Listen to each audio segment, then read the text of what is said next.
Cannot go a single day without technical difficulties. Hold on.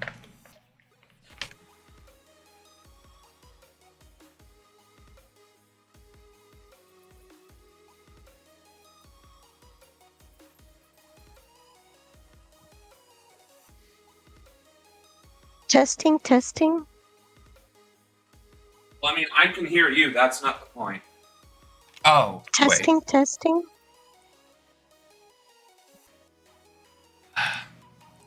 Stupid thing. I was muted. I could hear you.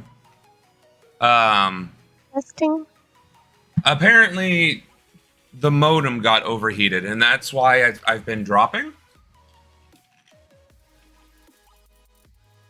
I'm so sick of technical difficulties. And why are we getting another ad? Are you serious? I dropped the... Oh my god. I sincerely hate. Oh my god. Well... my apologies, everyone. Apparently, because of the lack of, environmental control systems in this godforsaken apartment, my modem keeps overheating, and apparently that's causing me to drop my stream, which is now causing another ad break to happen. So, I apologize. We're also not that terribly far into the video, but I will wait until it plays again, because we obviously want everybody who's going to be watching to see the video and not these godforsaken ads. And thank you. I didn't realize I had dropped. And of course, it's going to be a couple minutes, or maybe a few seconds. I don't know. Twitch really needs to make it so that even though you're monetized, you don't have to run ads. Like, you can't turn ads off unless you... Let's see. Activate, yeah, because if I turn ads off, it's giving me a warning. I'm trying to...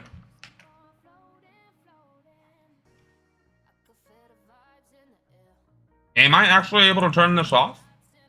Because it did not seem like I could do that before.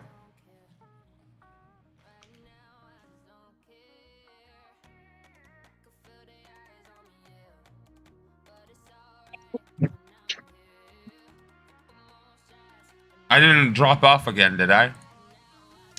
Okay, go ahead and mute yourself for now. Until or unless I get dropped again. I'm trying to see if,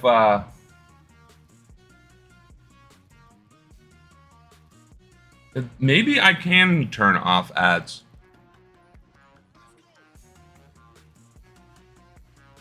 So I've disabled pre-roll ads, I've enabled dashboard notifications, and I've enabled stream display ads.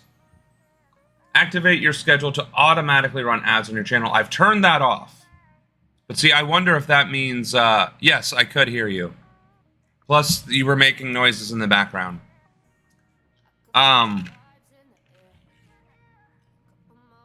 So maybe...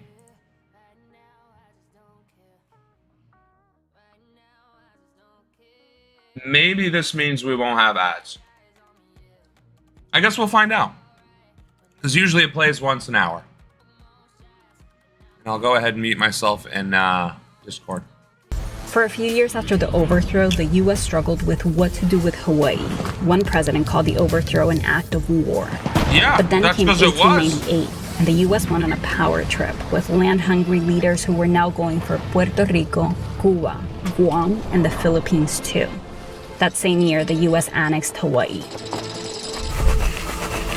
So what's the... I guess... The United States did not bring Hawaii out of poverty. It did not bring Hawaii into enlightenment. If anything, it crushed one of the most amazing progressive places and indigenous-led nations, on the planet. The new government effectively banned Hawaiian language in schools. Students were punished for speaking it, and they attempted to erase native Hawaiian culture, turning it into something to be marketed to tourists. Jesus Christ.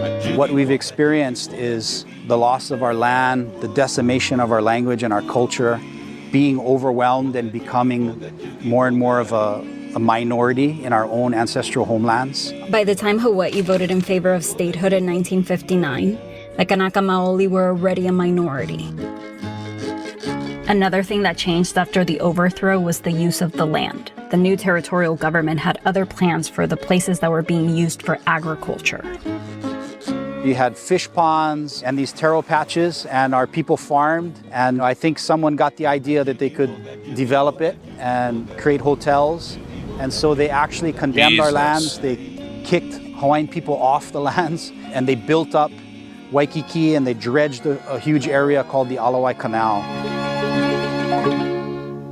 So Hawaii was self-sustainable until, Today, Waikiki profit. looks like this. Capitalism. For some, it's an image of progress, but poverty among Native Hawaiians is higher than the state average. If I had a time machine, I Which is wouldn't still choose friggin' statehood high, for our by the people. way. I'll tell you that. Yeah. I believe statehood was a good thing.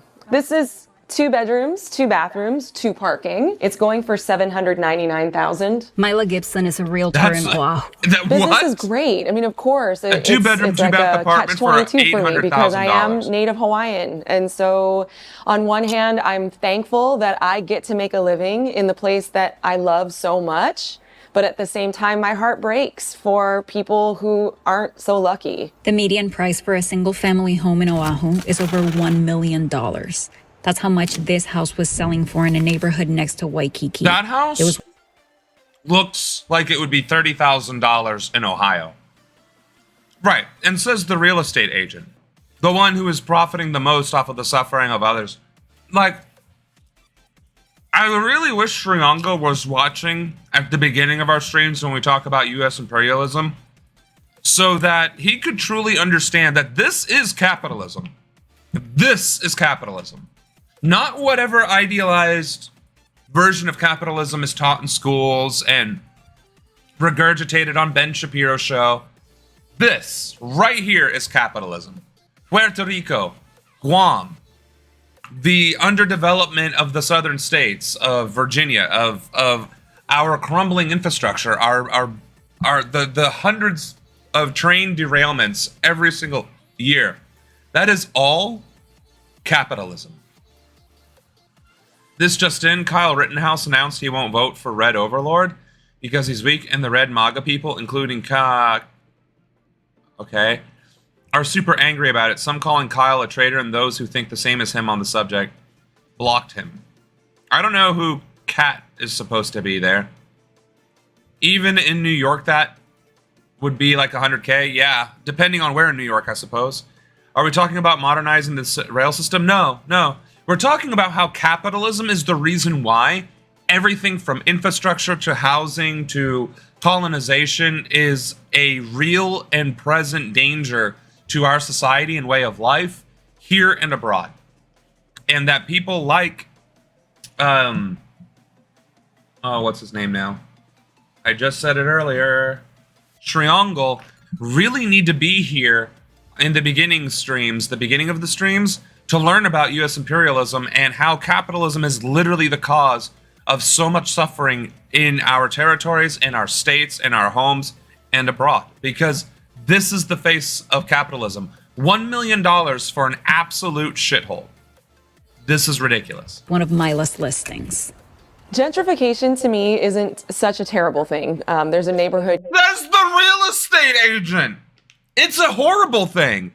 That house should be nowhere close to $1 million. Gentrification is arbitrary and artificial house inflation, pricing inflation. Are you kidding me?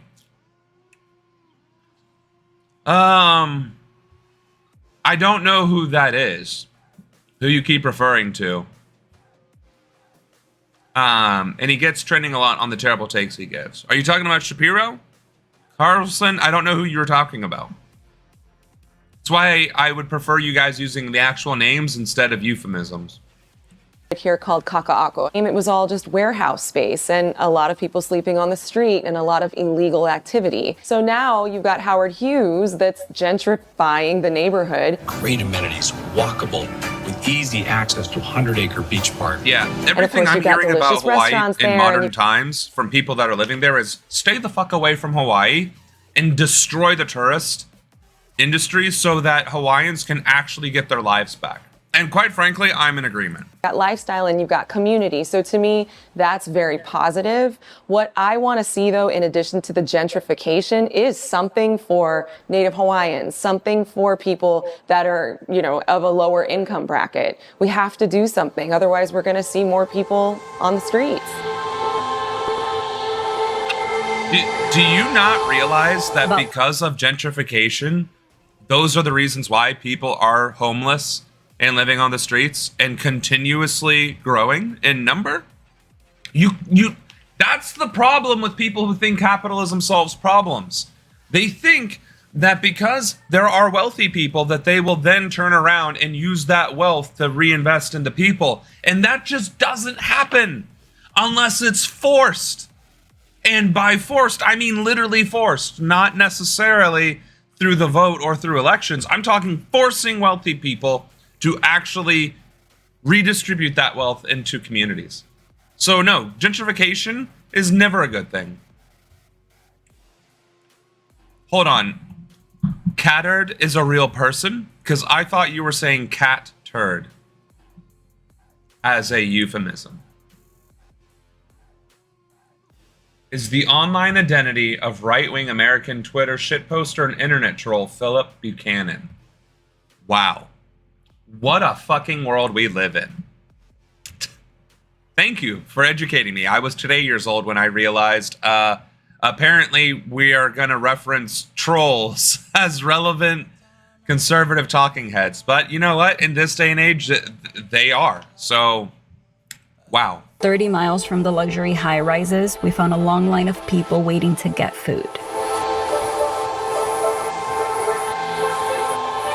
Where's your home? You're looking at it.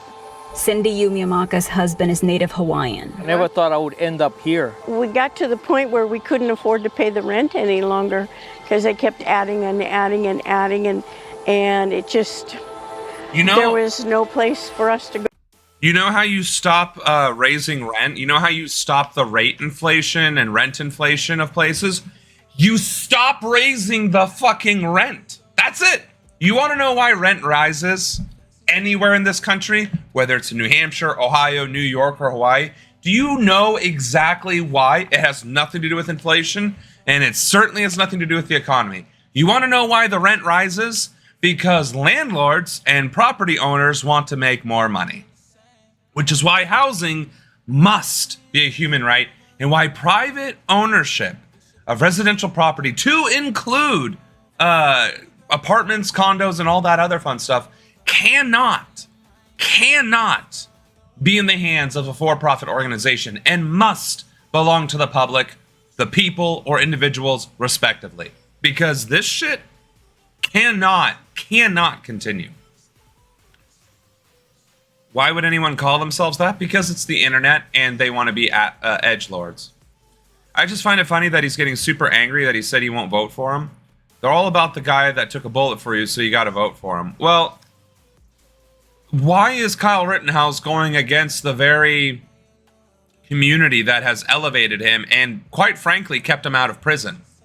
Because he should be in prison for murder, 2 counts of murder, and illegal possession of a weapon. I mean, there's so many charges he should be charged with, indicted for, and sentenced over. But because of the conservative nutjob media, they vindicated him. So why would he turn his back on that now? Let's see. The place I got a haircut for used to charge $20, and now it's $25 because the person who owns the place raised the rent. Yeah, exactly. By raising the rent on businesses, individuals, it just makes everything else more expensive, which is the problem. It's artificial inflation. It is price gouging. It is market fixing, market manipulation. All of these things, illegal. and yet never enforced, never prosecuted. I keep saying persecuted because I have a vendetta against landowners. Well, I'm sorry, landlords. I definitely have a vendetta against them, and I will persecute them as your next president so that we no longer have to deal with this idiocy. Land should belong to the people. Life, liberty, the pursuit of happiness, and property. Yeah? Yeah. That's what the Constitution is for. Not so corporations can buy everything and then sell it back to us for a profit. That's insane. I'd like to know who he plans on voting for. Probably Kamala. She's probably just right-wing enough to satisfy him. The crazy libertarian dude? Oh my goodness. Hawaii is currently the most expensive state to live in the U.S. Some Native Hawaiians have opted for moving away in search of a more affordable life. Which Today, sucks. there are more Native It's their Hawaiians living in the ancestral home. continental U.S. than in Hawaii. I have a lot of my family moved to the mainland already, and I don't want to go there. I want to stay here. This is my home. For some Right. of those who stay, food drives like this one can be life-saving. It helps a lot. If not, you'll never see vegetables on their table or fruit. And a lot of these people are living in their cars, so how are they even going to cook? Right? Obviously gas stoves and all this stuff. That's the point. People are living in extreme poverty here that are native to the land. While being American citizens. This is Bona fide. the lifeline. And that lifeline was broken. Broken in the name of development and all that. 100 years after taro patches like the ones in Waikiki were destroyed, Hawaii now imports more than 80% of its food. That's why those still fighting for independence are prioritizing farming again. Aloha, my name is Pu'uhonua Dennis Bumpy. I'm the head of state of the nation of Hawaii. The nation of Hawaii has its own flag, its own constitution, and rights to this 45-acre piece of land in Waimanalo. We always say that we exit America that's here good. and we enter Hawaii. At least there is a land back movement. The nation of Hawaii, that's impressive. Spend pool days. Maybe Puerto Rico and Guam can do the same thing. The story of this land goes back to the 90s after the U.S. signed the Apology Bill. Wanted independence, yeah, not just sovereignty, but independence. A group of Kanaka Maoli occupied this beach park, demanding freedom from the U.S. They admit and confess to overthrowing our country, right? You confess to that, and we still got to go through some process that you think is right for us. After 15 months, the governor negotiated with them and offered them a lease to this land in exchange for ending the occupation. This is At the least beginning do their own of land. establishing that. It's like a dot in what belongs to us. Instead of expanding the land base, how about bringing all of our people back into this land base and saying, oh, here's our country, it's getting bigger. They're growing food, they produce their own energy, and they're creating their own banking system. If we break our dependencies and we develop independent solutions, we don't need anybody to tell us we're independent. We will be independent. It wasn't until recently that I learned about all the parallels between Puerto Rico and Hawaii, like the decimation of agriculture and how that has led to both places relying so heavily. Which, by the way, the decimation of agriculture is a form of violence and colonization to make the indigenous populations reliant upon the empire or the colonizing country. That is deliberate. That is deliberate. That is not only psychological warfare, that's deliberate warfare. That is no different than sowing salt in the fields and burning crops and poisoning wells. That is no different. And we did that to them. And they are a state. And their people are suffering the most despite all that. That's ridiculous. Mike Nellis, the guy who launched White Dudes for Harris, said the attacks sent his way have focused mainly on his weight. His t-shirt is badass. Oh, I must have missed that. Somebody's t-shirt in here. Land back, there we go. On imports, as well as the tourism boom and how that is leading to the displacement of the local population. I've reported on both those stories in Puerto Rico, so I'll link them for you here so you can watch them. And the other thing I wanted to tell you is that part of what I really want to do this year is look at other countries and compare them to... yeah, I mean, Look at, yeah. I mean, you're not wrong. That's the worst part of this. Granting Puerto Rico statehood, and then you look at Hawaii, it's like, okay, so we have 2 senators and a congressperson and a governor who is still selling out the native indigenous population in favor of corporations and gentrification. That's why I'm saying that statehood is still an idea. It's still an ideal outcome, but it has to be all 27 at once. Otherwise, what happened to Hawaii will just happen to Puerto Rico and all the other 27 who just trickle into the union. They'll come in, get beaten down, and over until we have 54 senators that are all lockstep again. Senator Young's vision, exploitation right here, yeah.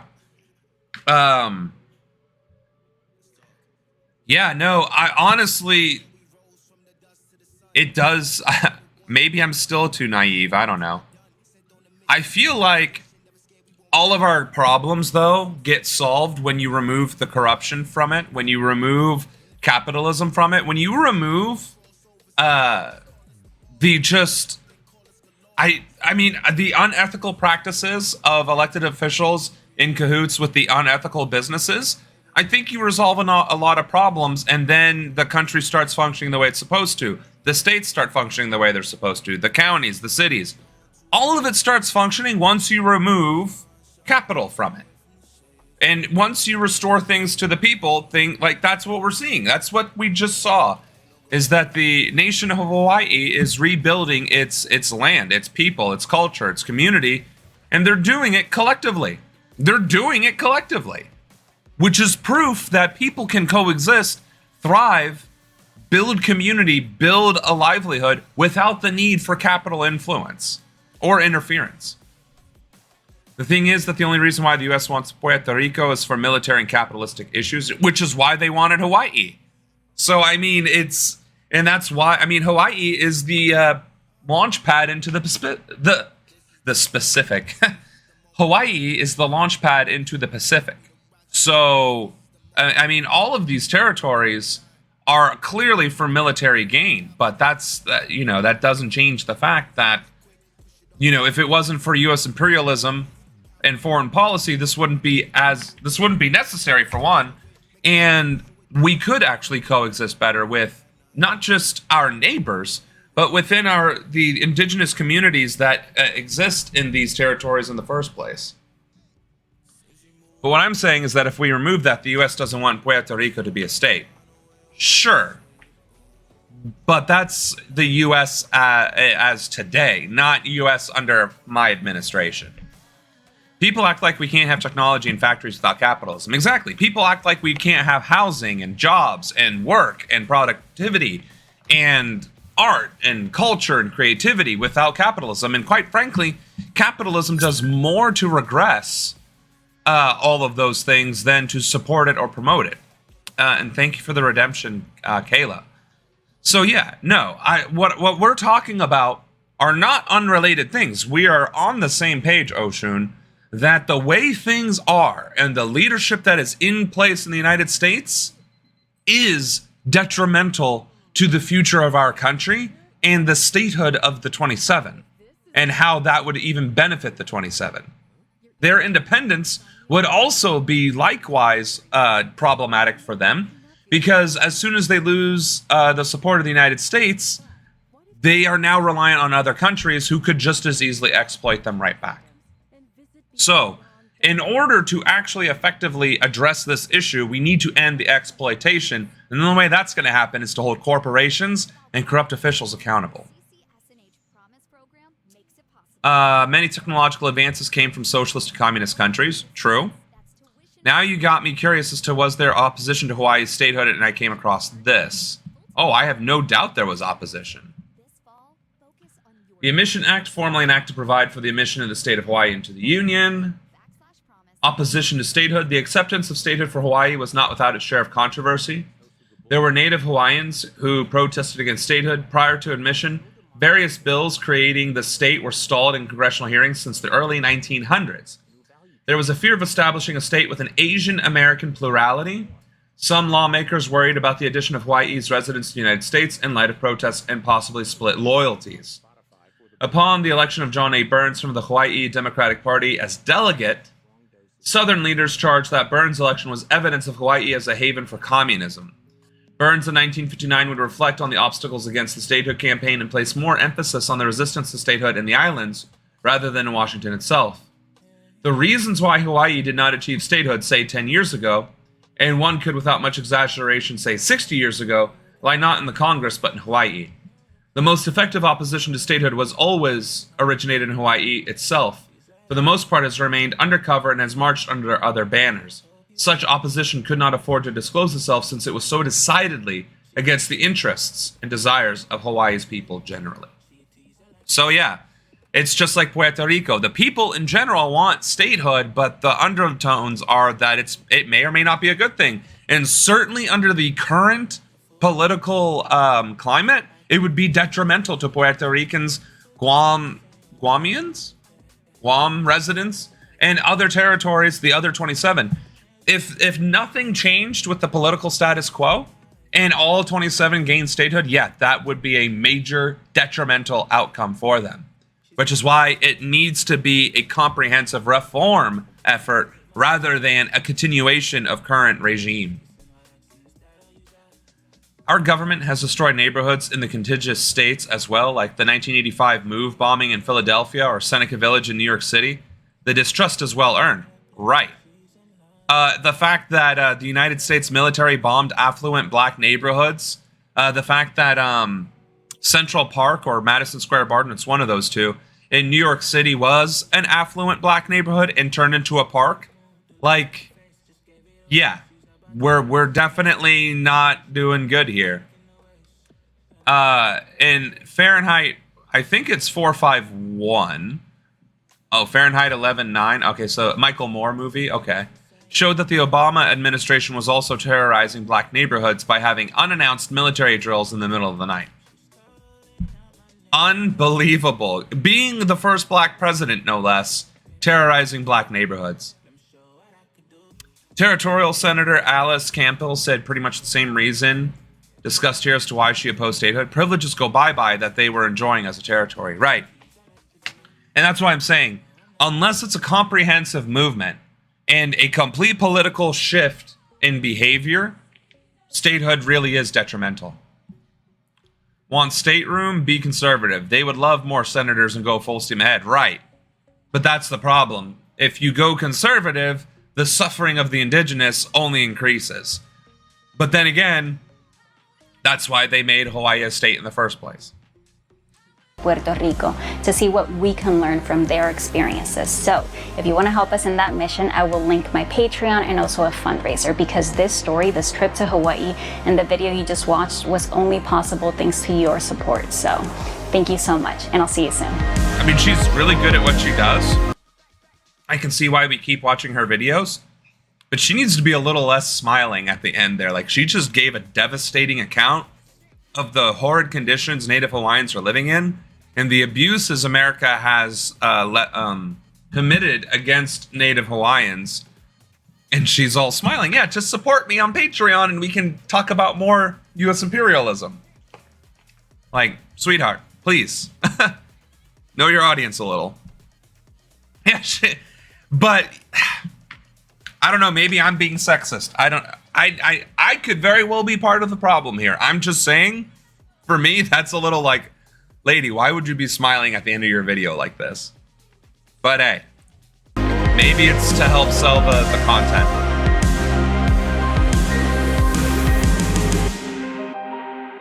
Well, that's the thing. You don't get much of a say in Congress unless it's a collective, all-at-once thing. Remember, the 27 territories and indigenous tribes, right? The most populous indigenous tribes in the 16 U.S. territories combined is 27. 54 senators and 27 congresspeople is a very large voice in the federal government. A large enough voice to stop legislation from making it to the president's desk, at least from the Senate. Congress might be a little bit more difficult, like the House of Representatives, but 1/3 of the Senate would then become former territories and former tribes. That's what I'm saying. That's the power statehood has if it's collective. And arguably, it could include Hawaii. It could include Alaska. Those were indigenous lands as well. I mean, my God, I can't... Oh, my God, we're going to have to get into Alaska, aren't we? Holy shit. Of course, once we start getting into the manifest destiny aspect of how we became a country in the first place, I mean, California was Mexico, Arizona was Texaco, New Mexico was Mexico, Texas was Mexico, Nevada was Mexico. So, I mean, if you were sexist, you'd be telling her to smile more. Okay, that's fair. Or maybe she's like me, naturally too smiley. I also laugh when I talk about things that make me angry. Yeah, that's true. That is, I do notice that. Women are like, and then you're like, oh, wait, I'm in danger. That's a I'm in danger laugh. So, no, you're right. Texas adoption attorney charged attempting to sell purchased unborn children. Yeah. We might touch on that. There's so much heinous shit going on pop culture. We only have so many hours in the day. Actually, I laugh as a coping mechanism. Yeah, probably because if women get angry, then they're emotional and out of control and I already said emotional, but that's usually the derogatory stuff, right? But when a man gets angry and punches a hole in a wall, it's just Kyle. It's just Kyle.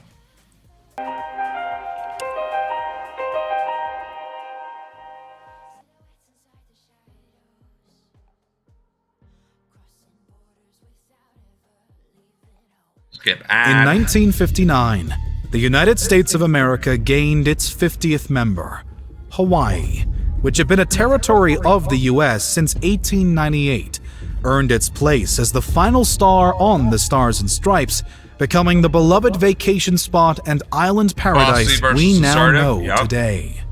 Hawaii's image is associated with a beauty of culture and experiences ranging from luau's to hula dancing to volcanoes and Pearl Harbor.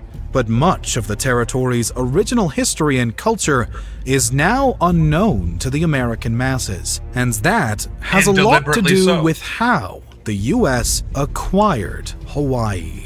Before becoming a state and even a territory of the United States, the Hawaiian Islands were contrarily an independent, unified kingdom for 8 decades. From King Kamehameha to Queen Liliuokalani, Hawaii's monarchy was fully autonomous and merely formed friendly relations with the governments of the United States, Britain, and others. Strong alliances were building, and all was well for the locals of Hawaii, a Polynesian people from the Marquesas Islands who had made their way to the Big Islands in canoes hundreds of years prior. There was a technical change made to the monarchy in 1887, but this still occurred within a sovereign kingdom. Whatever your business needs, Vistaprint can print it. Like packaging from tape to thank you cards. Or yeah, merch and the from fact t-shirts that to so many people on just my stream alone need to donate plasma just to get by is yet another indictment of capitalism. Adjustment came with the Bayonet Constitution, named as such due to the forcefulness utilized to convince King Kalakaua to sign it. The new constitution was originally drafted by Hawaii's Minister of Interior, Lauren A. Thurston, and stripped the monarch down to nothing more than a figurehead, creating a constitutional monarchy. Under pressure from 3,000 residents and an armed militia, the king had signed away his power and approved the shift. But there was one problem with this. Those 3,000 residents were not typical Hawaiians. The locals of the Hawaiian Islands were welcoming people and friendly relations between their nation and their European and American friends sparked an influx of migrants from those countries. A good portion of these incoming Europeans and Americans, particularly the latter, were Protestant missionaries who hoped to spread their faith and beliefs to this newly discovered destination. Despite Hawaii's pre-existing religious and traditional values, the missionaries often had remarkable success in either fully converting the Hawaiians or at least inspiring them to begin to blend Christianity with their own faith. Christianity started to flourish across the islands and even grew to influence new laws being passed by the government. With the drafting of an 1840 constitution, the Hawaiian monarchy was then deemed a Christian monarchy, and thus founded on This is the shit that I honestly don't understand. What is the big appeal of Christianity to these indigenous tribes? I legitimately don't get it. How do these missionaries convince indigenous people to believe in Christianity? I truly don't. I mean, yes, it's forced on them, except until it's not. It's forced on them until it's not, and then it's adopted, and then it's supported. What I'm not understanding is how. And then generations later, fully embracing it, because the colonization and the erasure of their history and culture is complete at that point. It's just, what I don't get is that this goes on to this very day. Pushing Christianity, pushing Catholicism, all across the globe. And I don't get how we are still fighting religious wars and pushing religious doctrine in modern times. I just don't get it. This just in, Kyle apologized, said he had productive conversations with Ed's team and will now be voting for him because he thinks he'll be a strong ally on guns. Poor kid got taken in back for education reprogramming, and he said his remarks the other day were ill-informed. Shocking that an American voter is ill-informed on the issues. Oh my goodness. Y'all, you Screwballinger and Oshun just causing mischief and mayhem. Drea, thanks for that, I guess. And like in Puerto Rico and the Dominican Republic, they would baptize them before killing them. Yeah. So I guess that's how you spread Christianity, through violence and murder. And then capitalism comes in and takes all their resources and then values. Makes for it the impossible. missionaries, this was a tremendous accomplishment. But it wasn't just religious success that they or their descendants were looking for. Many of the now Hawaiian-born European or American descent Christians were also becoming businessmen and finding themselves increasingly involved in the government's affairs. This was often to the detriment of the locals, due to the fact that these foreign descent businessmen and wealthy were generally attempting to influence the government in their own favor to give themselves better commercial gains and power. Simultaneously, commercial ties between... And I'm fairly certain that the indigenous population were barred from participating in business in the first place. And remember what we learned about propaganda. After repeating something for a certain period of time, people accept it, and that's what happens with religion. Yeah, no, I mean... I guess what's just infuriating is that so much of this conquest, so much of this colonization comes from religious zealotry, which is the thing that allegedly Americans were trying to flee from in the first place. And then they turn right around and do it to other countries and other populations immediately. But I'm guessing it also has to do with the racist overtones, because they're brown. They don't matter. So we deserve freedom. We Americans, we white Americans deserve freedom. But these Hawaiians and Puerto Ricans and Dominicans and all this, that, and the other, they don't deserve freedom because they're brown. Yeah, sure, we just fought a war over slavery and all that, but are we really comfortable? No, because we need to make sure that the black folk And the brown folk don't, intermingle with us because we don't want that. And it's just, I guess maybe I'm just more disgusted and more outraged because it's like, I'm not hoping that by watching this, we find out that America was actually the good guys, because secretly, clearly, that's never going to be the case in any of these videos.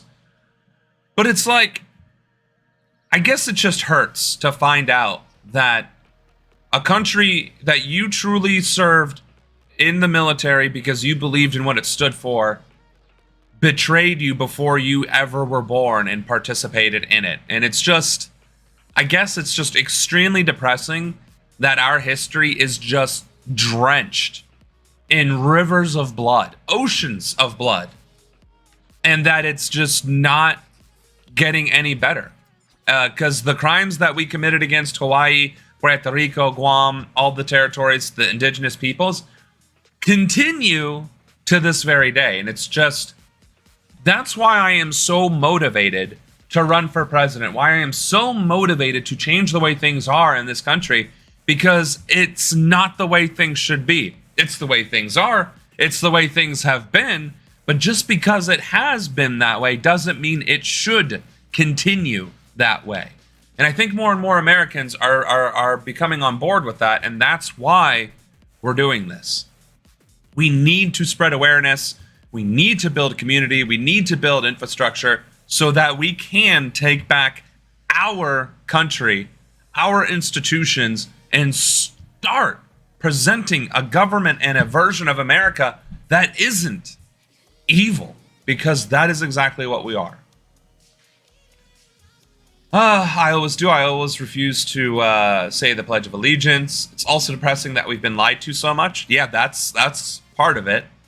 Somebody said loudly, "Breathe in that fresh air" by me. So I think he was speaking to me right before he drove off and before I could figure out what he was probably... So I was wearing a mask. Okay. Ronan 28. My daughter starts kindergarten this year. They don't start the pledge yet, do they? Yes, they do. They 100% do start the pledge as soon as you start going to school. And to be clear, I was one of the brainwashed in high school. I got mad when people wouldn't stand up for the pledge or the national anthem. And then I enlisted not a year after graduating. So no, it's pretty bad. And it takes a lot to get yourself out of it. You know what I mean?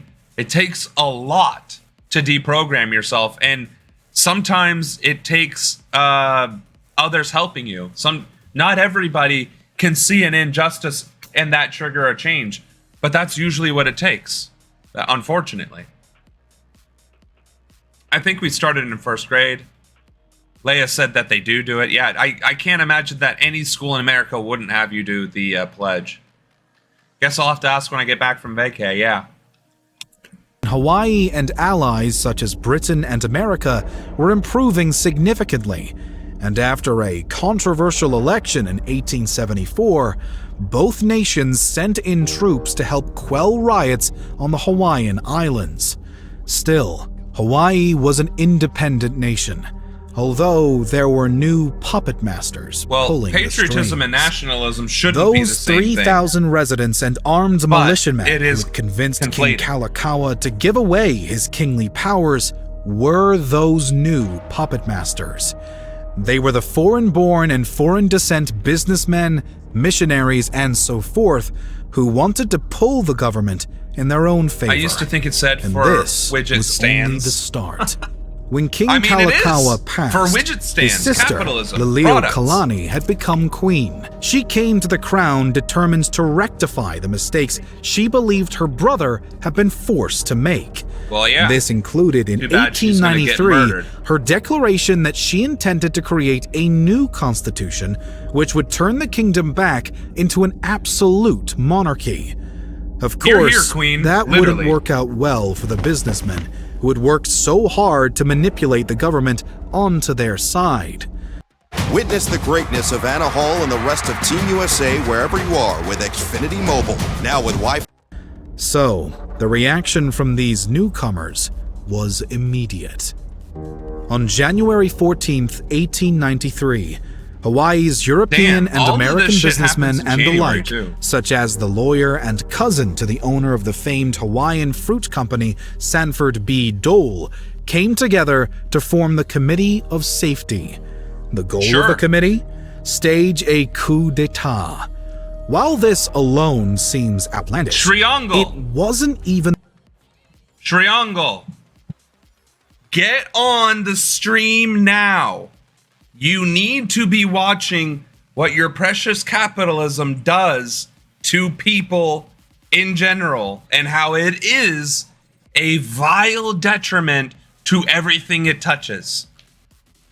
A fucking fruit company and other businessmen organized a coup d'etat against an actual government, an actual kingdom, so that they could maintain their profits.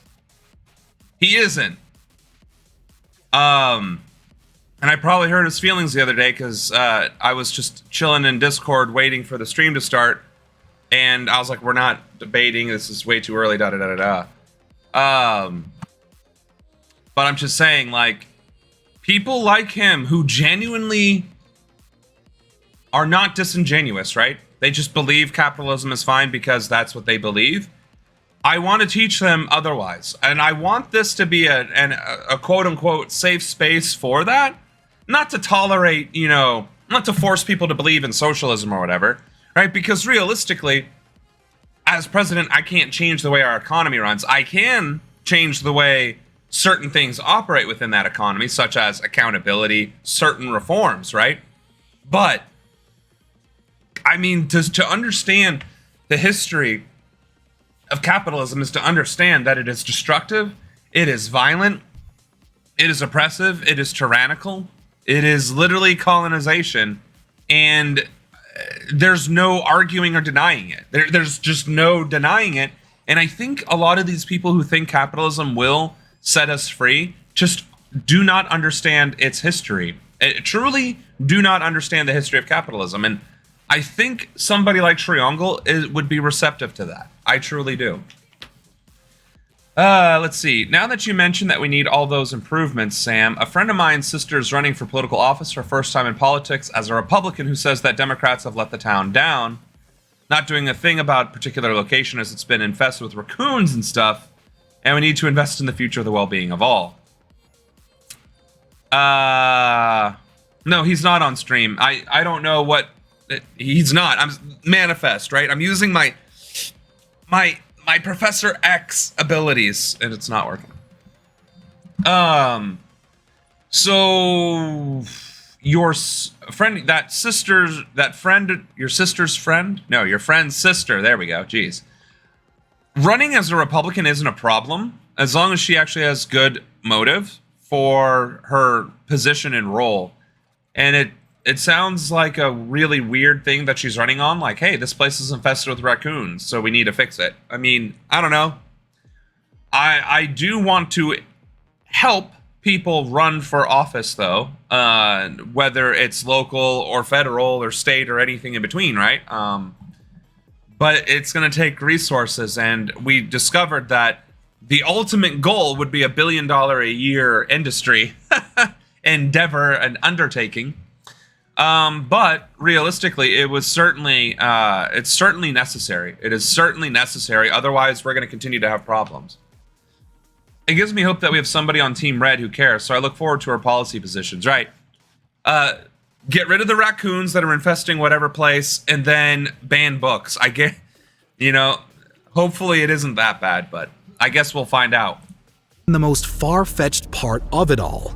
In fact, the committee, knowing they would need some heavy support to overthrow Hawaii's 80-year-old monarchy, reached out to the U.S. minister to the Hawaiian kingdom.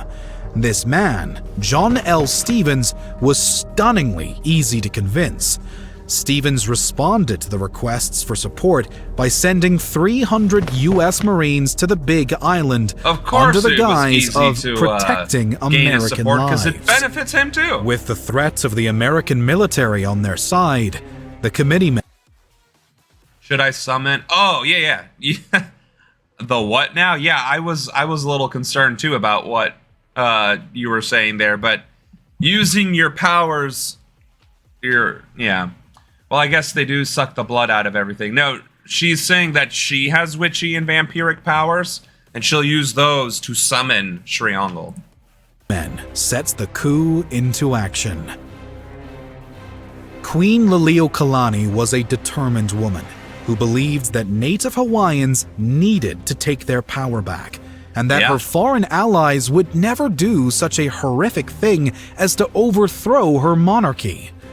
Nevertheless, she realized that resisting the committee, due to their marine aid, would mean firing on United States servicemen, thus triggering a war her nation just couldn't win. As a tragic result, Liliuokalani surrendered. In a letter to Sanford Dole, the Queen said the following: "Now, to avoid any collision of armed forces and perhaps the loss of life, I do, under this protest and impelled by said force, yield my authority until such time as the government of the United States shall, upon the facts being presented to it, undo the action of its representatives and reinstate me in the authority which I claim as the constitutional sovereignty of the Hawaiian Islands." Hello. Communicate in English easily. She was absolutely a queen, and of course, you know, she what was she gonna do? Like the dude said, it's not like the other countries were gonna go to war with America, which was now becoming a world power. So yeah, no, this is. I know I said we should start integrating this as part of our process, but this is infuriating to watch and listen to. This is very tilting.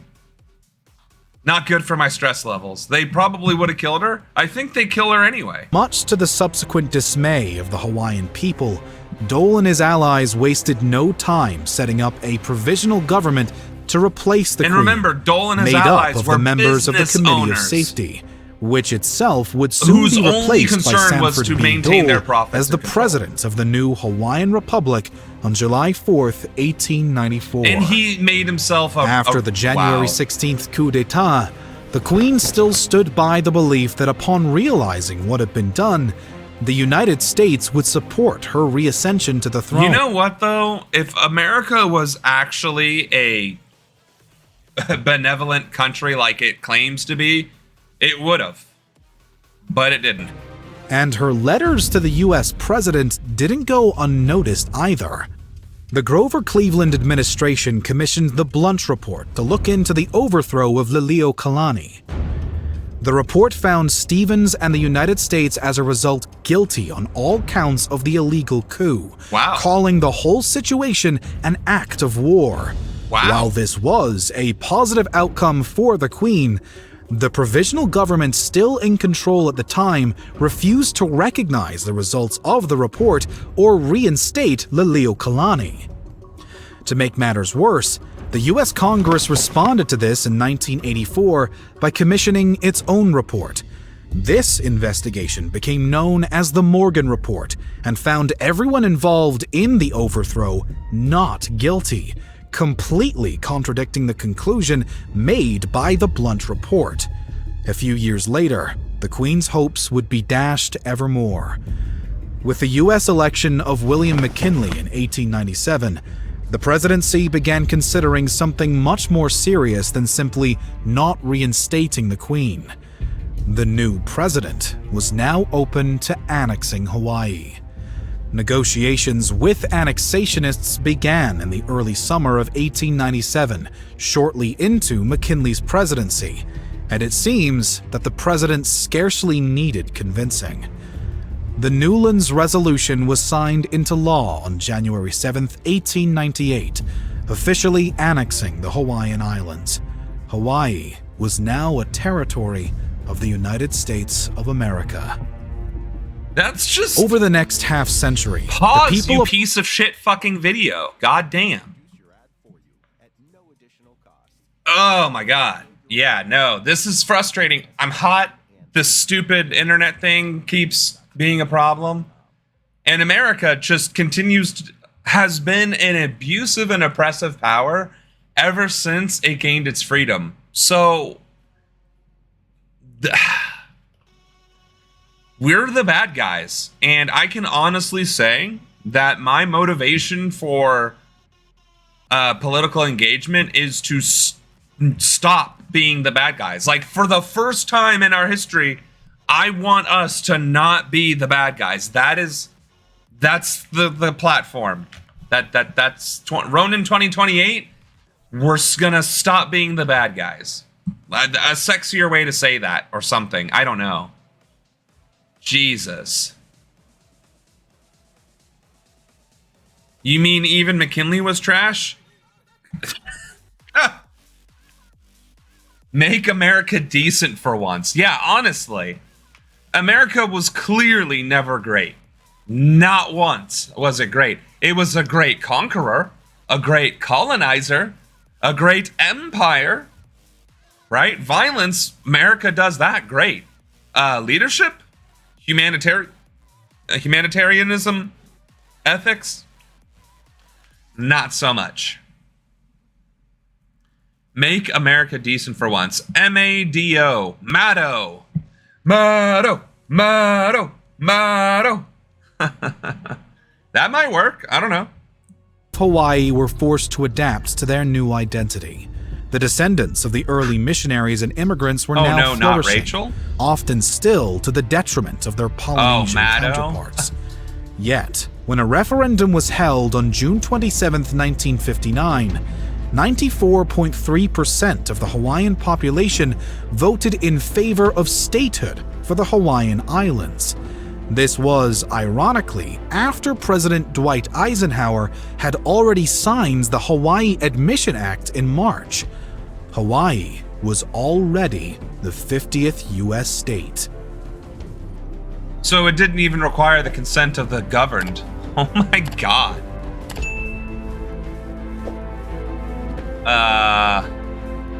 So I'm very glad that you found all of these videos regarding Hawaii.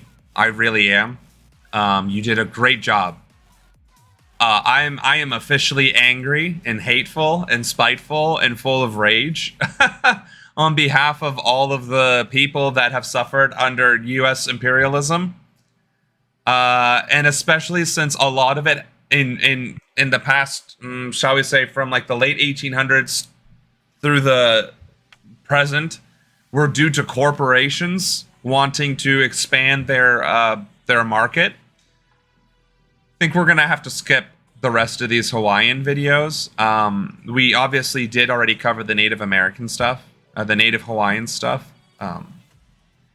and that is tragic. And let it be known that I 100% am aligned with their struggles, and that I want indigenous populations, whether they're states or territories or the indigenous tribes, I want to hold America accountable and do what is in my power as president to ensure significantly improved relations and improvement for their quality in day-to-day life.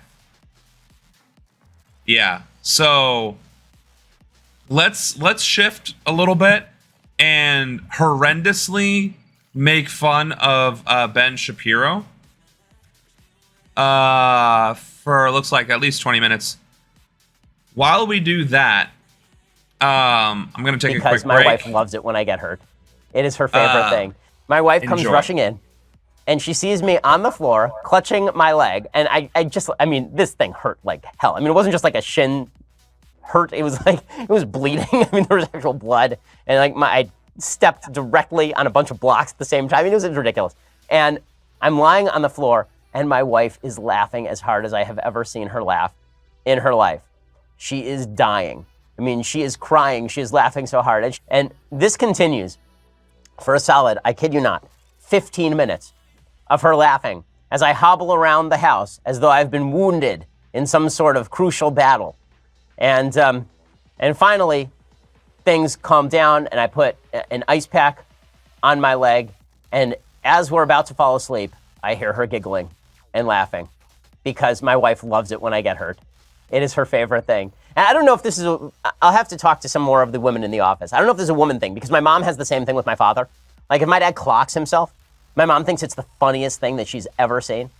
And, you know, if I were really, really hurt, like deeply hurt, like hospital hurt, then I assume that my wife would not be quite as pleased with the situation. But when I clock myself and it really hurts, but I'm not dying, my wife thinks it's the funniest thing that has ever happened. So things I hate, this one goes out to you, sweetheart. Love you, even if you don't love me. They call me offensive, controversial. There's only two genders, boys and girls. They can't cancel my message because I'm the biggest independent rapper in the whole freaking world. Claim that I'm racist, yeah, alright. I'm not ashamed because I'm white. If every Caucasian's a bigot, I guess every Muslim's a terrorist. Every liberal is right. I don't want to talk to folks who don't get it. Go woke, go broke, no hope, it's pathetic. Pro-choice, pronouns, pro-love, you're progressive. But you ain't pro-gun, no one to protect it. Where the American flags at? Remember when people would hang those? They've been taken down, they all been replaced with BLM flags or a rainbow. This ain't rap, this ain't money, cars and clothes. We ain't selling drugs, we ain't gonna overdose. We ain't pushing guns, ain't promoting stripper poles. We won't turn your sons into thugs or your daughters into hoes. I don't care if I offend you. I was put here to upset you. You can cry and you can scream, you can riot in the streets. You defunded the police, now there's no one to protect you. I hope I offend you. I ask myself what would Ben do.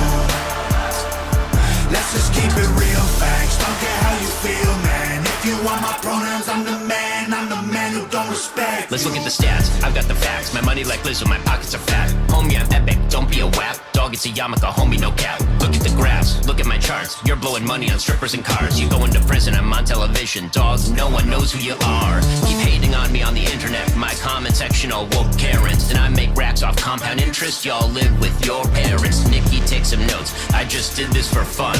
All my people download this. Let's get a billboard #1. This ain't rap, this ain't money, cars and clothes. We ain't selling drugs, we ain't gonna overdose. We ain't pushing guns, ain't promoting stripper poles. We won't turn your sons into thugs or your daughters into hoes. I don't care if I offend you. I was put here to upset you. You can cry and you can scream, you can riot in the streets. You defunded the police, now there's no one to protect you. I hope I offend you. I ask myself what would Ben do. Let's just keep it real, facts. Don't care how you feel, man. If you want my pronouns, I'm the man. I'm the man. Well, this is definitely going to be a copyright. Why did you add this to the playlist? We can't watch that. Well, it's obviously a little late. I don't know how you remove it from here. Consider this your sign to stock up on signage. Because Sorry, right now at Vistaprint, my all eyes signs and are ears. 20% off. See?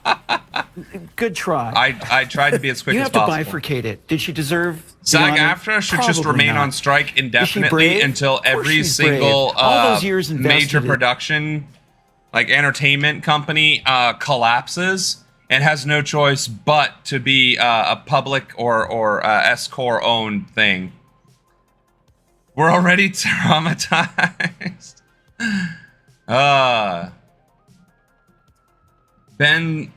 Ben's wife has that DAP. Wait a minute. Did I miss? Just kidding. That's terrible. It's terrible. What's about 36? Oh. We can have some history on the other 36 territories that became states. True, yeah, because, I mean, technically, we still have 16 territories, but technically every state at one point was part of a different territory or some such. And the audacity, too, of Western European countries, right? Showing up to an already populated area and saying, this is mine now. And that populated area being like, the fuck? Who died and made you king? And they're like, well, we have a king. It's called King Louis or Napoleon. And this is now all Louisiana. And it's like, no, it's not. And they're like, it is. You can fight about it. And they're like, yeah, we're going to fight about it. The audacity. Just like with Japan. Japan was a thriving country with centuries of history, was just going through the Tokugawa period, was just being unified, and Portugal said, yeah, this is now like a part of Portugal, the Portuguese Empire. because it's on the northern hemisphere. It's like, are you shitting me? How does that work? And the other day, or maybe it was today, somebody was saying like, there's just all this white supremacy that are dog whistles that lead to transphobia and all these other things, and white culture dominates this, that, and the other. And it's like, you know what? I genuinely believe that Caucasians, i.e. white people, have a genetic defect. They must have a genetic defect. Like, there has to be something wrong in our brains to think that we are superior as a species due to our skin color. Because if you look at any other culture, any other race, any other demographic in all of history, I don't care if we're talking about ancient Mesopotamia, I don't care if we're talking about ancient Egypt, I don't care if we're talking about ancient China, Sumeria, Babylon. No other culture, no other country, no other empire has ever declared that they are superior due to the color of their skin. They said they were superior because they were God's chosen people. They were the chosen of Amun-Ra, that they were the most powerful nation, the most advanced nation, blah, blah, blah, blah, blah, right? It was always Egyptians are superior because we're Egyptians. Chinese are superior because we're Chinese, right? Mongolians are superior because we have more horses than you, right? Only Europeans said they were superior due to being white. And I don't understand that. For one, the population of white people globally isn't even an eighth. Or maybe it is just barely an eighth. The overwhelming majority of people on this planet are brown. And 2 countries account for 1/3 of the global population. Over 1/3. India and China. And the population of either of those 2 countries is the cumulative population of all Europe, including the United States, Canada, and Australia. So, like, where does this come from? It has to be a genetic defect. It has to be a genetic defect to think that because you're white, you're right. I don't know. And if you think about it too, every country engaged in slavery, or every culture throughout history did engage in slavery, did engage in empire, did engage in colonization, so on and so forth, right? But not to the cruelty and brutality that white folk did, right? Like, I'm not saying Genghis Khan didn't commit some heinous atrocities, or that Alexander the Great didn't, or that, Cao Cao didn't, right? I'm just trying to think of like other leaders, right? The pharaohs, right? I'm not saying those things didn't happen. And what I'm saying is white people made it explicitly more cruel and corrupt based on the superiority of their skin. Other empires, other countries were like, you're not part of our country, our nation, and therefore you're a second-class citizen, or you're a woman, right? If you're a woman or not from our country, you're a second-class citizen. Europeans were like, if you're a woman, not from our country, and not white, you're a second-class citizen, and a slave, and somebody who can just have their entire rights taken away at any given moment. So I truly believe there is something wrong with white people. We have too much of an aggression gene, too much of an arrogance gene. Like, there's something wrong with us collectively, I think. I personally. So, let's see. I have a video for when you come back about how they just divided Africa up. Right. All right. They all had tea and crumpets, and we're like, we'll just do that. I think it's just narcissism, grandiosity to mass deep insecurity. Maybe. But again, other powerful people determine their superiority based on their national identity, not their racial identity. That's what I'm saying.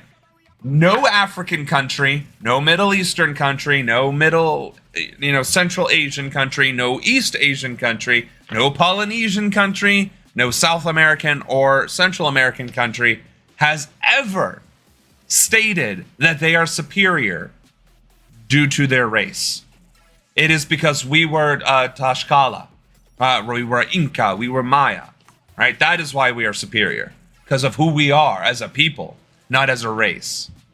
I guess the Israelis under Zionism are saying that. But that's more, I think, religious zealotry. I wouldn't call that racial superiority. But the sad part is that due to colonization, pretty much most of the world is white supremacist. Light-skinned people are always more privileged. Yeah, but I think that was kind of the case in like places like Japan and China anyway, before Western colonization occurred. I think that was always the case. My mom used to say that if your biggest flex is your lack of melanin and pigmentation, you need to reconsider your life, which is true, but doesn't change the fact when you're the one benefiting from it, right? Am I right? She also never understood why Latin Americans are so proud of the European heritage instead of being proud of their indigenous and African ancestry, right?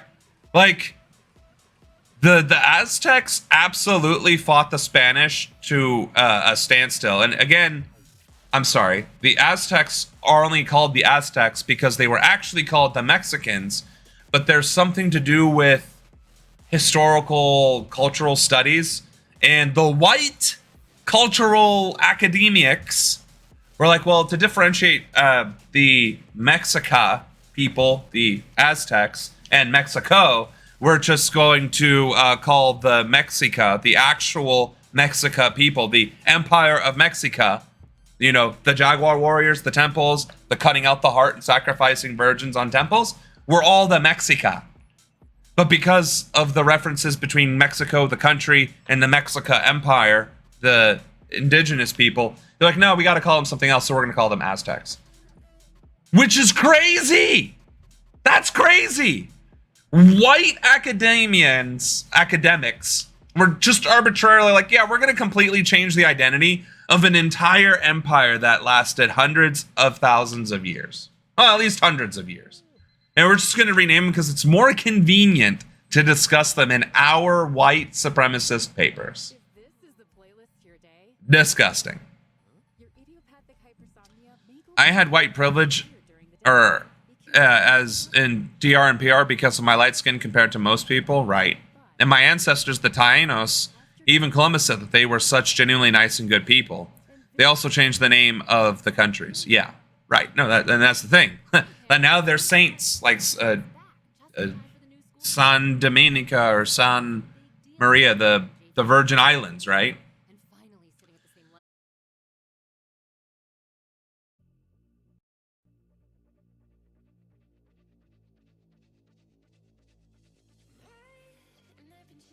All right, so we should be back. I don't know why my internet is dropping now. I legitimately don't know. We were doing so well, and now we're struggling. But anyway, the point before I got cut off by the internet, I guess, I have never heard of Boreniquen or Quesaqueya. I've never heard of those two words. I have never seen with my own two eyes until this very moment. So, again, colonization is also violent when it comes to history and the erasure of culture and history and knowledge and a people and language and art and everything. The fact is that we cannot continue doing this.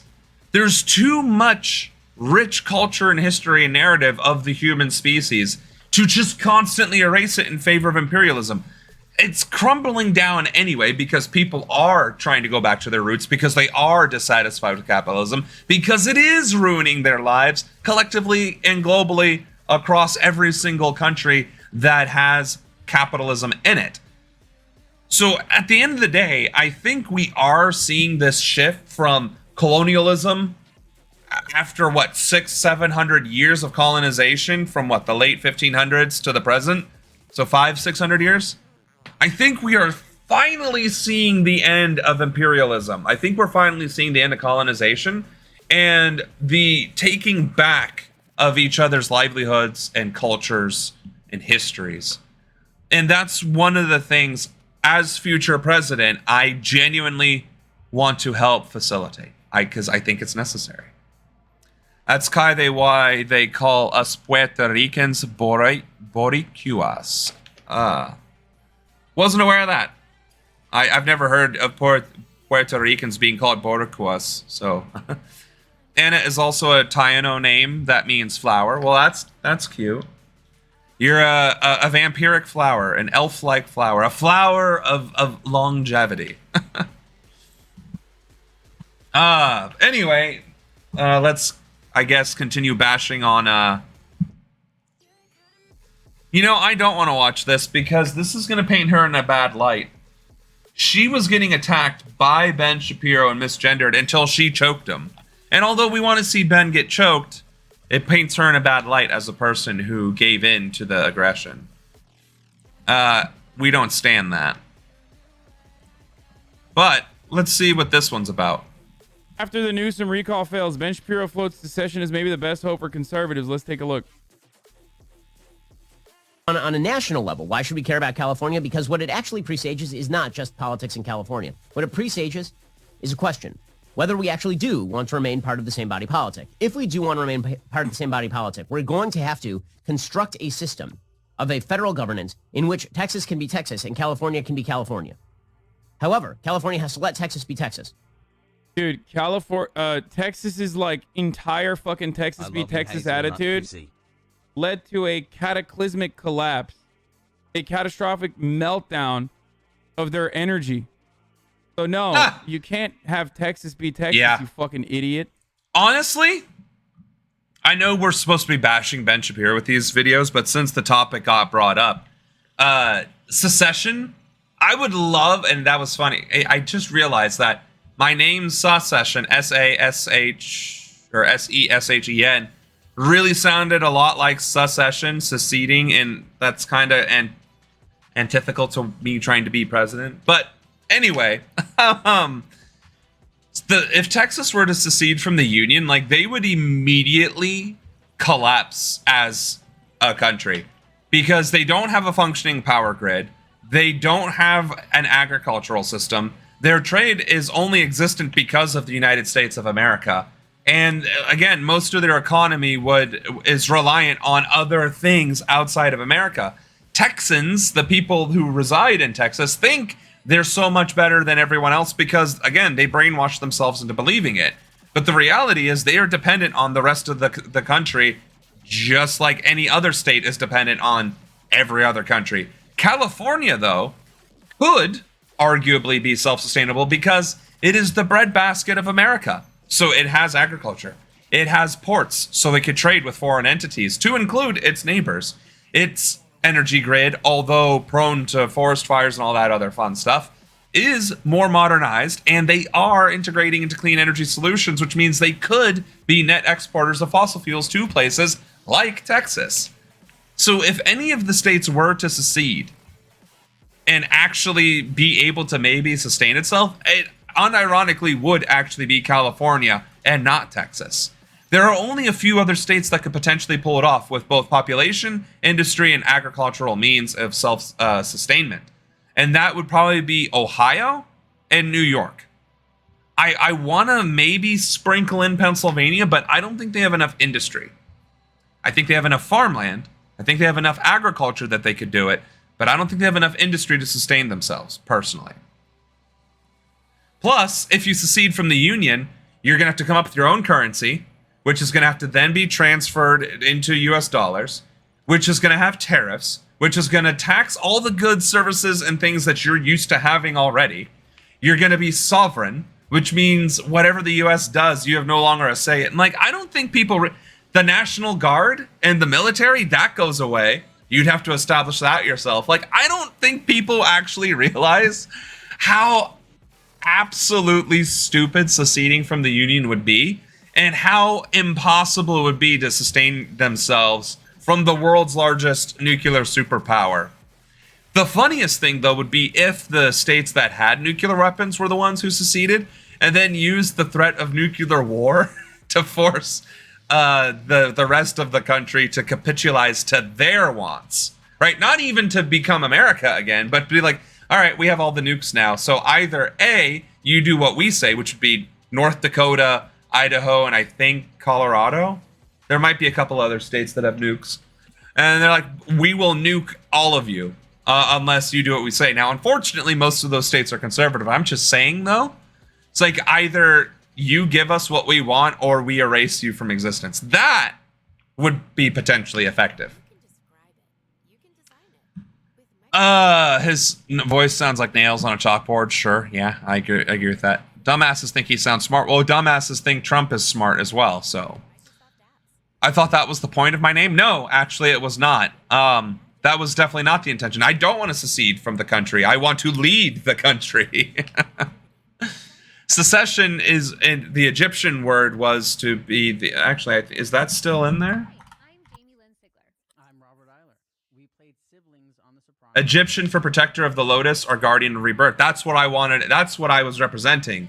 So the guardian of rebirth. But anyway, being a big state doesn't make them great. Absolutely. I could see that if what they think of as smart is the token nerdy kid in movies. Right. Actual nerds are awesome, though. Just want to clear that up. Sure. California is the 8th largest economy in the world. True. And I think New York has the 5th largest military in the world with the New York Police Department. Ronan bucks. Oh my God. Oh, well, I'm not trying to secede. It would be Texas dollars or something. So yeah, California's economy absolutely could. They would need better leadership though in general. Shroot bucks. Oh my goodness. New York has nukes, I'm pretty sure. I mean, I wonder how much of that is actually public knowledge. Which U.S. states have nuclear silos? That has to be classified, you would think. Let's see. Most silos were based in Colorado, Nebraska, North Dakota, South Dakota, Missouri, Montana, Wyoming, and other western states.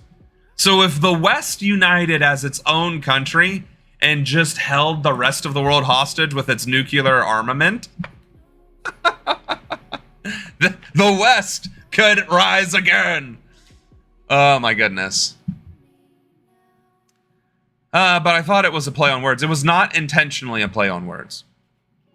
California is the 5th largest economy, which is nuts when you think about it, because it's like America, China, Japan, Germany, and then, oh, America again in the form of California.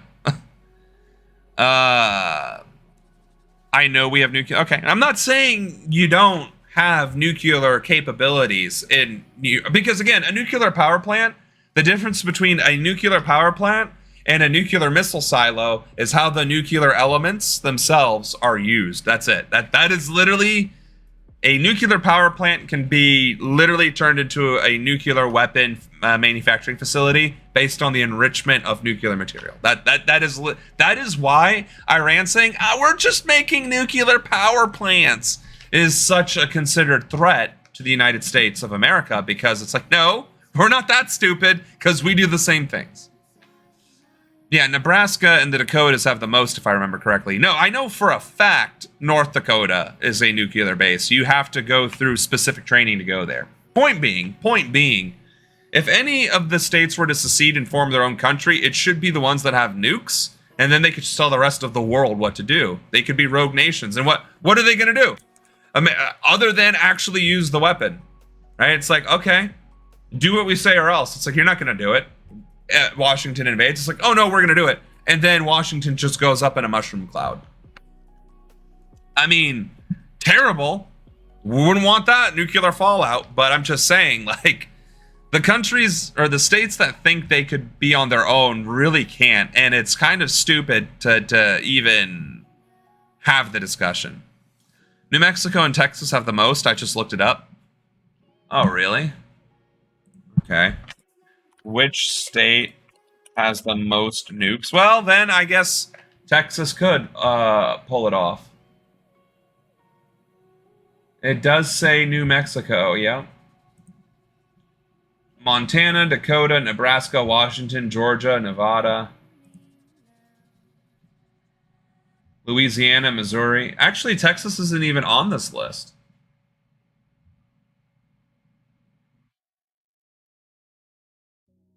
Where did you find that it was in Texas?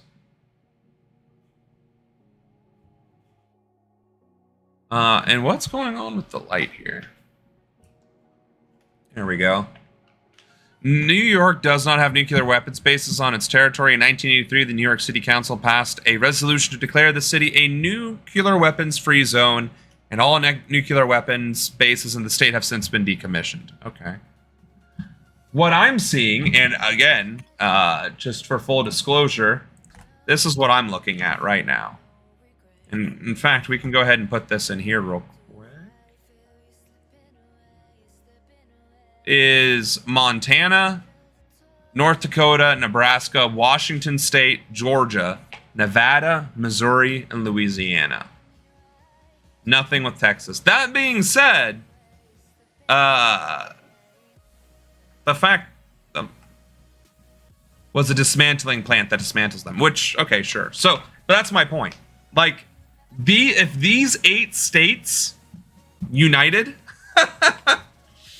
that would be bad news. But unfortunately, Montana, Republican. North Dakota, Republican. Wyoming, Colorado, Nebraska. Well, Colorado is liberal. Or I'm sorry, conservative. Montana's conservative. North Dakota's conservative. Colorado is not. Nebraska, I don't think is. Wyoming, I think is. Washington is liberal. Georgia is purple. Nevada is liberal. Missouri, I'm fairly certain, is blue. And Louisiana is absolutely red. But unfortunately, where the majority of these ICBM silos are very deep red states. So I guess we would have Christo-fascism if those states ever decided to rebel and secede from the Union on a short moment's notice. Missouri's blood red. Okay. Also, let California be California and let Texas be Texas is such an idiotic fucking take because easy. Like outside of Texas, which also can't stand alone, and California can't stand alone either. I mean, we've no fucking water. It's just a desert here. No, California could. They would just need a water processing plant to turn salt water into red drinkable states water. More, but Ben doesn't care about that, obviously. He doesn't care about anything. He's just doing this for LARPing. For LARPing? Okay. Like, can you imagine eliminating federalism and state cooperation? So what's gonna happen to all the states that are defaulting?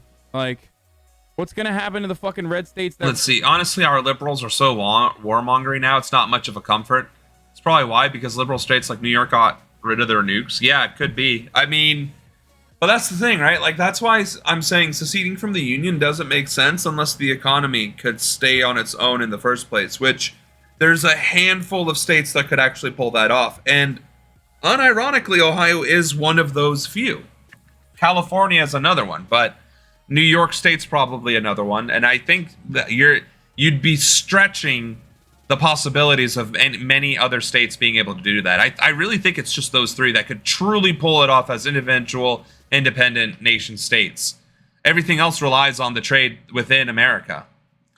And then, of course, you know, you run the risk of the rogue states with the nuclear weapons silos. Like, you had a lot of nukes, America, until we took them. Rely on California's surplus and blue states that are, earning more than red states. Well, what's going to happen to those fucking states? It's time to try one that sounds more like a vacation. Oklahoma would literally cease to exist. Like Oklahoma, Kansas. Yeah, they would have enough agriculture to sustain themselves and a whole lot they would not evaporate, else. Dude. All right, so this isn't nearly as funny as I was hoping it would be. Let's see this. Why is it that a bill banning abortions after a woman has been pregnant for 6 weeks is not a return to the Dark Ages? What's your answer? My answer is something called science. Human life exists at conception. It ought to be protected. Now, back to my question to you. You purport to be an objective journalist. BBC. How is the science literally says the exact polar opposite? That life does not begin at conception, that life would have to be able to exist outside of the body in order for it to be considered life. And that shit doesn't happen until well into the 3rd trimester. and very rarely at the end of the second trimester. Like a 6-month fetus, I don't think is capable of living on its own because it hasn't developed enough stuff. Am I wrong? And Judaism says that's not the case, right? Because in the Bible itself, it says life begins at first breath, which is ridiculous. You know what I'm saying? Like, it's just, this is stupid. And he said he's Jewish. Well, that's the thing. The Old Testament says that life begins at first breath. So he's wrong with his own beliefs. And trying to claim that science says so is insane. D purports to be an objective down-the-middle network. It obviously is not. It never has been. And you as a journalist are proceeding to call one side of the political aisle ignorant, barbaric, and sending us back to the Dark Ages. Why don't you just say that you're on the left? Is this so hard for you? Why can't you just be honest? Mr. Seriously, Shapiro, it's a serious question. Mr. Shapiro, if you only knew how ridiculous that statement is, you wouldn't have said it. I just asked you a question. And I asked you a question. You failed to answer a single one of mine. Frankly, I find this whole thing a waste of time. If you want to read the book and critique the book, why don't you read and critique the book? If you want to critique me, you can think whatever you want of me. Why don't you frankly, just try and I don't care. I don't frankly give a damn what you think of me since I've never heard of you. See, and because all he does is talk rapidly and with a condescending tone. Remember what I was saying about like the Green Party videos? They have very poor angles, right? They're looking up and it's really weird, or they're looking down and it's got like their little, neck thing going on. And technically, when I'm talking to the camera, I should be looking at the camera, but for some reason I look at chat or whatever else because I'm also not good at it. That's not the point. The point is, if I was being interviewed and I wanted to look tough, all I would do is talk over the moderator and say whatever I wanted to say in a way that would make me sound more intelligent than the other person. And that's the only thing that Ben ever does. But people think that that's smart. People think that that is intelligence. People think that is how you're supposed to debate. And unfortunately, it's not unfortunate. It's not how that works, but also too many people think it is. And therefore, his unfortunate celebrity continues to rise because of it. Totally manufactured fake outrage, sure. Viability starts at around 6 months, right? And starts at around 6 months. And again, words like around, starts. There is no scientific guarantee at 180 days of incubation, baby could potentially be ripped out of the womb and live. That's not how that works. Okay, that's enough of that. Let's see. Short circuits and accidentally owns himself. Let's see if these are actually self-owned. Wrote a book that's now being reissued. Now it's called Men in Marriage. And his basic thesis is that we never lived in a patriarchy. We always lived in a matriarchy. And the reason, but it was good because the matriarchy, what he meant by that was not that men didn't have power. Men had an awful lot of power. But it's that the fundamental presupposition of civilization was that male patterns of being had to subordinate themselves to female patterns of being. If you think this is an absurd position, that there is a matriarchy, you're right. Like, he can't help himself here. He can't just say, hey, we've exaggerated inequality. He's got to say, no, actually, women have had it way better than I'm men just as over confused, time. too. And it's just an absolutely insane thing to say when women couldn't vote until 1920. Even today, women are with an absolutely brutal caricature of feminists. Let's go to this clip. I think there's a fundamental misconception by women about the quote-unquote patriarchy and the patriarchal society. And what it led to was this... Are these all paid actors in a coffee shop? Feeling about what men Because if I was listening to this and saw a whole production while I was getting my coffee, I wouldn't just be ignoring it. All masculinity I would also be trying to get out of the camera view. The testosterone, then all of society would be rainbows and candy. He does this thing where he takes the most extreme views of people. Hold on.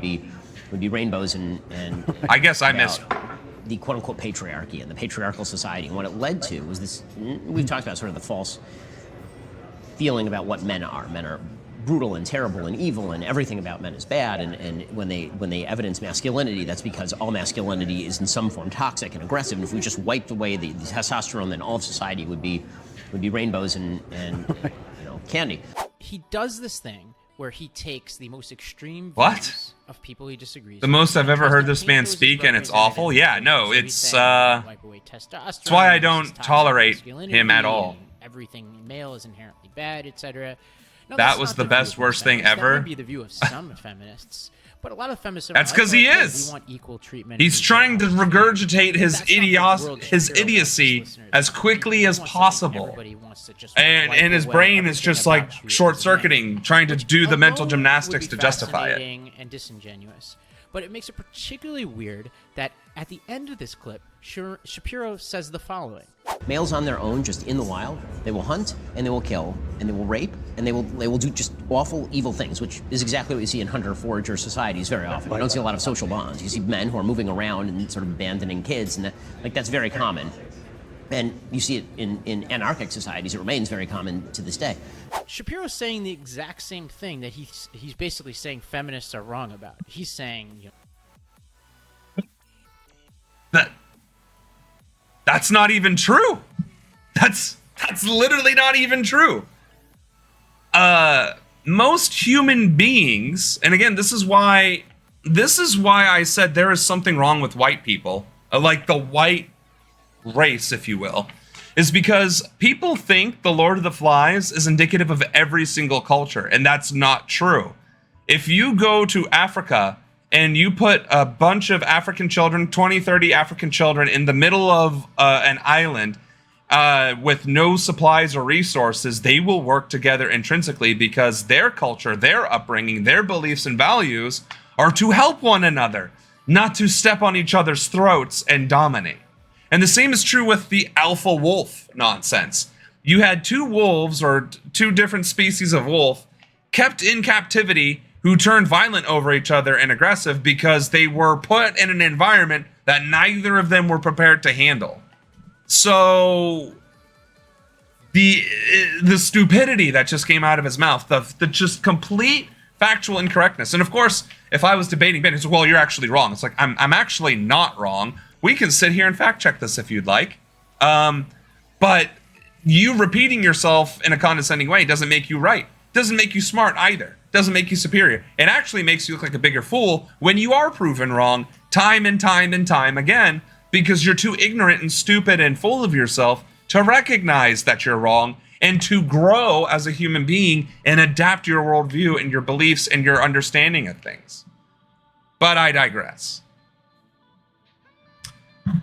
He was on Rogan once trying to deny that systemic racism exists, and even Rogan was able to mop the floor with him. But that's because Rogan is actually intelligent. He just, unfortunately, allows right-wing extremists on his show and gives them platforms. That's not good. That was basically what the Caribbean islands were. The natives there were not warriors. They cohabited peacefully. Exactly. And it's what Puerto Rico was, right? The Taino were the good people. Not really, but I saw his tweet about his wife. Sad for her. Yeah, no, just... I think we can skip that now. Who was it that requested the Federal Reserve? Let's get to policy. I've been searching for the perfect head shaver for over a decade now. We're going to start this hour We've listened to Ben Shapiro, unfortunately.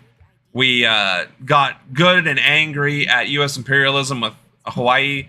Let's learn about the Federal Reserve and how it has fucked us as well. Breaking news on the economy. It's news that could have big impacts on your Can you hear us? The Federal Reserve just announced it is Actually, we should wait until he's done donating plasma. Remind me to get back to that. I guess we'll do Kamala. A very busy night of breaking news in the presidential race, including new information on the timetable for Vice President Kamala Harris. Are we going to talk about the environment? To reveal. And point of fact, Drea, that is right here. Climate change and global warming. But Kamala is a very short few, and then it goes into the... Can this move? Oh, hold on a second.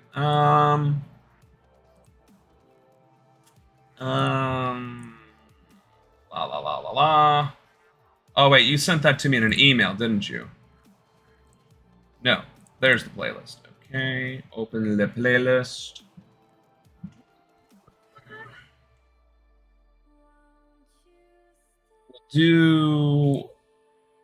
How do you move? How do you move items? Interest rates. They've been near zero since the financial crisis. The fuck? That's made it cheaper for everyone to borrow, from banks to homeowners to car buyers. Interest rate. Why did that start playing? Also, why am I not able to move this playlist around? Can I not edit it? I guess not. Anyway, we'll go ahead and we can do climate change while we're waiting, since you did earn it. Something is going on You with the spun weather. it. Well, apparently not. In the late I was winter not of able to change the 2019, order. 14 U.S. states, from North Dakota to Louisiana, are smothered by an historic flood. A flood that usually happens in spring. I lost everything. I lost everything. 1 month later, a severe winter storm slams wide areas of the high plains, spreading deep snow, stranding people and livestock. A winter storm in spring. Then, in April and May, a severe tornado outbreak in the Central Plains spins up over 500 twisters, killing 13 people and flattening towns from Texas to Iowa. Extreme weather events just also, how is Texas going to survive hurricane season and earthquakes and tornadoes without U.S. federal dollars and FEMA? Because Texas is one of the biggest recipients of federal dollars of all of our states. And they think they're going to be able to be self-sustaining? Are you kidding me? That's not going to happen. More, bigger, more often. And the question at the top of everyone's mind, are these the real impacts of a warming planet? Yes, this is more that than is exactly an what they extreme are. weather story. This is a story about our food and our water systems. One of the biggest sales ever. 30 beef sticks for just $30. Try for $1 each. This is a story about our health, our economy, our buildings, our roads.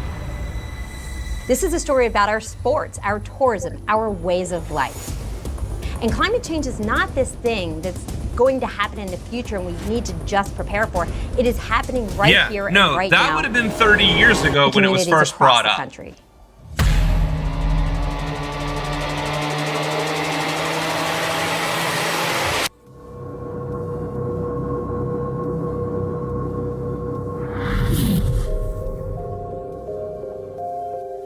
There is zero debate within the scientific community that the planet is warming. That's unequivocal. It can't be denied. There's no debate. debate. The instrumental record It's a fact. gets really good at about 1950, and it gets even better after that when we put satellites into space and we can now make comprehensive measurements of the globe at a rapid frequency. And these are all telling us the same thing, that the planet is warming. It's warming from the top of the atmosphere to the bottom of the oceans. But how do we know all of this for sure? Damn, the bottom of the oceans aren't even getting warmer. Thousands of weather stations record temperature, rainfall, and wind. The results of this simple record keeping are straightforward. 2018 was Earth's fourth warmest year on record, after 2015, 2016, and 2017. So we've only been getting hotter, warmest years since 1880 have occurred since 2005. So how old is this video? A month ago. 2019 is on track to be in the top 3 warmest years on record. What's more, the global climate is responding to all that heat. Global warming is affecting different kinds of weather in different ways. The easiest one for everyone to understand is that you add more heat, you're going to have more heat. Temperatures are higher, heat waves are lasting longer, they are more intense, and we're seeing more of them. Yeah, but some that's other one way to ways put it. that we're seeing our weather change is the increase in extreme amounts of rainfall. And this is happening around the globe. Even in places that are drying out, you have to look at our world as a water world. So when you take a world that is mainly water, you evaporate that water into the atmosphere, there's more of it to actually come down in these heavy rainfall events. And that is what we're seeing everywhere.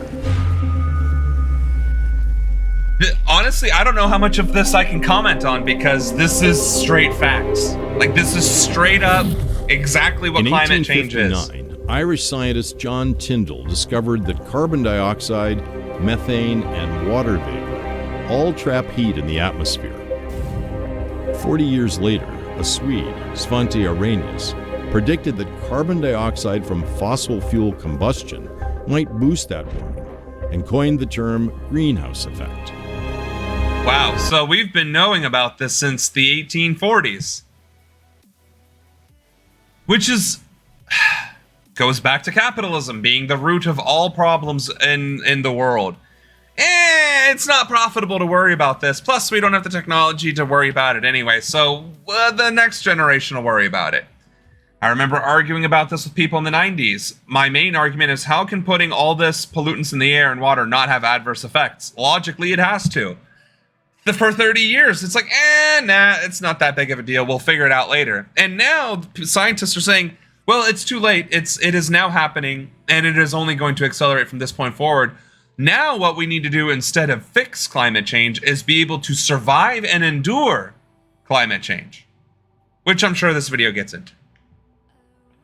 I learned about the greenhouse effect in the 4th grade. Yeah, like he just said, back in the 1840s is when they started bringing this up. How can anyone see those clouds of smoke and be like, oh, that's not going to be a problem? Right. I just... and it's funny, right? Because this generation is like, oh, we're not going to see a future. Like, we don't care. TikTok dance. Like, I get it. Tyndall and Arrhenius were right. Now the planet is warming, and for the reasons they discovered. However, what no one back then could predict is how atmospheric warming might change the way weather behaves. More than that, how it would force a shift in the global climate and change the weather, not just for today or tomorrow, but permanently. Well, I don't think about it permanently. I think what'll happen is, it's not what I think will happen. The Earth goes through periods of ice ages and not ice ages, and we're at the tail end of the last ice age. So now there's going to be a high temperature for however long that's going to last until the next ice age. So we're just going to be overall a tropical planet, which may cause different regions to become deserts and former deserts to become lifelines again. But that's what's going to happen. We're going to see what it was like to live like as the dinosaurs, except we're going to see it in real time. The ads are back. Yeah, I thought I turned it off. I apparently have no control over the ads with this. So if it's becoming more and more of a problem, we can address that. Well, you may as well gift another sub so we can hit 40 and new emojis. I mean, Jesus. In the 80s, they kept telling us about the hole in the ozone layer, and that's why we shouldn't use aerosol. Right.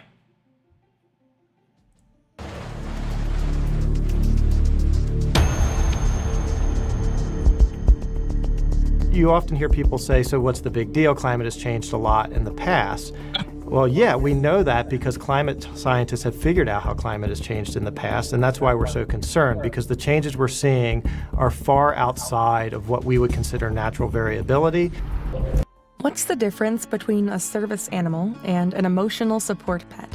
Well, a service animal has to go through long and expensive training so it can work and carry out tasks for people with disabilities. But an ESA pet doesn't. In fact, an emotional support pet is exactly that, a regular pet who offers its owner emotional support through love and companionship. That was the most adorable ad I've ever seen in my life. I want a cat. Oshun is a major shareholder. Well, she's the #1 shareholder, apparently. She has, let's see, out of the total subs, let's see. So out of the 37 from the top, because I donated 10 at some point, so that would be 47. That's 51%. You actually have voting majority stake in overall sub contributions. You okay to do this every month? Because I don't want you to have to spend monthly. Oh, Shun has a source. That sounds very sketchy. Just throwing that out there. Compare the future expected changes, right? We're talking over the next several decades of a few degrees Celsius, maybe 5 degrees Fahrenheit. Changes of that magnitude in the past have completely reorganized Earth's climate. So we're talking the difference between a deep ice age or a very warm greenhouse Earth, the changes of this magnitude. And if we continue to put emissions into the atmosphere, we expect to exceed the changes that we've seen in the historic record and basically put us back to climates that were present when the dinosaurs were roaming the Earth and there were crocodiles near the North. Didn't I call that? Did I or did I not call it out that we're gonna be living the same way the dinosaurs did? I literally called that out, didn't I? In 1989, the world came together to ban CFCs because of the hole in the ozone layer. Why can't we achieve that type of cohesion now with climate change? My guess is the power influence of the petrodollar. No, that's exactly why. Again, capitalism is literally the root cause of all of our problems. All of them. Not some of them, not a majority of them. Each and every single one of them can be traced back to capitalism. And arguably to Ronald Reagan. Pole and that sort of thing. So, a couple of degrees Fahrenheit globally is a massive amount of climate change. And is it natural? Like an extreme future, but scientists base it in part on the record of how the climate has behaved in the past. Before the mid-19th century, we can use what we call climate proxies to try to reconstruct what climate was like. Things like tree rings, things like ocean sediments, things like ice cores. From that record, we can rebuild climate patterns on the order of centuries ago to millions of years ago, and those are all telling us that we're in a period of unprecedented warming that can't be explained in any other way except through greenhouse gas emissions. That's the growth science. Rates of old trees report hot and cold, wet and dry periods going back hundreds of years. Ice cores drilled from the bottoms of glaciers contain bubbles of the atmosphere as it was hundreds of thousands of years ago. Yep. Ocean sediment cores push the climate record back even farther, to many millions of years. Forensic analysis of all these so-called paleoclimate models together tells the story of a climate that has changed naturally through time. Variations in the orbit of the Earth. Hey, Vance is that kind of guy, no seeming about it. Also, here's a conspiracy theory, since it's Conspiracy Theory Friday. It wasn't a meteor that killed the dinosaurs. Nope. Here's the conspiracy. Humans, the human race, was around during the time of the dinosaurs to begin with. The Christians were right, but they were wrong about how old the Earth is. The Earth is billions of years old, but humans did walk with dinosaurs. Millions upon millions of years ago, we developed our technologies and our societies to such a degree that during the last nuclear holocaust, or whatever holocaust that humanity engaged in, caused a global extinction event, and that over the course of millions of years, all concrete, all plaster, all plastics, all of everything that was ever manufactured by humanity was erased and broken back down. And we didn't become fossils because we didn't die in tar pits or in mud. We got eviscerated. We were dead on the ground. We were dead in these buildings. And our bones deteriorated along with everything else. That's my conspiracy theory. Back to the climate change. Eruptions. And other natural forces have all played a part in changing the climate. But there is one consistent common theme. When family carbon dioxide values. Levels have been lower, the candidate for family values. When carbon dioxide levels have been higher, temperatures have been higher. So going forward, what we can expect, unless we do get a handle on our emissions that we're putting into our atmosphere, is more extreme weather events. including heavy rain, including intense heat, and intensifying tropical systems.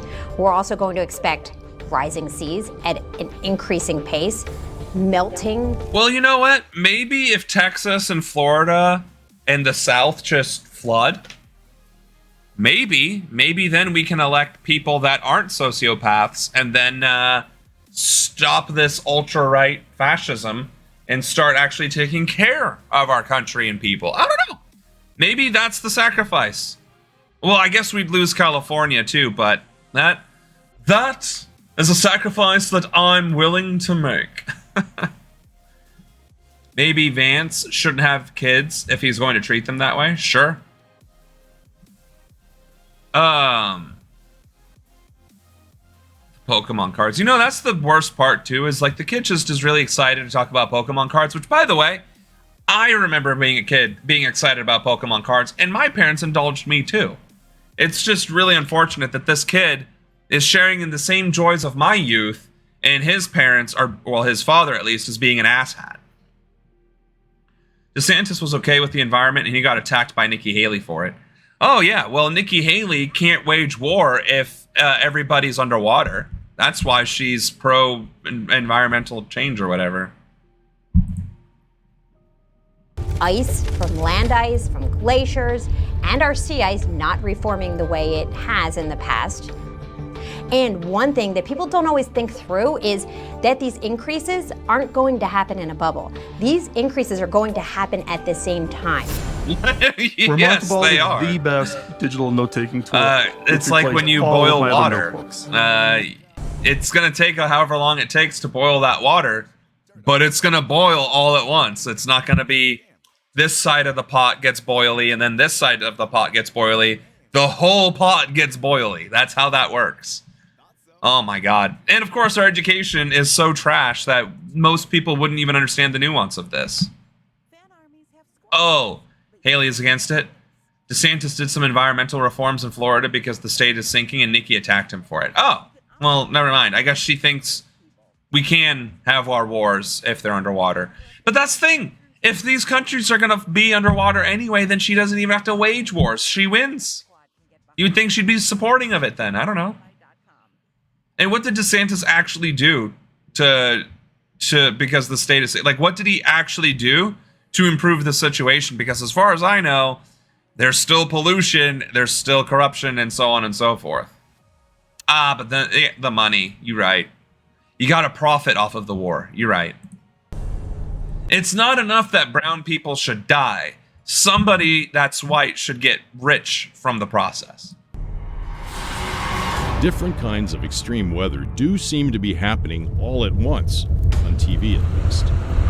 But people who get hit by big floods, fires, hurricanes, tornadoes, and heat waves are not the only people being affected by warming and the changing climate. The climate is changing everywhere, all the time. So to help people better understand the magnitude of the changes we're expecting, we created this Future Urban Climates Mapper. It's a web application that people can go to and look at any one of about 540 urban areas in North America to see how climate change is expected to impact these places. So people can go to this application, they can click on an urban area. tinyurl.com/urban climate. Okay, so hold on.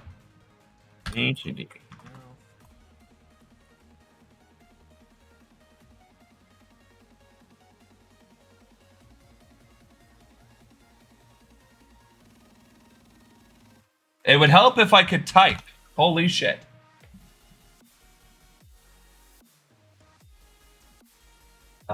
Come on.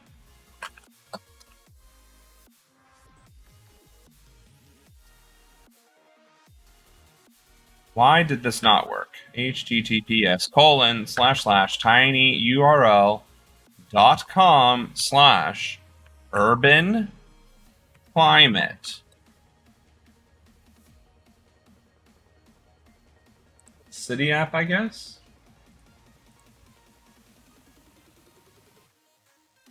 Block, because we're not doing that. Okay, so it's the United States. Okay. Oh, that's Wait, no. All right, this is what we're seeing. This is what I'm looking at. I said this is what we are looking at. Yeah, let's just take forever to load, I guess. What will climate feel like in 60 years? Please select. We're going to have to lock the position. So let's pick Miami, Florida. I don't... What? Why the hell is this even mentioned at all? Oh, because of climate analog? All right. Average of 5 forecast, climate similarity. So what are we seeing then? Like, what is actually... How do you use this map?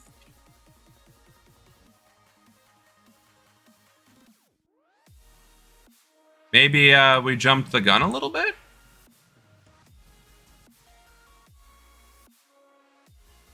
What's supposed to be happening? I didn't even click to go there. Why did that just happen? Oh, so it's not changing the map? Okay, this is stupid then. This is dumb. This isn't helpful at all.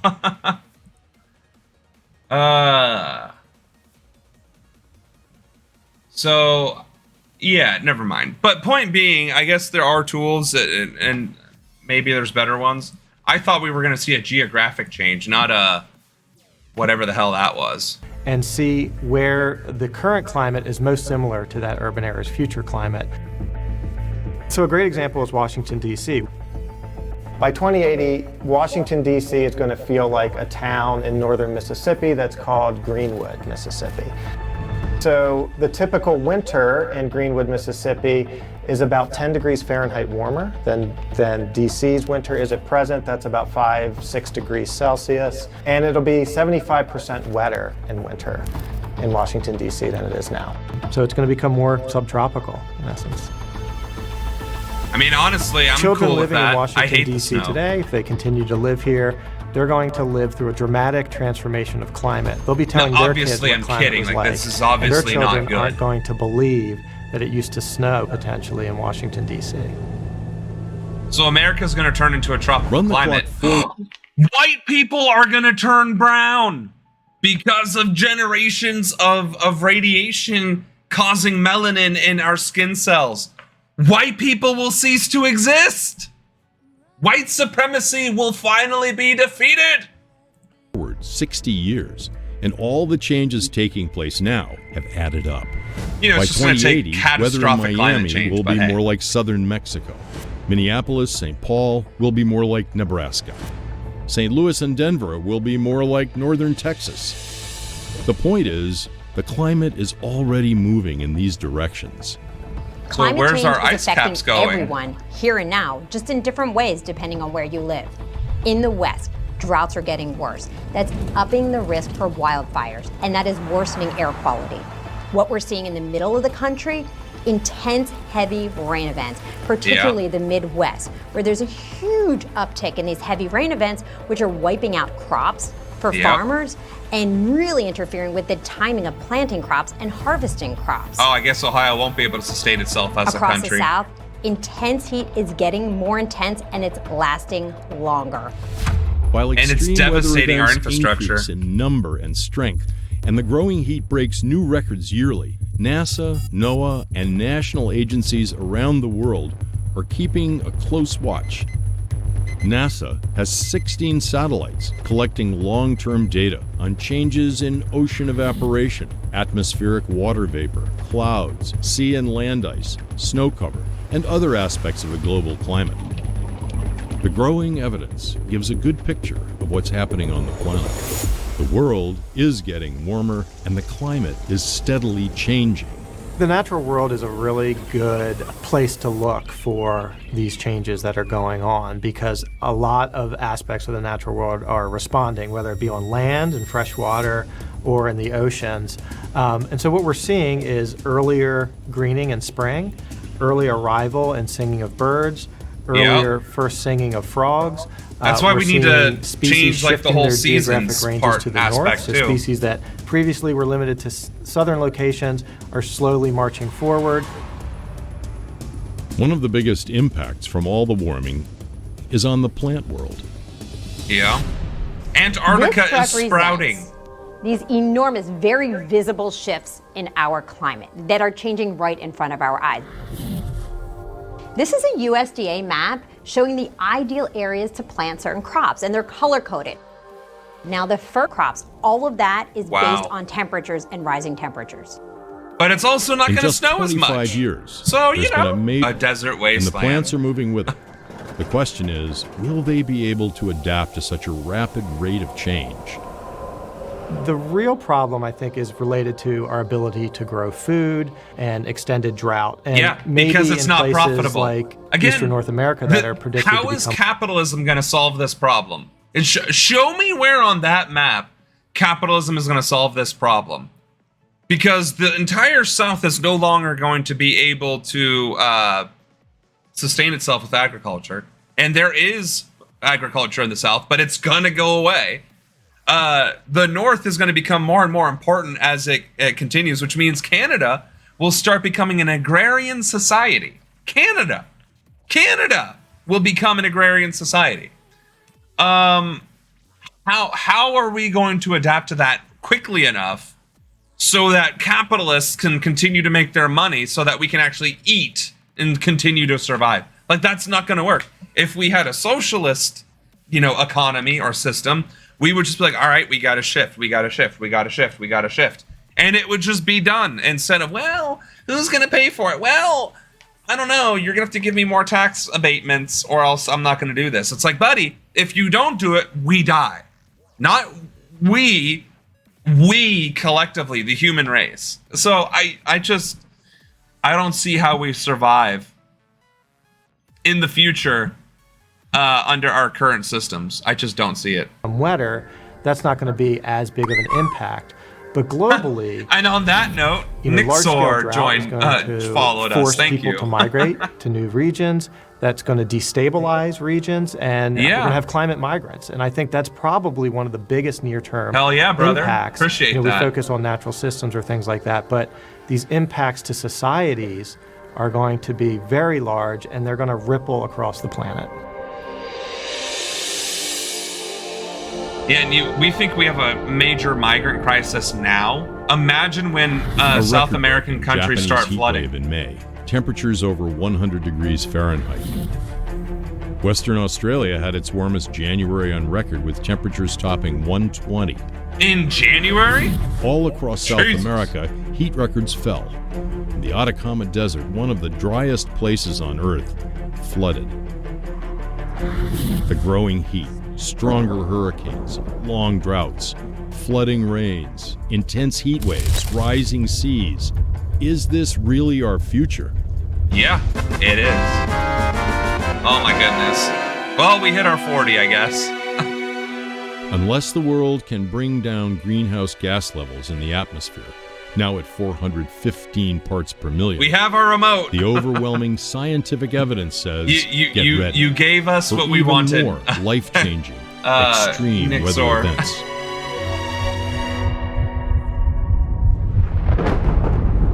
Oh my goodness. Well, my goal would be to take our efforts and expand them globally to do potentially thousands of urban areas across the planet on all of the continents where lots of people live, to try to get everyone across the planet better informed about why we're concerned. That's the thing. Most other countries are taking it seriously. We're one of the few that aren't. What can do is talk about climate change and ask questions so that they can understand that their actions have impact. That's not helping. And the more you learn about the subject, the more you're going to understand how your personal actions are impacting our planet. That's helping. That's helping. Anything that isn't, deforestation and fracking is actually helping that situation. So, Drea, we covered your topic. And quite frankly, that was a very good video, honestly. I have nothing to say negative about that. That was fantastic. PR is doing pretty good on environmental issues. The people really care about it. Yeah, because they're an island. If they don't take care of it, they're going to cease to exist. But they might cease to exist regardless because Western countries don't give a shit. So, we are going to briefly cover the Olympic boxer controversy because it's not a controversy. It's right-wing rhetoric and absolute just discrimination and fear-mongering. Is this not the video? Wait, is this is something else, isn't it? About this one, as you said, this is a complicated case. It's just not that simple. Now, the boxer in question has high levels of testosterone. This woman, Imani Khalif, is a cis woman, not transgender, from a country where that's illegal anyway. She was born a woman, is a woman, physiologically, just happens to have more testosterone than most. And there are a boatload of women and natural reasons why you might have more testosterone. But rather than be like, yeah, that's just a natural phenomenon, we have right-wing extremists saying, oh, she's a man, not realizing that she is unequivocally a woman. It's insane. Testosterone, but she is a woman. And the Olympic Committee wants to make it very clear this is not a transgender issue. In just 46 seconds, with a single punch to the nose, Italian boxer Angela Carini forfeited her Olympic match against Algerian Iman Khalif, sparking worldwide controversy. I mean, you could see that there was a real distinct power difference. It was a bad situation. It was really the power difference is that she's stronger than the woman. It's disgusting and it's unfair. I've lost all my respect for the IOC. At issue. So wait. Oh, well, this is Fox News. So they're just going to shove the conservative rhetoric down our throat. Iman Khalif's gender. She is a woman, reportedly born with XY chromosomes, typically carried by men. In 2023, the International Boxing Association did not allow Khalif to compete because she failed their gender eligibility test. Which but the is IOC discriminatory has in the different first standards. place. For Arash Markazi, founder of the Sporting Tribune, that's a problem. When you have two governing bodies who don't agree on who can participate, you have this controversy in place. And I think that this is something that clearly needs to be worked out before the Olympics come to Los Angeles in 2028. It's dangerous and someone will even... No, we're not even... Nope, we are not even humoring that shit. We are definitely not, because this is the fight, by the way. This is the fight in its entirety. Once it fucking loads, I guess. What is wrong with this? Operating from the southpaw stance. Just falling a little bit short. Well, I can't get the stupid video to load of the actual fight because XSplit is garbage. Jesus Christ. Global warming impacting technical aspects. So hold on. Let's go back to the beginning. This is the whole fight. I'm not seeing anything other than maybe a height advantage. Operating from the southpaw stance. Just falling a little bit short there. And they're doing point boxing, by the way. That's why it might look a little weird. Right hook from Carini. Khalif looking to come with the straight punches. That's why they're holding their arms out more, as they're worried. They're trying to get connections for points.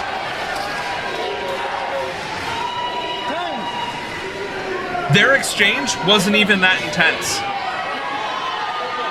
Carini just asking to get her head guard tightened in.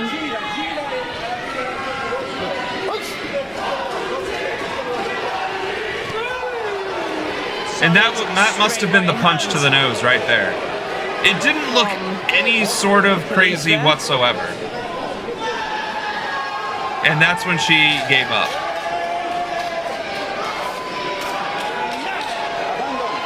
And that's the whole thing. That was the controversial fight. That was the whole thing. Did they do a weigh-in? Yeah, that's not the issue. The issue is that she has XY chromosomes.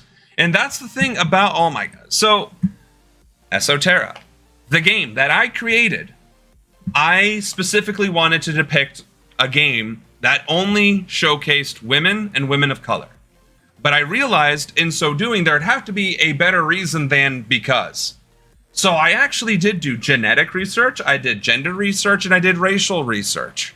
I spent maybe a couple weeks completely just hyper-fixating on that topic and subject line, and I learned a lot.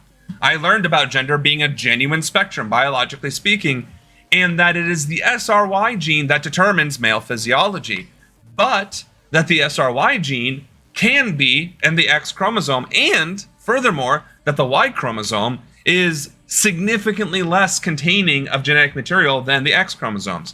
And it is becoming less so more and more as the years go on, until eventually it is going to disappear. So my point is that the Y chromosome is already unstable. SRY gene, which allows for sexual reproduction, is already existing in the X chromosome, which means that transgenderism and hermaphroditism is a naturally occurring phenomenon in our species regardless, and that we will be femme-presenting as a species sufficiently down the road. Furthermore, with inter-race mixing because of, you know, our nations being smaller and smaller and more interconnected, eventually, when a white person ends up eventually mating with a non-white person, the melanin is going to take over. Why? Because white people are not a dominant gene. They're not. Melanin is. And so eventually, all human beings are going to look some flavor of brown. Whether it is as deep black as like the Sudanese people or a lighter brown like Oshun. At some point in human history, we are all going to look like women and we are all going to be brown. At some point down the line, we are all going to look like women and we are all going to be brown. That is scientific fact. That is certainty. It's going to be down the line. It's not going to happen in our lifetime, but it is going to happen.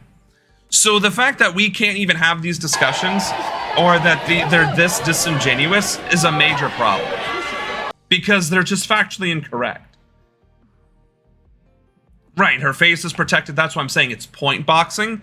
Olympic boxing is more for contact, making connections, and rather than trying to knock out your opponent.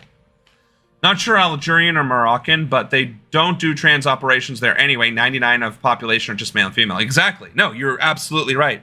It is illegal in Algeria, because that's where she's from, to be transgender, and they have none of that. None of that in their country. So anyway, that was the fight. It wasn't that crazy. Like, her jab is what it looked like. Got the Italian woman in the nose, maybe broke it, and she felt like that impact was too hard. But if you look at the fight, it wasn't that intense. It looked like point sparring. But anyway, I don't like the fact that eventually get hurt. Golden Boy and Olympic gold medalist Oscar De La Hoya took to social media to express his concerns. Oh, that's De La Hoya. There's zero chance that these fighters are evenly matched. It's impossible and it's scary. Sure. At Panda Boxing Gym in Westlake, these boxers have different opinions on Khalif. But if she does have Y chromosomes, technically she's a guy. Yeah, she was born a girl. I mean, she was born a girl. In that case, it will make it a fair fight. But that's the thing. Again, you can have Y chromosomes and still be biologically female. That's the thing.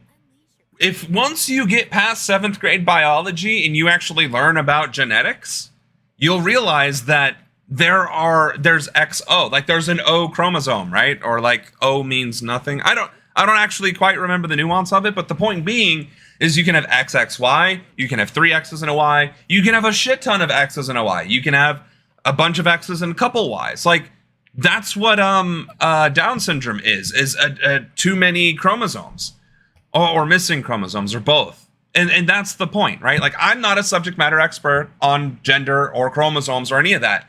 But that's why I'm saying, like, you don't have to be an expert. You can just do minimal research on the internet and find out that X and Y is false. That is not how it is. So anyway. The International Olympic Committee issued a statement that says in part, every person has the right to practice sport without discrimination. All athletes participating in the boxing tournament of the Olympic Games Paris 2024 comply with the competition's eligibility and entry requirements.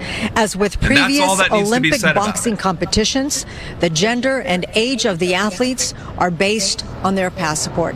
Now, as you heard from Oscar de la Hoya, he also went on to say that he will petition the committee, asking them to rethink their policies and change it for 2028. I'll send it. Yeah, honestly, America should not be allowed to host the Olympics because we are a bunch of racist pieces of shit. Our government is becoming more and more intolerant. Our leaders are becoming more and more intolerant. And quite frankly, I hope a lot of countries boycott the Olympics because of that. I truly hope that. Now, sure, if I become president in 2028, I will do my utmost to mitigate that. But as it currently stands, we do not deserve to host the Olympics because we are leading the drive for these discrimination topics and policies. I hate Oscar de la Hoya. Even Mexicans hate de la Hoya, and he is Mexican. Yikes. Well, that just goes to show, right? That hate is across the country, or across borders. Let's watch this one. Actually, you know what? No, I guess we are going to want to watch this one so we can explain the disorder. Fitness athlete Paul Sklar. All right. Algerian boxer Imani Khalif has been under fire over the last 24 hours after defeating Italian boxer Angela Carini just 46 seconds into their Olympic bout. Carini could be seen crying while Khalif was celebrating the victory. The controversy surrounding the decision comes just after Khalif was banned from 2023 World Boxing Championships after a failed gender test. I decided to delve in deeper to see exactly what this meant, as the controversy surrounding the topic seemed a bit vague in details. In Algeria, homosexuality is prohibited by law and carries up to a 3-year prison sentence. Officially, there are no gay-friendly establishments, and no political organization is allowed to campaign for LGBTQ rights. Jesus, so they can't even have progressive change in their country. In such a nation. Looking at the pictures of Khalif as a young girl and understanding Algerian law, it's unfathomable to think there was anywhere to change the gender of the child. This made me research. She's out of the competition. How? Find out about the boxer, and I came across a term dubbed as DSD. It was an article explaining why Khalif is able to compete in the Olympics as a woman boxer. Khalif, along with another boxer competing in this year's Olympics, Lin Yujin, were accused. She stepped away. Boxing Association. See, that's bullshit. That's absolute bullshit. She got attacked globally for something that was not actually a controversy because of hate and rhetoric. She gave up her Olympic dreams in representing her country. That's horseshit. That is absolute horseshit. And everyone, oh my God.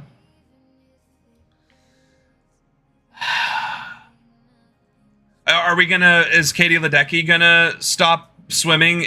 Are we gonna start calling Simone Biles a man too because she is dominating her sport? Like, where does it stop?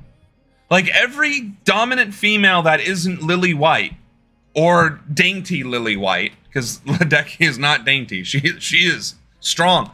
But point being, like, this is that kind of bullshit I was just talking about. This is sexist. It's white supremacist. It's transphobic.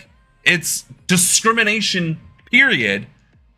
And it's being driven by alt-right wing extremism.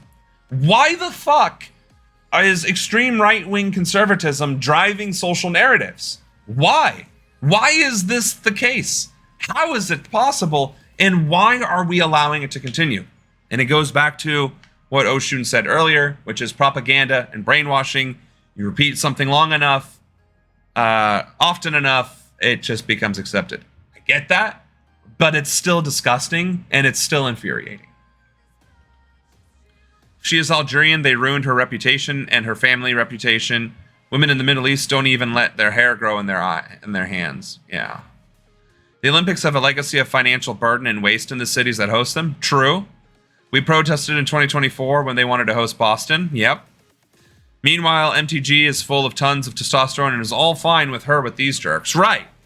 I don't know. Maybe she is, maybe she isn't, but that's not the point either.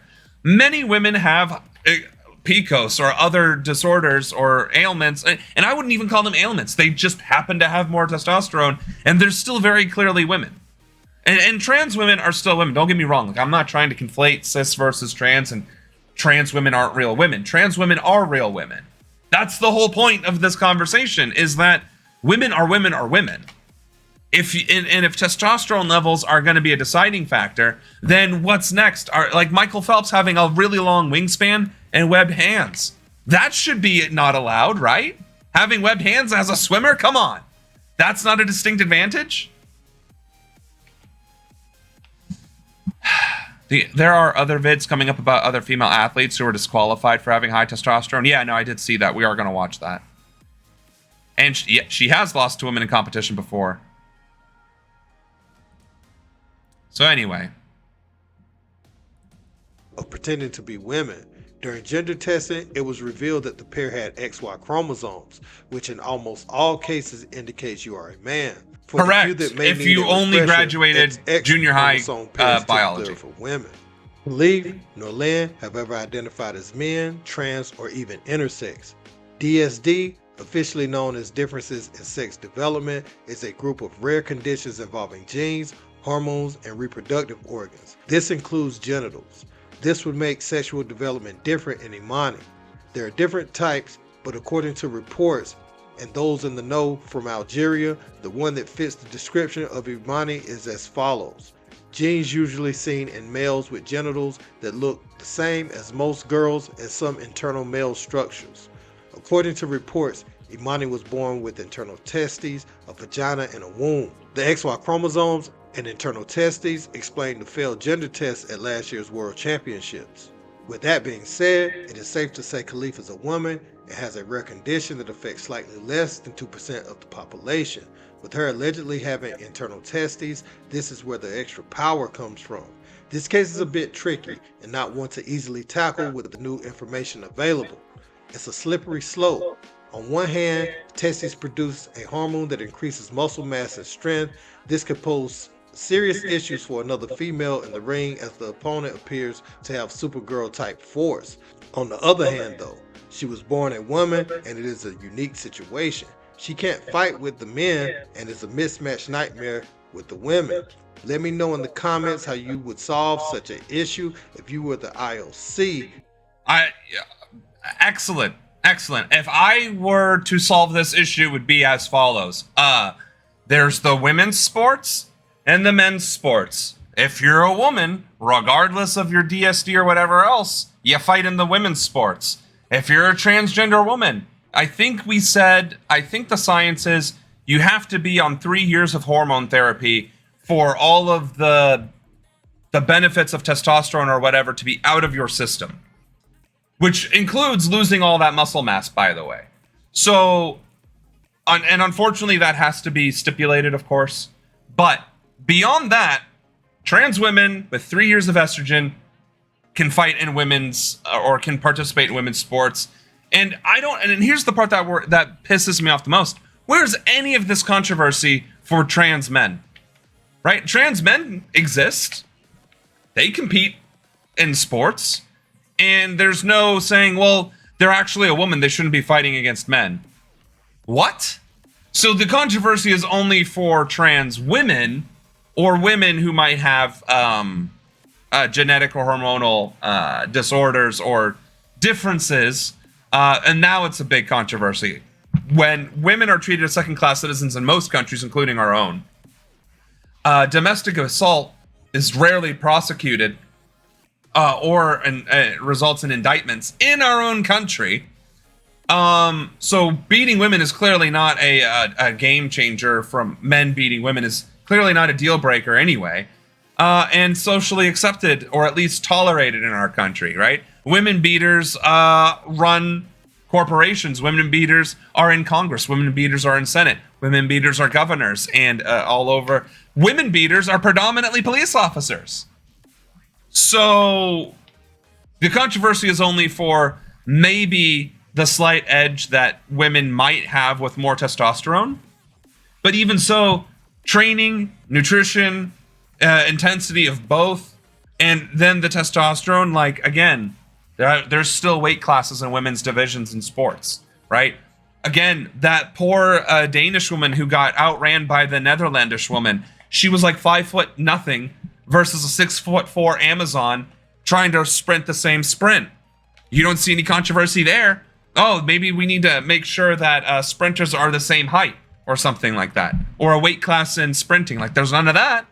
Nobody wants to have those conversations because they don't care. They don't care about actual equity or equality in women's sports.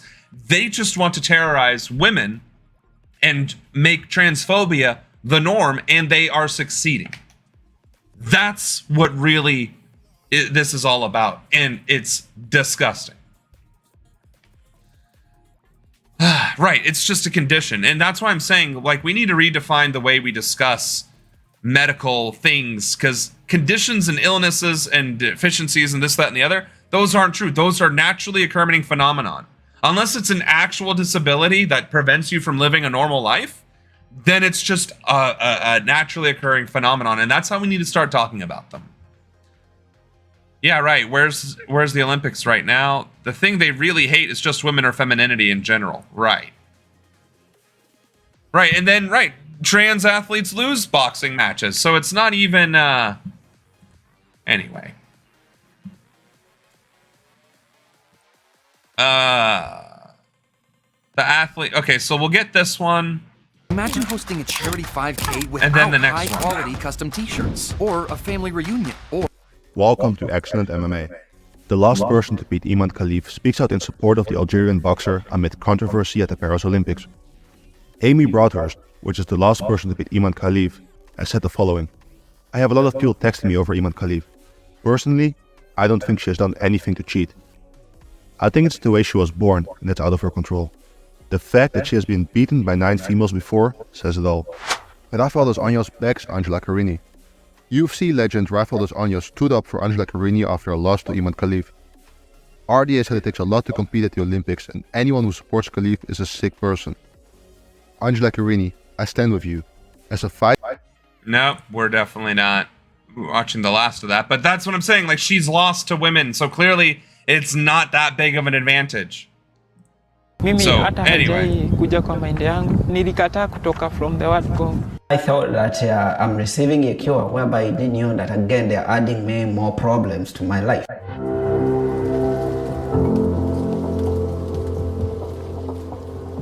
Itakuwa vizuri wakiintroduce hiyo third category ya hawa watu wako na high testosterone, kwa sababu kuzuia watu wasi-utilize talent zao.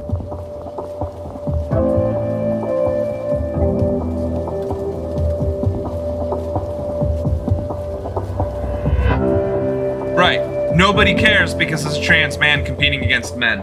There's no disadvantages. Mimi hata haijai or advantages, I mean. Nilikataa kutoka from the word go.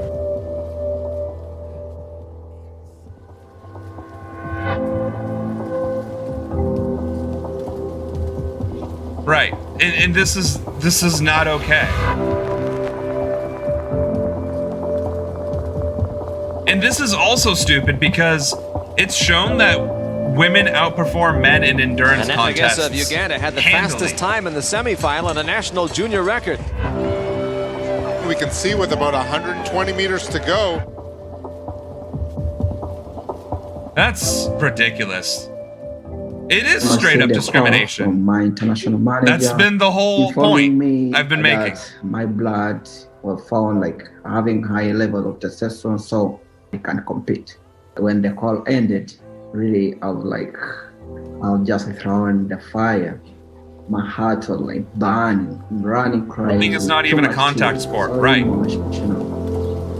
And it's not like she was running at the levels of men anyway.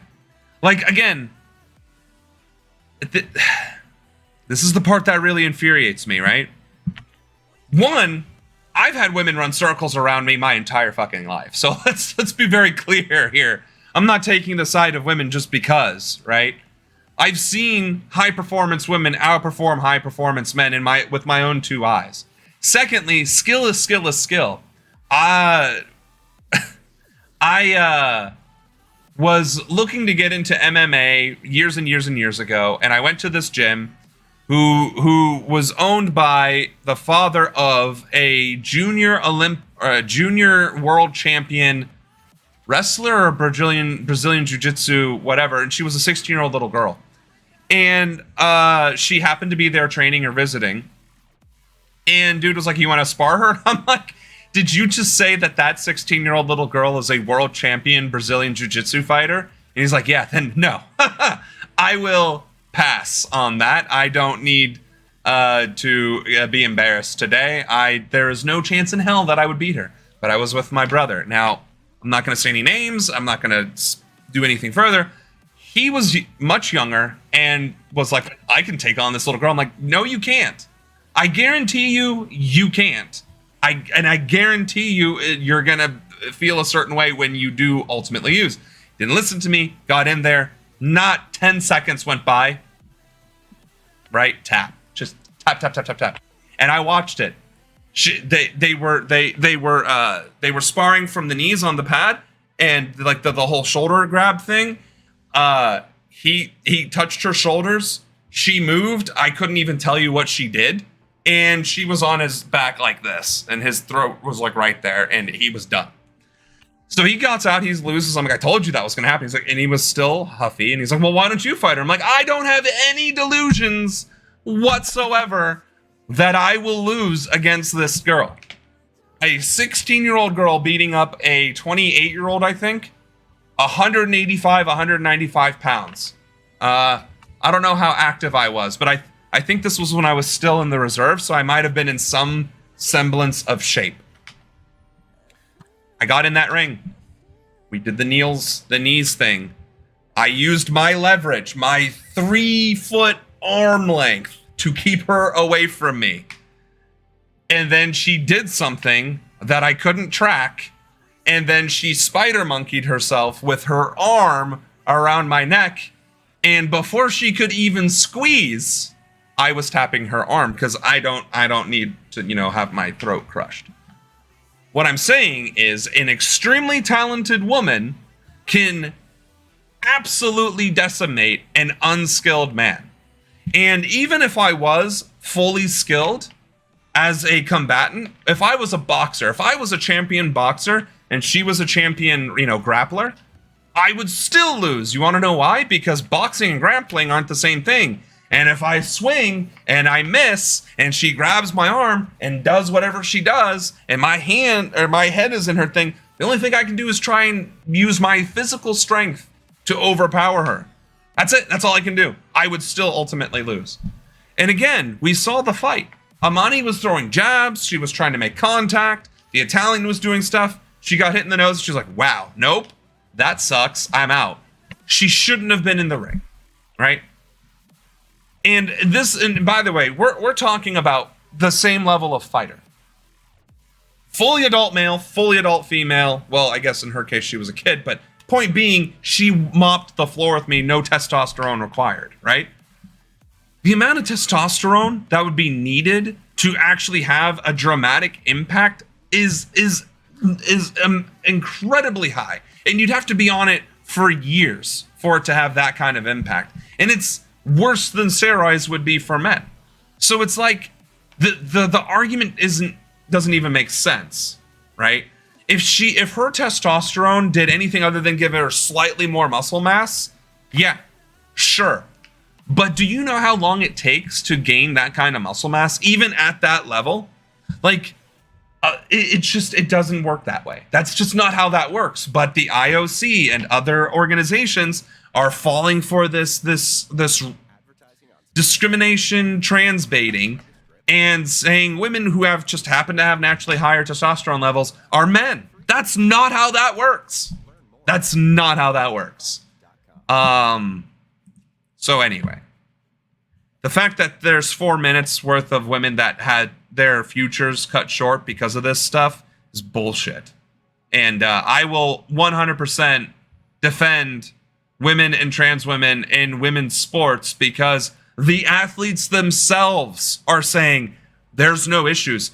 A lot of trans women, like the controversial trans swimmer, lost a lot, right? Lost a lot, except for the one where she won, and that's what made the news. She won, it made the news. She loses, not a single cricket, not a single whisper. So no, this is being blown out of proportion, and it is extremely discriminatory. It's ridiculous.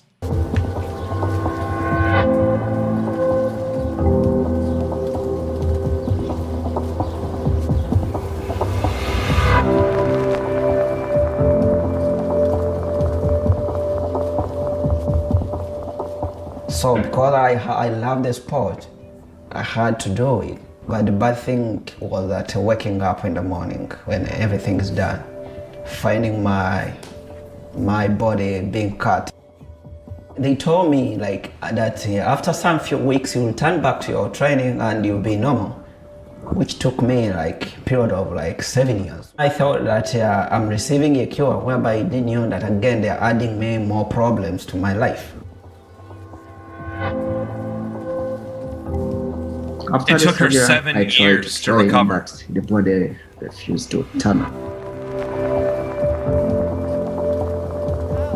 So she had to mutilate herself for a sport, and then her body could not recover from that. Because again, it's not just about the thing that exists there. There's a reason why the body exists like the way that it does. We have no idea what the ramifications were, right? It's not just the testosterone levels. And to just arbitrarily state that this organ or this part of the body, like what? What if I have cancer? What if I have cancer in the throat, but somehow it's causing more blood to flow throughout my body in general, which is now somehow giving me more strength and stamina and speed because of oxygen levels, but it's cancer. It's clearly a disease, but that cancer actually helped me. But now I have to get the cancer removed. Obviously, you don't want to die either, but a tumor then. How about that? A tumor. I have a tumor that helps increase the blood flow right there. But I have to get this tumor removed that isn't causing any other problems. It's not malignant, but because it helps with blood flow or something. Like, that's the same exact thing. And who knows what removing that tumor might do? It could detrimentally impact, right? Because your body is used to dealing with that extra blood flow. And if it's shocked, it could cause heart attacks. It could cause severe deoxygenation of the blood or over-oxygenation of the blood. Getting rid of the testes for her clearly damaged her body beyond lowering her testosterone levels. That's insane. They should have made her take more estrogen or something to counteract the testosterone if it was that big of a deal. And it wasn't, and it isn't, and it never would have been. So, pour one out for Wambui.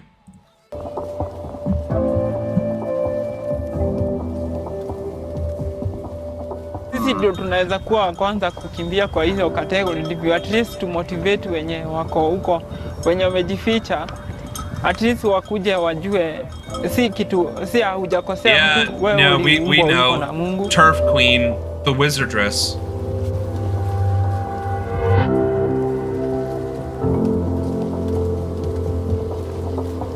Exactly. It's not like, this is the other part. It's clearly not dominating the field either. Because if it were, that percentage would be 2 zeros over. It would be 70%, right? If DSD were that dominant and that damning to women's sports, it would not be less than 1%.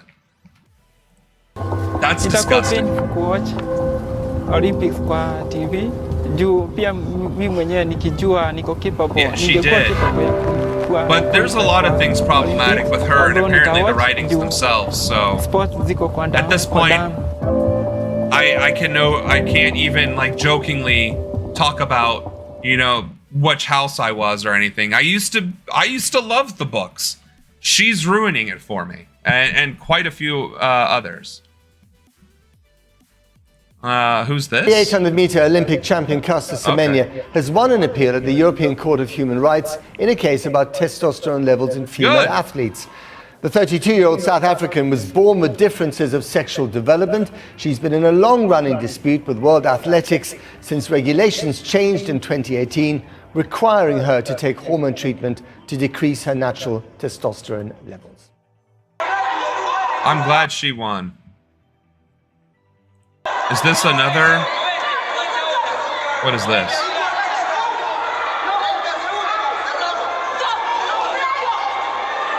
Wasenas Sermanelli? This must be a different fight.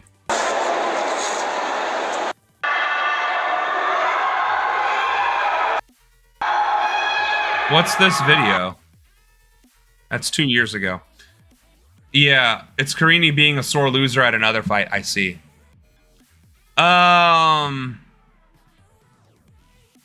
Did our boy make it back? So we can go do the Federal Reserve? Well, we can always do the Federal Reserve when I get back from Scotland. So I guess, I mean, it's almost 7 o'clock. We've just been doing a whole lot of policy today. We haven't even gotten to the aliens. Boo.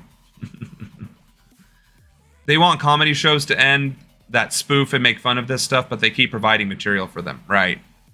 Well, and they think nobody can, comedy is dead and you're not allowed to make jokes anymore. It's like, no, you're not allowed to be a discriminating asshat anymore. So, I think, and no offense, Oshun, you did do a lot of great work here with all of these. But we're not going to get to our conspiracy theories unless I jump to it right now. So why don't we go ahead and do some ancient aliens and then some Age of Empires, and then we'll call it an evening and everybody can get to their weekend. Sound like a plan? And then we'll pick up on all of this other stuff when I get back from Scotland. Amazing inventions. Centuries ahead of their time.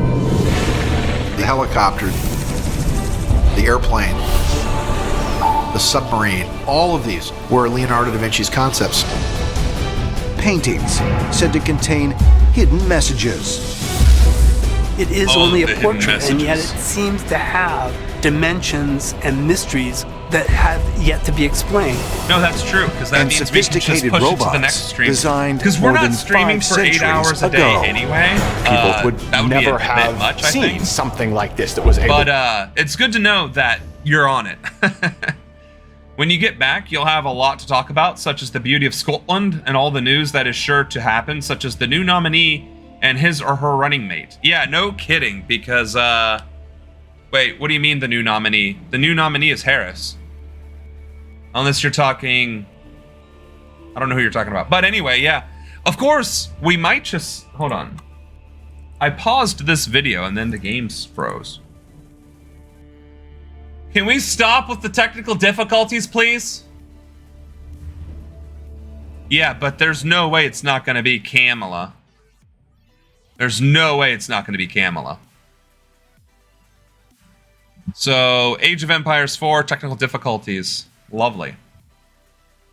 I don't think anybody's got this until it's official. No offense, pop culture, but you don't know the Democratic Party like I do. If they say it's somebody that they want, it's who they're going to be. Yeah, we have no idea who the VP is going to be, sure. But it is going to be Kamala. Alright. So why... They all already fell in line. What the fuck? I guess we're gonna skip because it's frozen? Her VP is going to be Shapiro. Should we watch the Kamala stuff then? Should we do that real quick? Let's go ahead and do that then. We'll do that, and then we'll do aliens. At Vistaprint, we print your brand. I'm gonna get my aliens, damn it! Hoodies, and it is Alien Conspiracy Friday, and I want my aliens. News in the presidential race, including new information on the timetable for Vice President Kamala Harris to reveal her vice everybody says presidential Kamala. pick. Our correspondents are standing by covering the Harris and Trump campaigns and the White House. First, let's go to CNN's Jeff Zeleny. Jeff, tell us what you're learning about the search for Harris's running mate. Well, if we're learning tonight that Vice President Harris is less than 2 weeks away from picking a vice presidential candidate of her own. This is a very accelerated and truncated process. Of course, she is just on the verge of becoming the nominee herself. There's no opposition to her inside the Democratic Party. But we do know that the vetting has begun. A team of lawyers, we are told, are looking into the finances, the voting records, the public statements, and social media and the like, and family histories and backgrounds of several candidates, with the idea of having a candidate for the vice president to announce in less than 2 weeks' time. The list of contenders, we are told, include North Carolina Governor Roy Cooper, who has a long relationship with the vice president. They served together as Attorney General. Also, Pennsylvania Governor Josh Shapiro. Now, both of these two men have been elected statewide in their respective states. Cooper 6 times, Shapiro 3 times in Pennsylvania. Of course, both of these are battleground states. We also believe that Senator Mark Kelly from Arizona is also said to be on the short list. The Democratic lawyers are also looking at his background. Of course, he's a NASA astronaut, has a military career of his own. The list also includes Kentucky Governor Andy Beshear, Minnesota Governor Tim Walz, and I'm told Transportation Secretary Pete Buttigieg. Of course, Buttigieg has already been vetted and confirmed by the Senate. He's also close to the vice president, and of course he ran a presidential campaign of his own, and he's a frequent sparrer out there on a cable television and other places. He has traveled around the country extensively, so the vice president is looking at him as well. But Wolf, all of this is coming as she is going to reach one of the biggest decisions she will make in her young candidacy. I'm told that pollsters are also sort of sizing up how each of these candidates would work with her in hypothetical matchups in these battleground states. I'm told that Doug Emhoff, the second gentleman, is also playing a role as an unofficial advisor, as he does on every big decision. I imagine we need so we'll to taken together what this means is that she'll be making a phone call almost four years to the day that she received that phone call from Joe Biden. She was asked to be his running mate back on August 11th, 2020. She'll be making that call, I'm told, before August 7th of 2024. And all this, Jeff, comes as Democrats have now officially approved the rules for a likely Harris nomination. Tell us about that.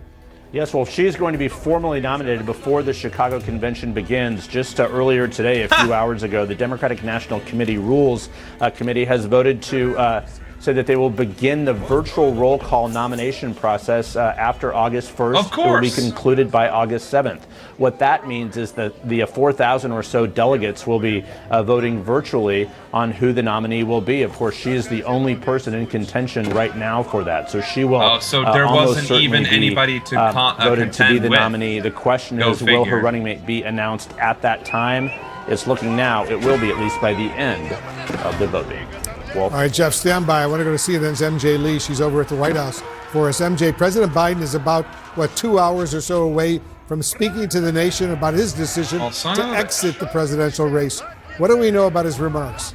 Wolf, there's no question that this is about to be one of the most defining speeches of President Biden's career. We know that he is going to elaborate on his decision to drop out of the 2024 race and also set forth his agenda for the remaining months of his time in office. This is a speech, Wolf, that the president began drafting while he was still isolating in Rehoboth, and I am told that he has been working on this throughout the day here at the White House with his top advisors and speechwriters. And as is expected with many of his major speeches, it is likely that he will be putting the final touches on this speech until the final moments before he begins those remarks from the Oval Office. But Wolf, as we tonight see the president beginning the final chapter of his political career, you guys seriously we are also seeing on vivid display Vice President Kamala Harris. How many different ways do I have to tell you to get down there? She has, in just a matter of days, with really extraordinary speed, gotten the party to really coalesce behind her candidacy. And earlier today, speaking to an audience full of black women in Indianapolis, she made clear that she sees them as being critical to the outcome of the 2024 election, just as they were back in 2020. Take a listen. Your leadership continued in 2020, when during the height of a pandemic, you helped elect Joe Biden, President of the United States, increasing Moscow's income, and me as the first woman vice president of the United States. To do so, the Muscovites need to come on, no. in search of new settlements. I literally told you And to now, only go to there. In this moment, our nation needs your leadership once again. Where is this military of mine? I wish I would have known about the farmer's dog a lot sooner. Are you serious? Can we? We're onto something here. We found Be something. a little useful, maybe? I just knew in that moment, like, you know what, I'm gonna do. And Wolf, as we await the president's remarks, we should note we certainly expect that the president is going to be spending a good amount of energy thinking about what he would like the Biden legacy to be. But as sources have told us, so we have his to pay decision to drop out of the $1,700 race was in gold. only a few days ago, and we are told that those discussions have not yet taken place in earnest. Wolf? MJ Lee, thank you very much. We'll get back to you. I want to go to CNN's Kristen Holmes right now. She's at the Trump rally in Charlotte, North Carolina. Kristen, this is the former president's first rally since the latest and biggest jolt in the presidential race. What can we expect?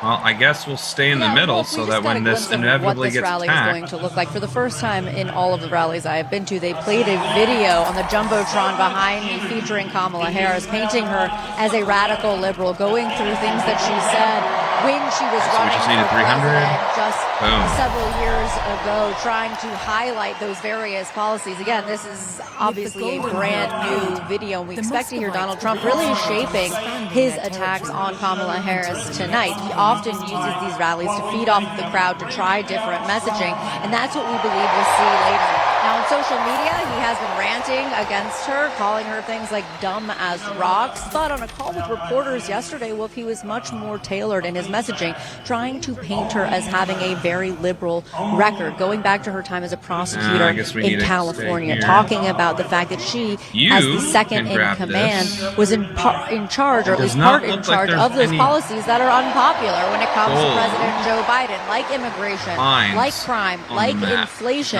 That is what his team wants him to focus on. That is what they want all Republicans to be focused on, is her record and tying her to Joe Biden and Joe Biden's policies. Remember, we are really in a race right now to define Kamala Harris, and Donald Trump is part of that. They believe there is an education gap, that people don't know a lot about Harris, and they want to use that void in the next several days, weeks, to fill it with negative information around Kamala Harris to be the ones who define Harris instead of Harris being able to define herself.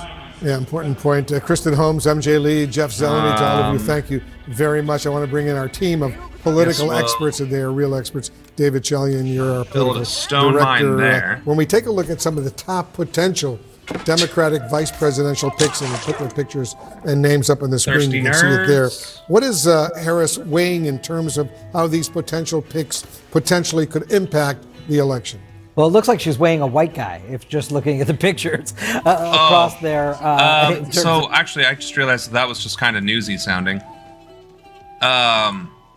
I was and then we're going to get to our aliens. An anime about wolves. So pop culture, you might have forgotten. Vice President. But they actually covered it behind a paywall, where you actually had to pay to have the signatures from the Democrats notarized.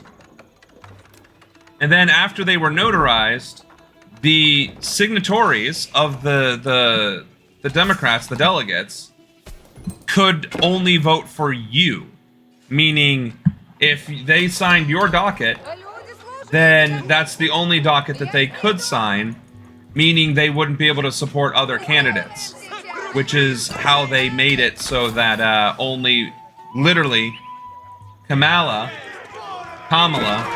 was able to be the nominee. Moscow grew in riches. The Khan continued to demand taxes. If Dmitry did not pay, he would face the swift vengeance of the Horde. All right, so we're gonna have to build military, which we knew that, but As Prince haven't had the chance to do it yet. Moscow's power, he turned from trading with his neighbors to purchasing their lands outright. Oh if he owned the surrounding lands, I don't like how slow everything is either. That's not great. And Dimitri would be secure as Grand Prince. Oh, we're gonna need you to go over there. Range is going. Paid gold 1,700. That's fine. We should be fine.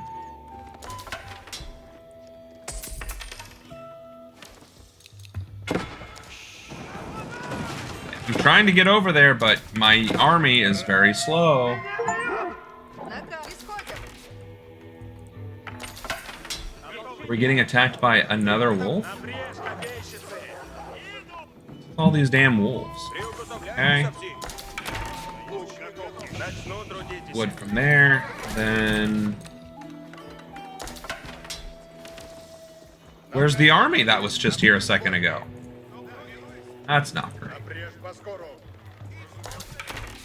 Sorry, and we're not Harris playing. just has a few days to decide who the vice presidential candidate is going to be. The timeline for the DNC virtual roll call is coming up, and DNC is going to vote in Kamala, likely, and her vice presidential candidate. Well, apparently we said August that 7th. is confirmed. So again, Kamala just has until next week to decide who her VP is going to be. That could come as early as this week, or she could wait until next.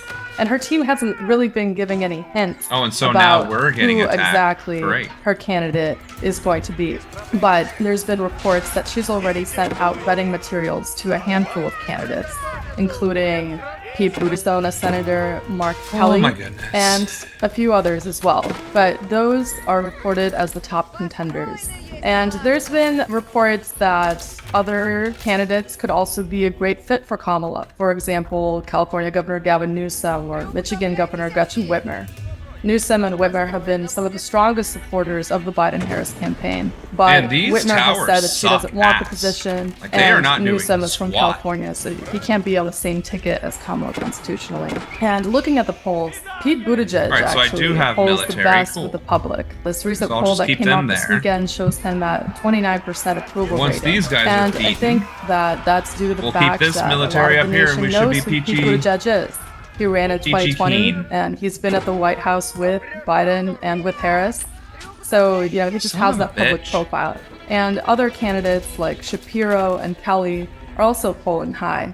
Kelly came in at 22%, and Shapiro came in at 17%. And I think that Harris is going to pick a strong Got 4 Democratic minutes leader, to whoever get she a shit ton of chooses. gold. Someone who has that high national profile, someone who agrees with her legislatively, and someone who's probably Yeah, going thanks. to come from a I'm aware. battleground state. And my military so, for example, is Shapiro just comes dragging from its Pennsylvania. ass, That would apparently. be a great choice for her, just given that Pennsylvania cool, I is a very guess. important state in this election. Or Mark Kelly in Arizona, again, a purple state that could give her some points come November. Don't miss the priceless adventure sale right now at Blue Can we, while they last. Get new RVs from $98. Oh look, we're gonna just walk right past the army. Outstanding. We are going to begin, though, Now with we're new gonna go developments straight back to in the Vice President alien. Kamala Harris's search for a running mate. One Of course, I the can't leading read any of candidates that. has taken himself out of the running as speculation grows about. Amazing inventions. Centuries ahead of their time. The helicopter, the airplane, the submarine, all how are of these these were archers Leonardo not da Vinci's taking out? concepts. Paintings said to contain hidden messages. It is only Seriously? a portrait, and yet it seems to have dimensions and mysteries that have yet to be explained. And sophisticated robots designed more than 5 centuries ago. People would never have seen something like this that was able to move on its own. Leonardo da Vinci is considered one of the most brilliant minds the world has ever known. But what was the source of his profound intellect? He was absolutely immersed in finding out, maybe even proving, that we were not alone.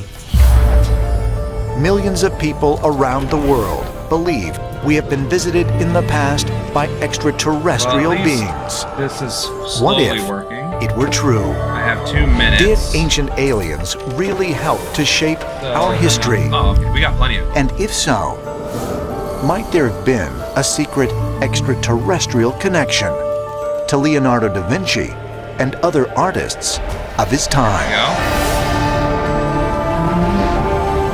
We definitely need more food. We'll go start doing our food again.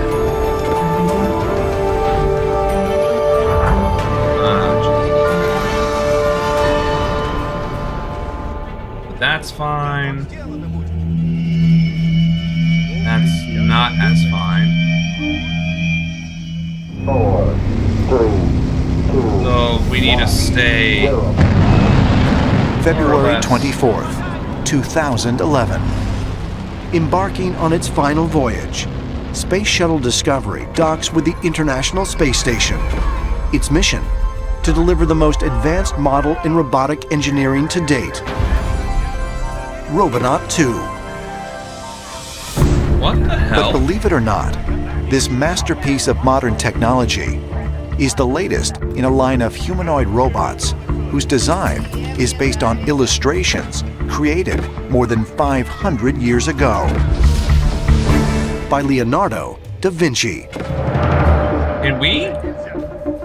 When you look at Robonaut 2, you can trace his lineage back to Leonardo da Vinci. The basic design and structure and ideas you can see in what Leonardo was working on.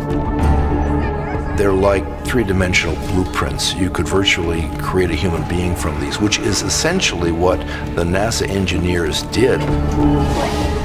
Leonardo holds the position as the greatest human genius that we know of. He had very high intellectual ability, extraordinary creative range, and used them to accomplish quite a bit. Leonardo is somebody who is able to operate across all these various fields, which is very unusual. He's trained as a painter, a sculptor.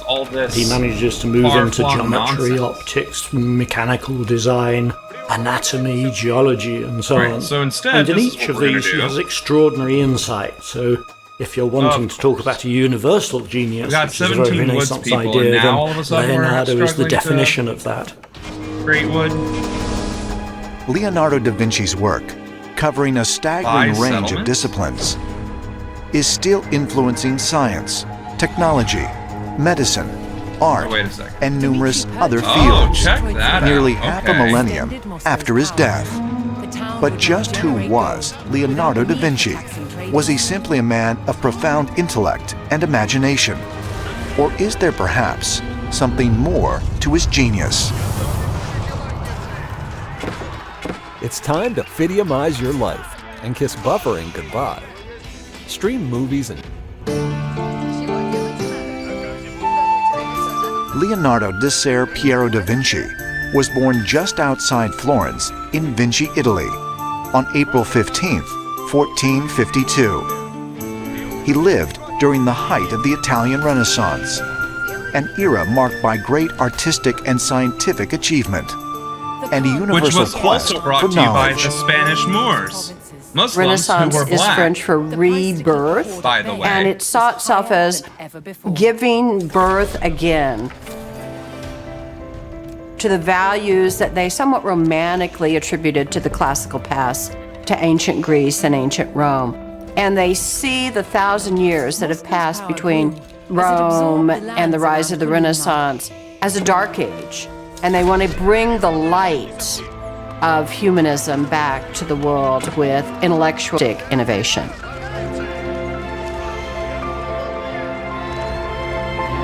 Okay, yeah, I guess that tracks. Florence was larger than London, larger than Paris, and larger than Rome. At the time Leonardo lived there, all these bright people had gathered.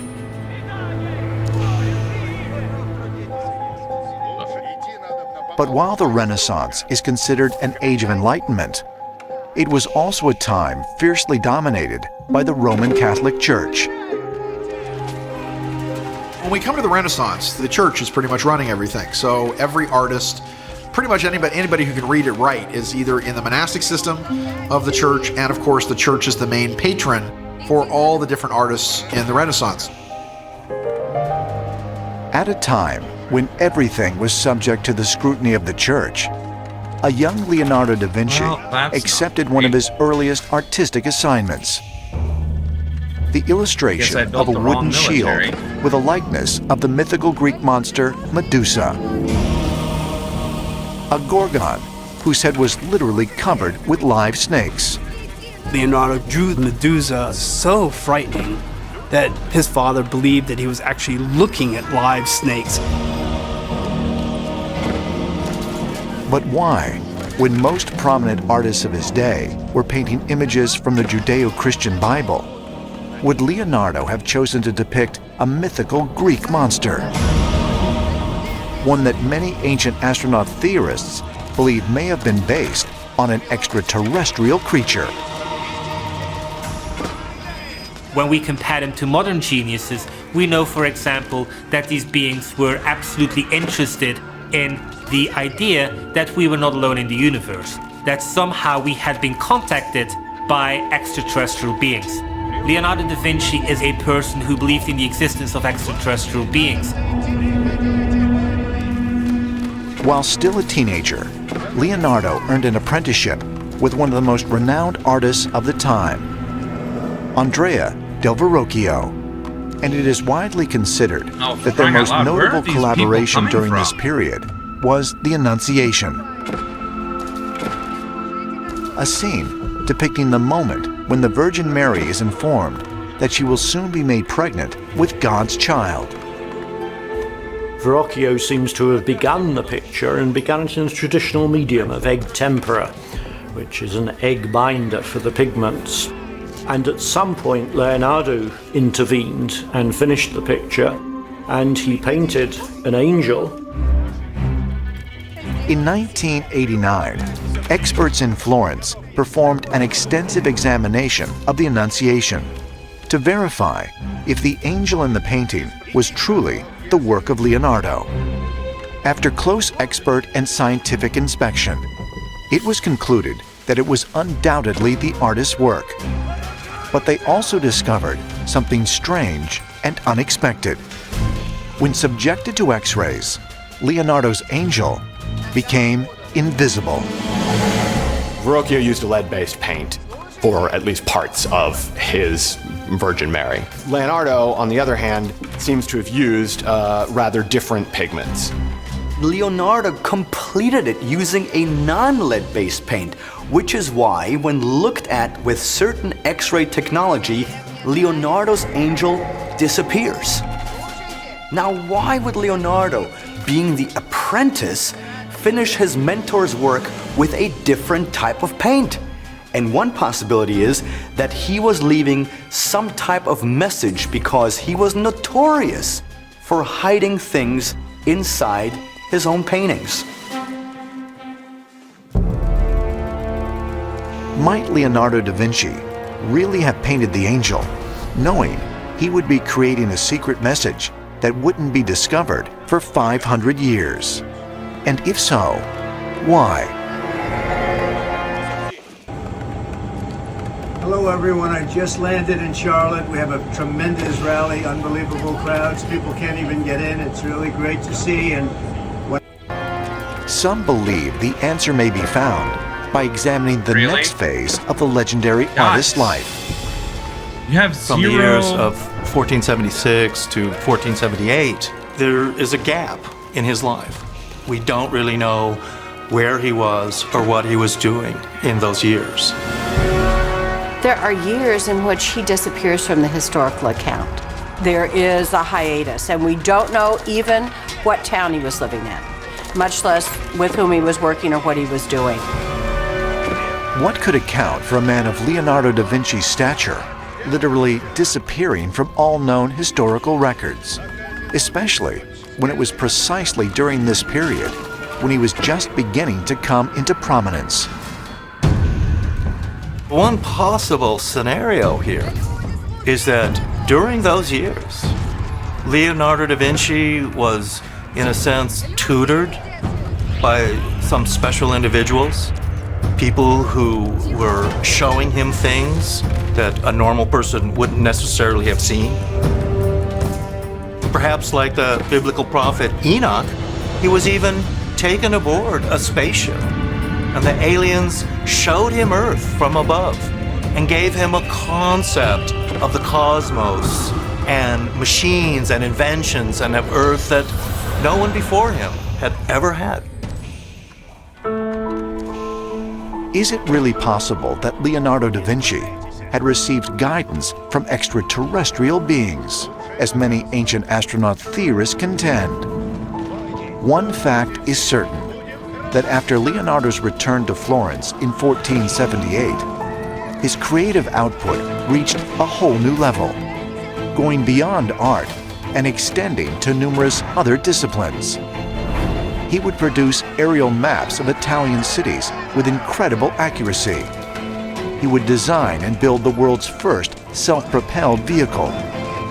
And he would invent machines years and even centuries ahead of their time. There are some people that think that maybe there's an extraterrestrial influence to what he knew, because you have people throughout history who would magically and mysteriously come along every few hundred years or so that then contribute to the fantastic advancements to the human race and the human species. What was the secret behind Leonardo da Vinci's incredible burst of creativity? And why, during the age which gave rise to the likes of Copernicus, Michelangelo, and Shakespeare, did da Vinci tower above his contemporaries?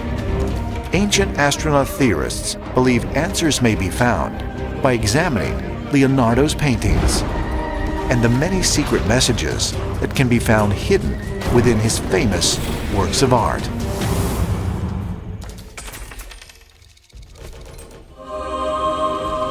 The Vatican, set within the fortified walls of a 110-acre plot of land and surrounded by the city of Rome.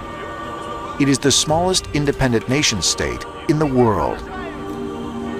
And it was here, from 1513 to 1516, that Leonardo da Vinci began performing an act that during the time was a crime punishable by death: the dissection of human corpses. Leonardo was brought from Milan to the Vatican to paint, but because the Vatican had these great catacombic depths, they were very cool places, and so you could dissect a body without losing it to decomposition. A number of autopsies we know were performed in the Vatican under the nose of the Pope, whose policy of the Catholic Church was to forbid that. Da Vinci stops at nothing to find out about the human body. He buys dead bodies, because even though there is a penalty of death on doing the things he is doing, it's like he cannot stop himself. He needs to know. Da Vinci has this extraordinary drive to know and understand, despite the fact that it might kill him. In his 36 months at the Vatican, Leonardo da Vinci documented dozens of dissections with incredible detail. But to keep his work secret, his notes on human anatomy were recorded in code, using a device known as mirror writing.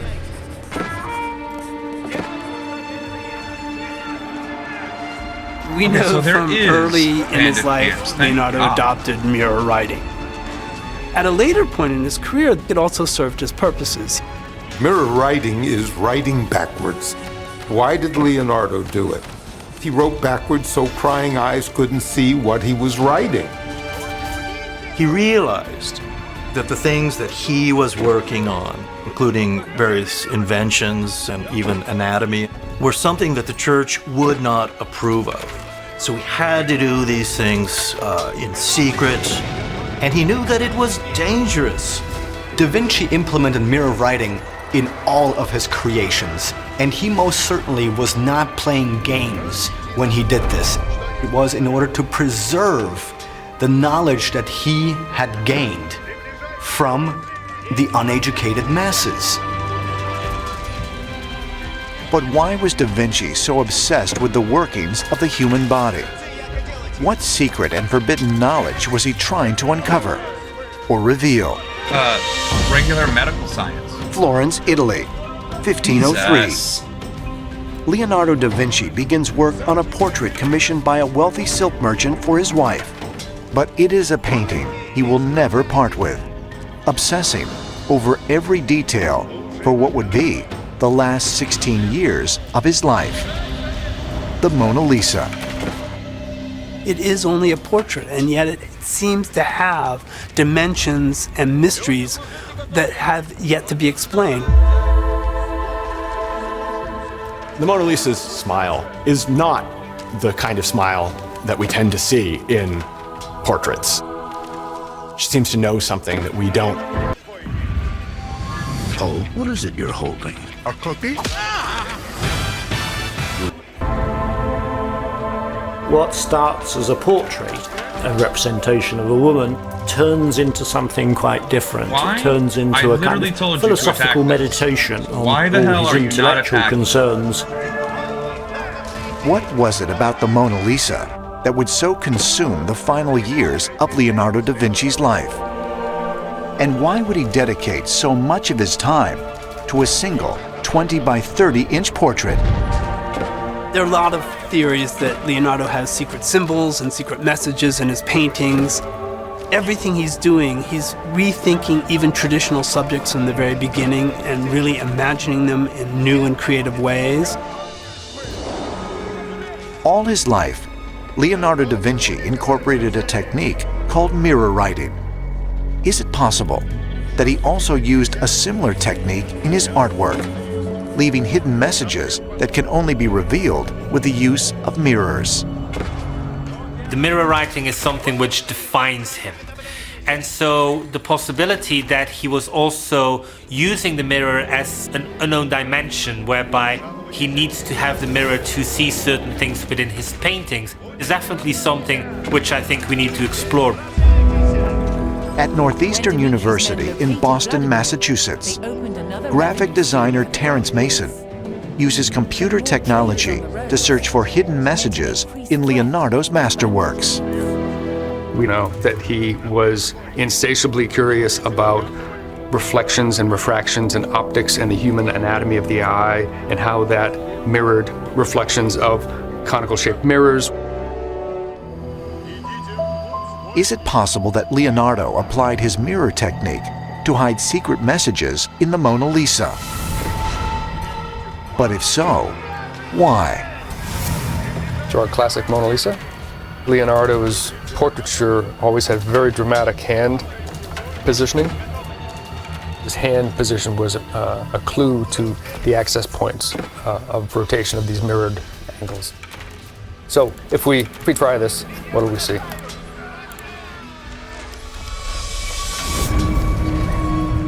Is this helmet-shaped creature simply the product of a parlor trick? If so, then why can a similar creature be seen in another famous painting by Da Vinci, Virgin and Child with St. Anne? Well, this painting, Virgin of the Rocks, we always notice the dramatic hand poses of Leonardo. Is that giving us a hint about where to put the reflective plane? So we're in a 3D environment here. We can do anything we want. We just make a little duplicate.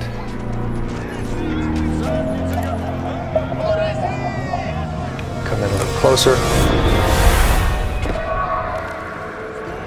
That's a little spooky. So interesting similarity to what we did with the Mona Lisa, right? We've got something close to modern understanding of alien heads. Could there really be hidden messages in Leonardo da Vinci's paintings? Messages that reveal the artist's connection to otherworldly beings. And why was the artist so obsessed with dissecting the human form? Was it for purposes of his art? Or was there another, more extraterrestrial reason? Perhaps the answer can be found by examining the work of other artists during the Renaissance.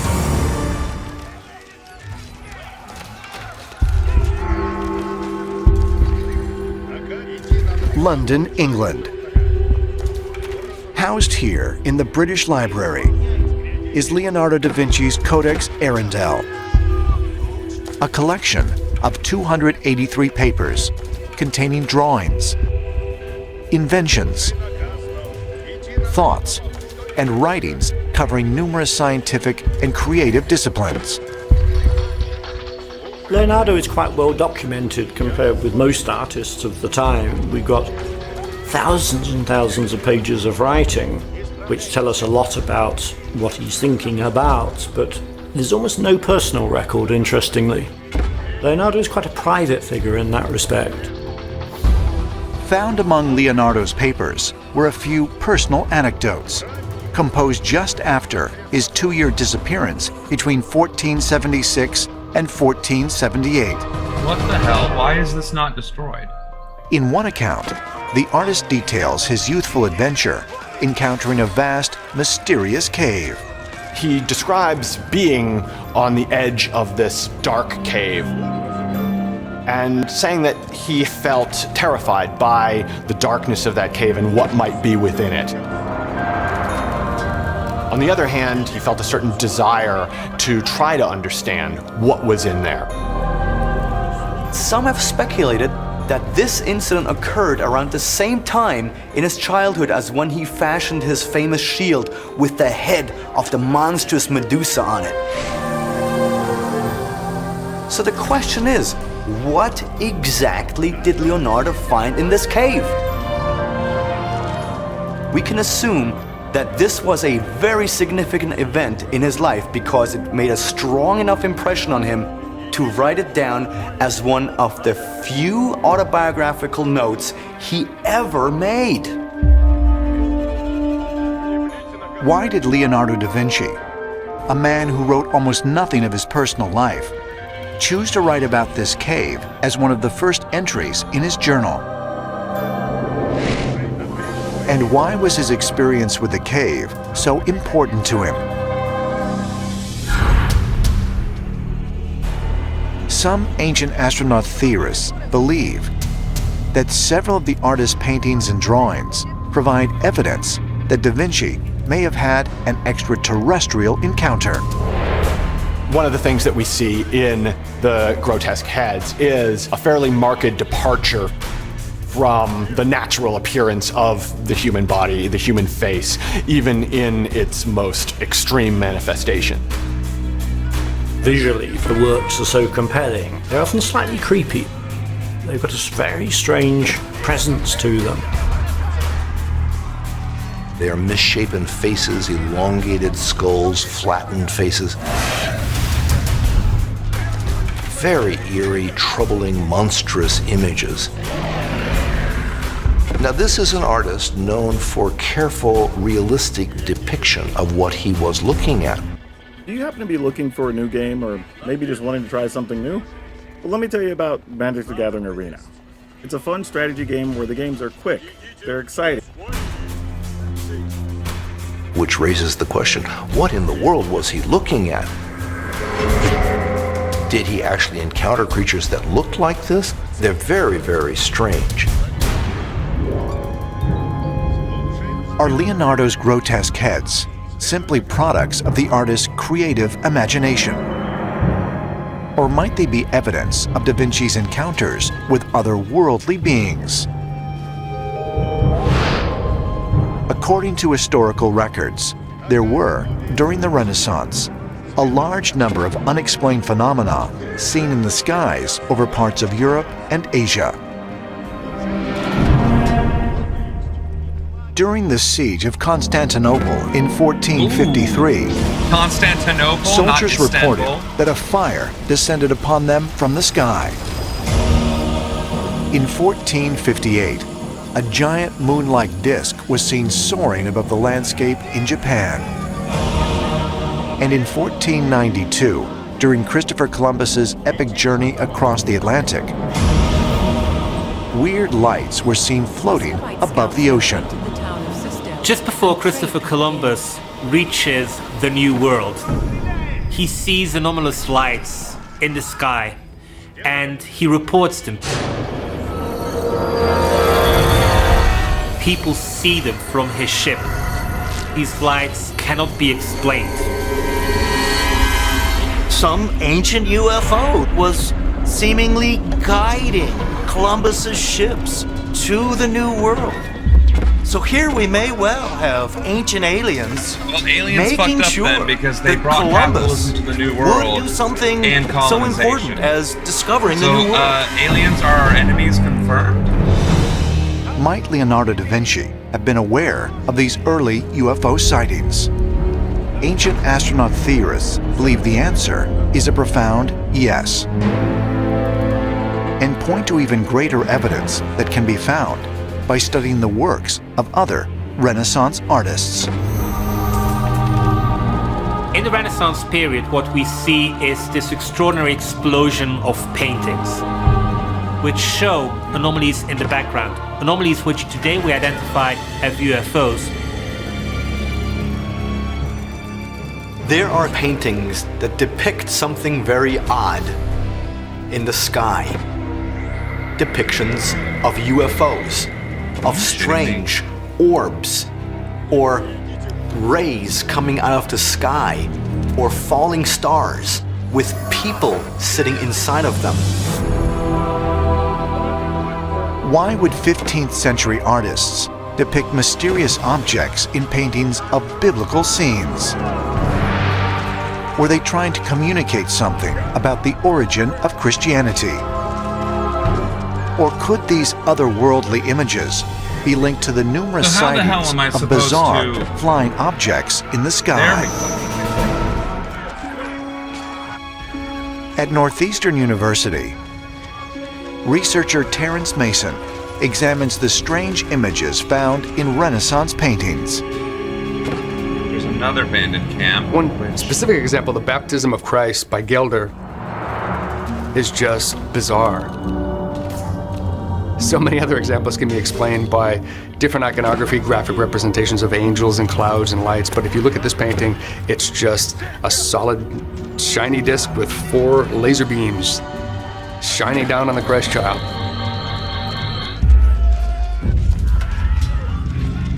A specific example is the Madonna with Saint Giovannino. You look at this, and it's not one of those that is easily explained away as being a literal interpretation of an angel in a cloud, for instance. So the striking feature of this is, what is that exactly in the sky? Let's see if we can get in close and zoom in.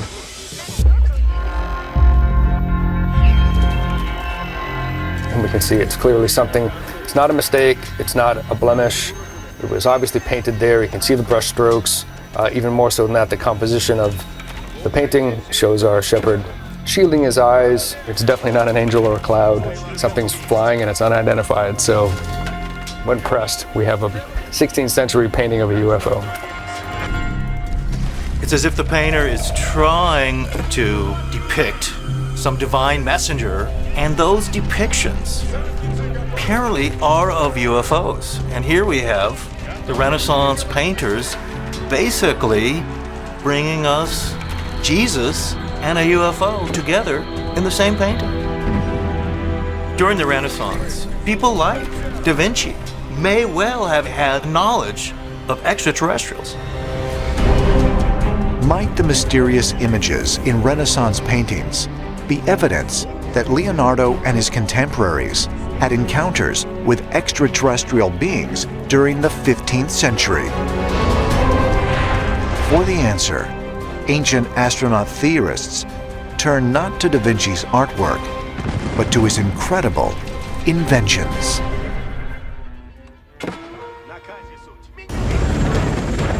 That is about The Boeing damn time. AH-64 Apache helicopter. This Apache helicopter is an ancient alien invention. This 4-blade, twin-engine attack aircraft has a top speed of 192 miles per hour and can reach heights of 21,000 feet.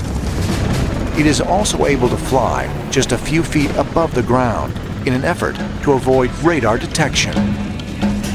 But even more amazing than this modern-day aerial marvel is the fact that its construction may have never been possible without the designs for vertical flight, first drawn up by Leonardo da Vinci nearly 500 years ago.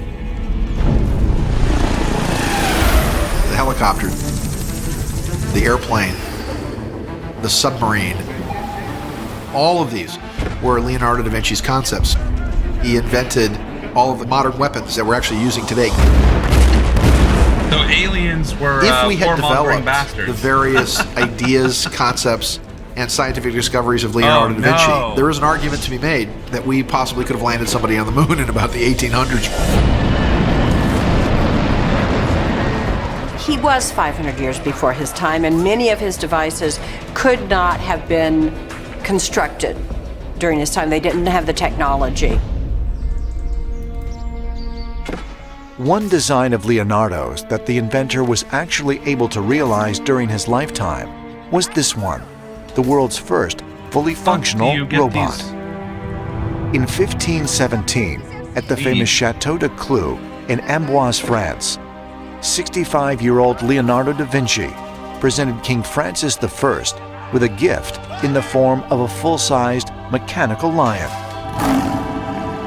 Like the replica that exists today in the Chateau Museum, the mechanical lion could move independently and was able to display amazing dexterity. From the accounts that we have of Leonardo's lion, we know that it moved across the floor on its own power. The vast majority of people who were watching this presentation to the king would probably have encountered the mechanical lion with fear because in their experience they would never have seen something like this that was able to move on its own. But how did Da Vinci even conceive of such an elaborate and sophisticated device? One that wouldn't be duplicated for another 300 years. He was challenged by the engineering. How do I get a robot to walk? Even if it's a lion robot, and even if he didn't use the word robot, he did create a functioning robot. For Leonardo to take his ideas and his drawings and to literally be able to project their use in the future is just remarkable. He's given credit for all mechanical and robot ideas that we know today.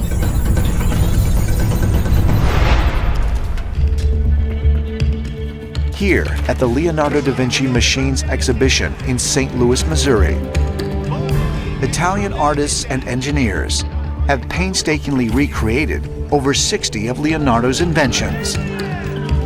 This is the first tank we know of. Leonardo da Vinci had the idea for the 360-degree firepower.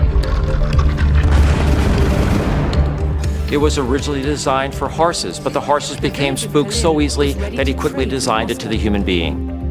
At the time when it was presented, the tank was a bit impractical, and it was not built till centuries later. This is Leonardo da Vinci's underwater breathing apparatus. Leonardo theorized that you did not want to exhale into the air that you were inhaling. Are you fucking serious? I just killed all these bandit He had the idea cans. for carbon dioxide, and he brought down another tube that you could exhale Where are they into coming that tube, from? only receiving fresh air from the surface. He invented God, the air this compressor. is so infuriating. Somebody on shore or on a boat could press down and force the air through the tube. What's to the point of helmet, destroying allow all the of person them to breathe. When the if British it doesn't actually stop the replicated spawning? the Leonardo design, it worked. But of all Leonardo da Vinci's incredible inventions, perhaps the most impressive are those involving aircraft technology. Nearly 400 years before the Wright brothers' first flight at Kitty Hawk, North Carolina, the 15th century inventor had designed numerous flying machines, including a hang glider and an aircraft that operated like a modern-day helicopter. This is Leonardo da Vinci's famous air screw, and this is the first attempt that we know of for vertical flight. This was designed to have 4 human beings run around in a circle, providing power, literally screwing it up into the air. The air screw resembles our modern-day helicopters. Leonardo needed to know answers to some of the big questions, which the ancient alien question has as well, the question of flight. There is no question in my mind that a person like Leonardo da Vinci most certainly asked himself the question, are we alone in the universe? And his conclusion, even at that time, was no. What was the source of Leonardo da Vinci's incredible and prophetic inventions? Were they the product of his immense genius? Or is it possible, as ancient astronaut theorists believe, that Leonardo had been influenced by an otherworldly intelligence?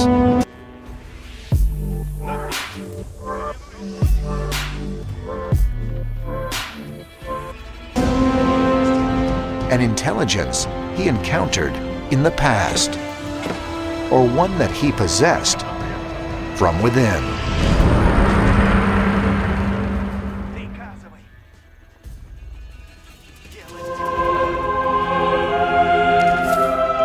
The North Apennines, Italy. Here, in the mountains just outside Florence, a young Leonardo da Vinci spent much of his time examining the mysteries of nature.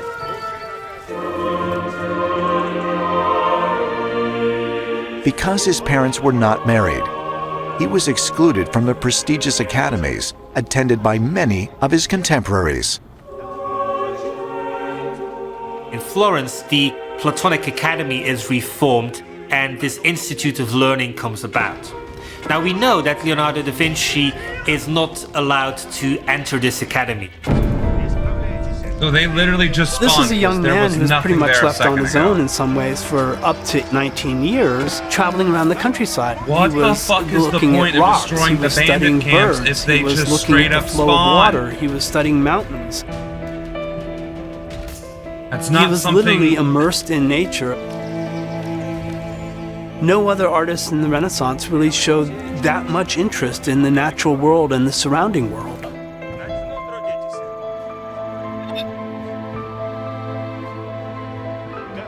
He strives for knowledge, he strives for information. He is able to create a body of knowledge which is on par with the body of information which the Platonic Academy as a group of beings is able to put out. Oh, that's right. We still have an army It was over here. also in the North Apennine Mountains that Leonardo is believed to have discovered the cave that he wrote about in his journal. The story of the cave, it's very likely that it happened around 1480, since it appears that that's the moment at which this is written in the Codex. The fact that Leonardo chooses to record this encounter with the cave, I think indicates that it had a significant impact on the artist psychologically.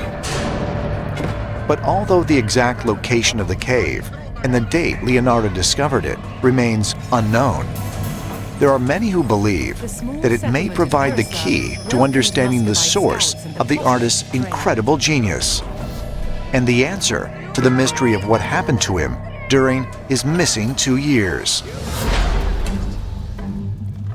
He goes inside the cave, then he disappears. And it suggests to me time travel portals. He's opening portals or stargates and beaming to either the past or the future and then returning to the present time. In history, you have certain people, like Leonardo da Vinci, whose genius is just so incredible, and the visions that they have. And in many ways, it's like they're able to see the future. And they're not going to just influence the world then, but what they're going to do is going to dramatically change the world forever. And you have to wonder where people get this kind of inspiration. And in the case of Leonardo, he was able to see things and invent them, in a sense, things that we weren't going to have for hundreds of years. Is it really possible that Leonardo da Vinci may have obtained his incredible creative and scientific knowledge as the direct result of an extraterrestrial encounter? Or might Leonardo have fallen through a time portal, one which allowed him to actually visit the future? A future where robots, helicopters, military weapons, and other amazing machines actually existed, and which the artist would later try to duplicate. It's time to Fidiumize your life and kiss buffering goodbye. Stream movies and shows without cable and listen to music without interruption. Order Fidium Fiber Internet and Fidiumize your streaming life today.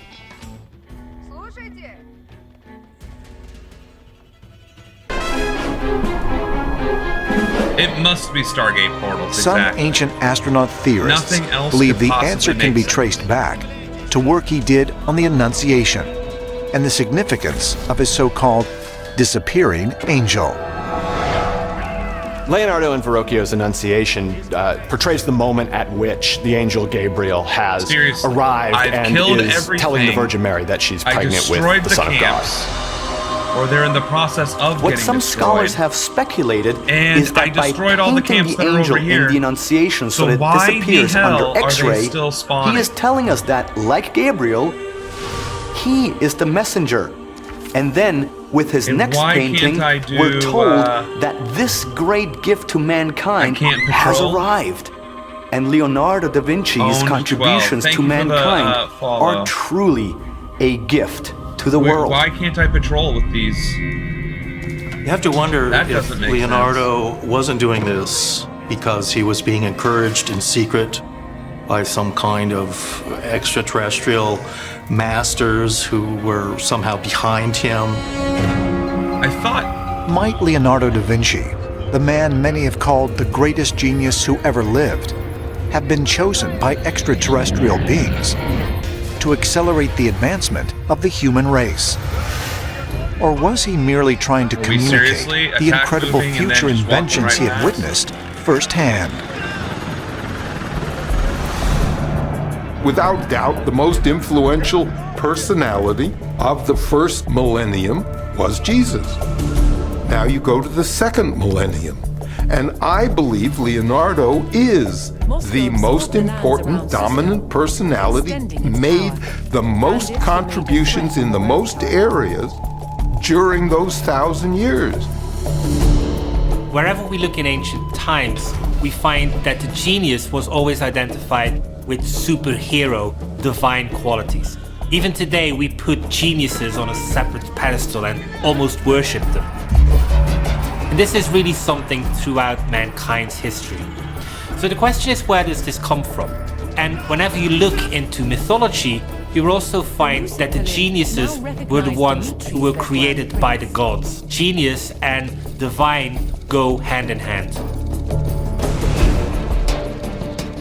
Leonardo da Vinci, the man who created some of the most famous artwork in the world, designed machines 500 years ahead of their time, and laid the groundwork for today's advanced robotics.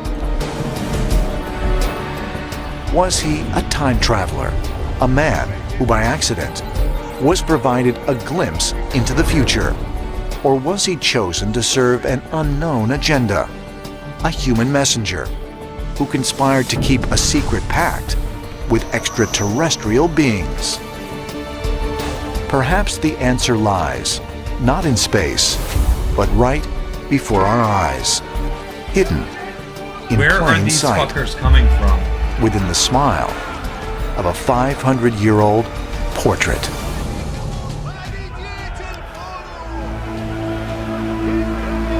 So what's the actual mission? I need to get my 5 settlements?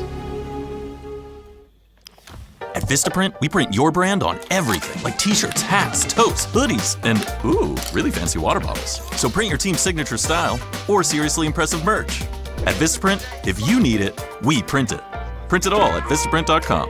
Oh my god.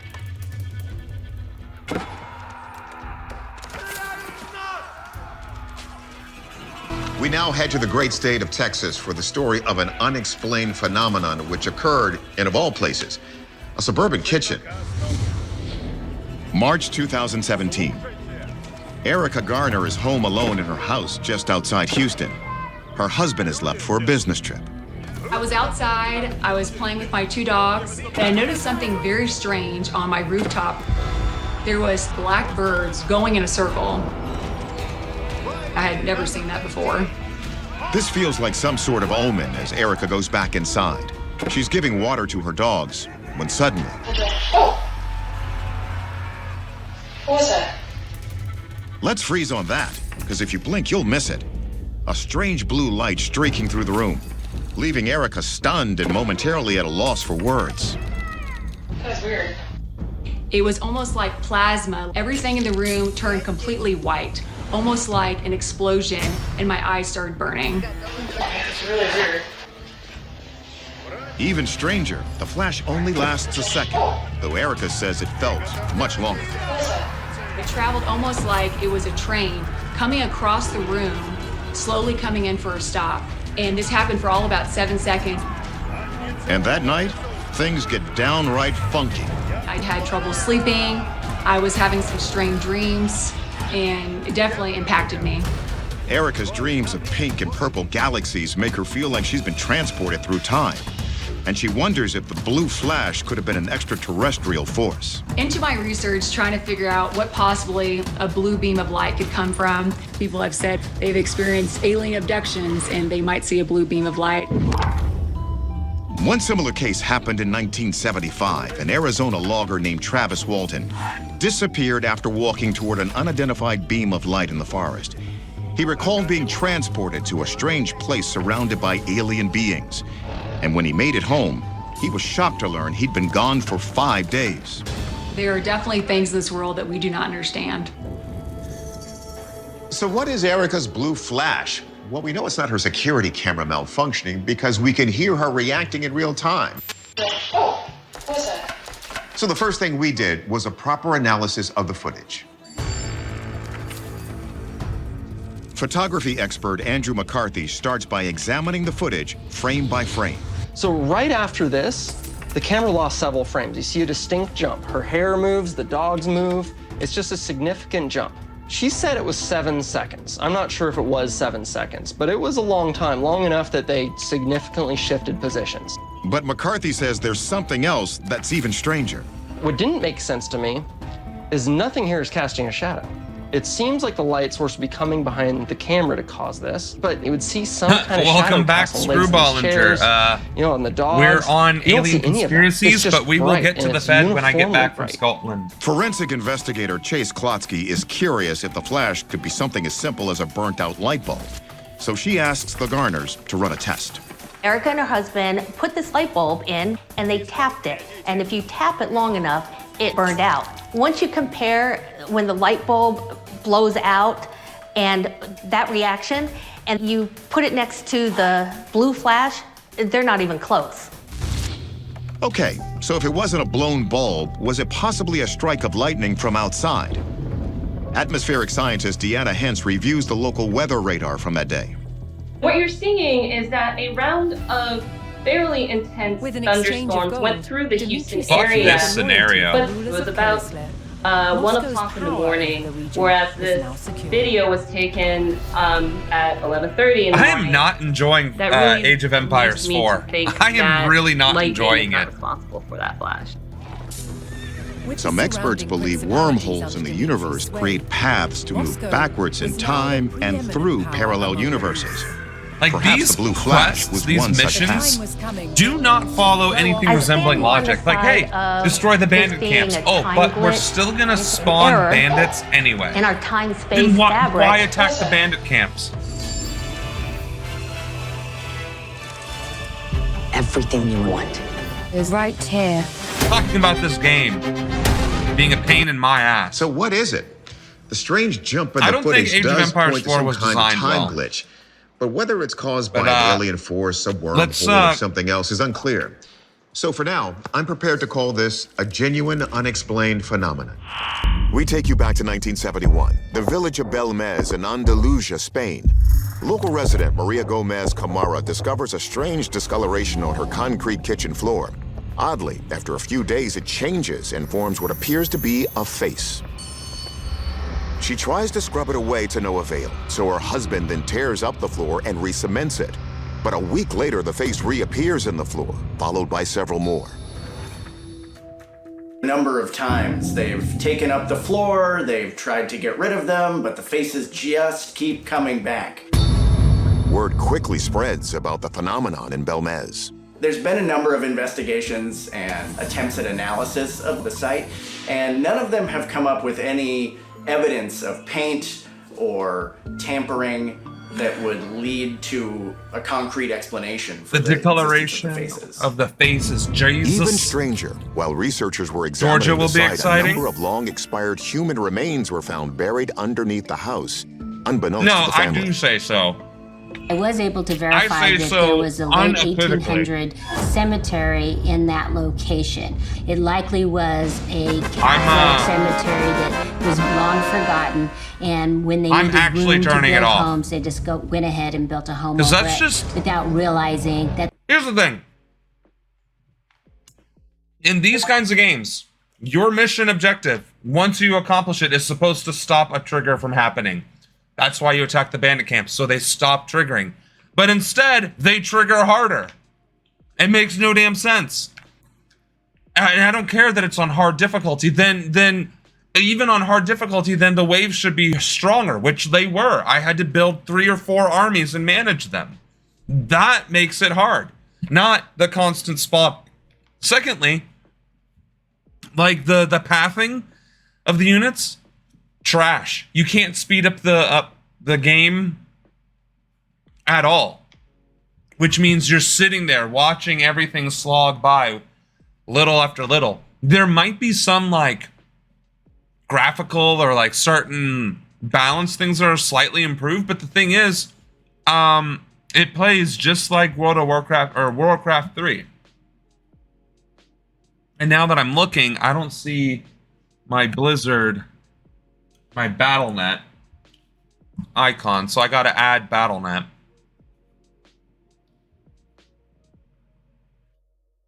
Gotta wait for it to come up. I mean, we'll just the keep playing. I'm just headstones saying, have like, been removed. there are A lot of the legitimate people that visited problems the with Belmez this faces game thought that do not live up the to what it bodies or is the supposed to spirits or be. The souls beneath the home were showing themselves And through these it faces. looks like I do have StarCraft. The family has always I also insisted have this was Warcraft not Classic. a hoax. They weren't hand-drawing the faces on their own floor. Where's And Warcraft though the 3? mother Maria died in 2004, the image continues just to needed draw to visitors to the house to this day. But what are they really looking at? Our experts face off. Well, I'm gonna update those games, but I'm just saying, like, I'll show you First, Warcraft. perhaps this could all have been another example of pareidolia, the tendency of humans to see familiar shapes within randomly occurring patterns. But Andrew McCarthy isn't so sure. Some say that these images could be an accident. Maybe they simply spilled something on the floor which stained it and it resembled a face. Then why does the face keep Oh, with the reappearing Jesus time and time faces? again? Nice. Vernon Central High School, how may I help you? I'm calling to help you, actually. Really? That seems to rule out a coincidence. Catholic miracle researcher Michael O'Neill says that while this resembles some confirmed miracles, it can't be classified as such. There's a case in the 1700s in Austria called Our Lady of Absam. Began to manifest the face of the Virgin Mary. The glass was wiped clean with acid, and the image came back, according to the investigator. And as a result, they declared it to be miraculous. We don't have the same situation now. We don't see in real time the image returning, so it cannot be established as miraculous. A chemical engineering firm in Spain that analyzed the Belmez faces in 2014 told us tests for red scanning and scopes did not find any traces of inorganic materials like paint where the images appeared. But Mick West thinks it's very possible the faces weren't painted on, but instead created with another technique. It seems almost like they're removing areas rather than adding to the areas. It's very dark around the outside of the face and then it's white in the middle. So it could just simply that they add something like bleach, but then would eventually evaporate and you wouldn't really see any residue of that. Mick makes an interesting case for bleach, but the most recent testing did not detect bleach or paint. So our verdict, these strange faces remain an unexplained phenomenon until we get more concrete proof. In November 2017, just as people are clamoring to get their iPhone, the internet is sent into a frenzy. Not by some viral dance craze, but by a 19th century Austrian painting. A photo of the expected one by artist Ferdinand Georg Waldmüller starts getting a lot of attention on Twitter. A lot of people online point out that in her hands there is something very strange and definitely out of place. It looks to be like she's checking her Instagram or TikTok on a smartphone. Keep in mind, this picture was painted in 1860. The girl's pose is unmistakably that of a distracted pedestrian from today, staring at a handheld device. People online immediately speculated this could be evidence someone in the future invented the ability to travel back centuries and brought back a sample of advanced technology. This is also not the first historic painting where 21st century technology was spotted. This 1937 mural by Umberto Romano seems to show a Native American staring into his own smartphone. And this depiction of God and Jesus in an Italian church fresco from the 1600s had people seeing something else from the heavens. A lot of people online claim Warcraft that 3 updated. This image of the Earth with these antennae but now my mouse is getting the stuck to Sputnik satellite launched by the Soviet check this Union out. in the late How do you 1950s. But how would late Renaissance painter Ventura Salimbeni know what our early satellite technology looked like? Look at a visionary genius like Leonardo da Vinci, who prefigured the airplane with this device So look called at the this. ornithopter. Or did someone from the future really go back in time? Of course, now the game isn't showing up. Are you shitting me right now? We now know Michelangelo secretly painted anatomically accurate images of the human brain on the ceiling of the Sistine Chapel. So painters can sneak secret images into their work. But an artist hiding evidence of future time travelers would be even more mind-blowing. So is that what we're Do seeing we not here? auto-detect the Our game? experts Is in that enlighten just us. not a thing? First, we asked physicist Dr. Hakeem Olushehi if time travel is even theoretically possible. The laws of physics do allow for time travel under certain situations. One of them is when you have a wormhole. If you move around one end of the wormhole at near the speed of light, someone could actually exit the wormhole before they entered it, meaning they went backwards in time. So it's theoretically possible, but is it probable? Stop.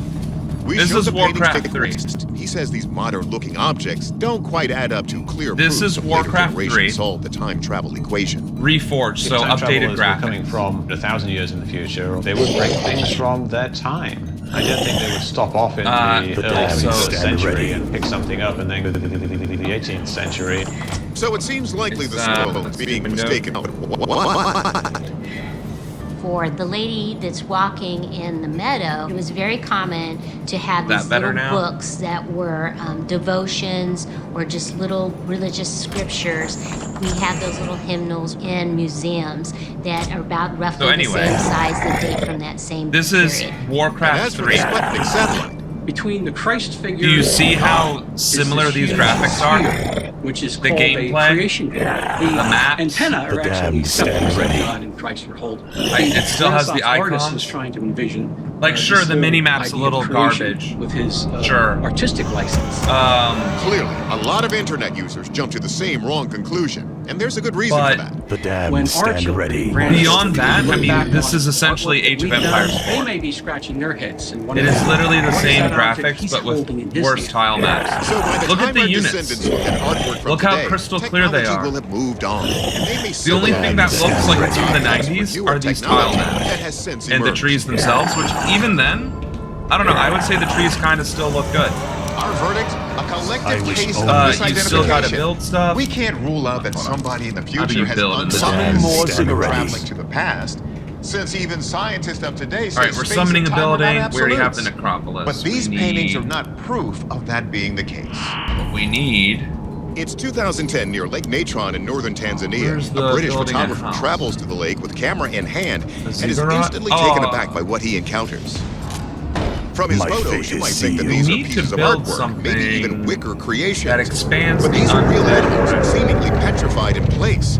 A frozen flamingo floats on the water. course, now I'm while not a entirely star-filled certain. Yes, songbird master. perches on a branch. Author Heidi Hollis says these photos are so chilling that they became an internet We don't sensation. have a hero. It seemed like they were frozen in mid-motion of living their lives, so it was really Mine. just disturbing We demand and really additional heartbreaking lumber. to Yeah. see. The animals Are in we these out of photographs wood? definitely look like they could have encountered the ancient Greek monster Medusa, who turned all who gazed upon her to stone. But there's another theory that hits a bit closer to home. In that area, there is I the cannot legend summon of thy will Palestine, be done. which is a bat-like demonic creature that would come and paralyze people in their sleep. And Dude, there I don't know, are brother. many who I'm trying to are figure out how to suspicious build that stuff. I don't Palestine remember how to is play this game, responsible really. for killing the animals here. Oh, okay, so you do need to build ziggurats. There's also a more natural theory about what brought these animals down.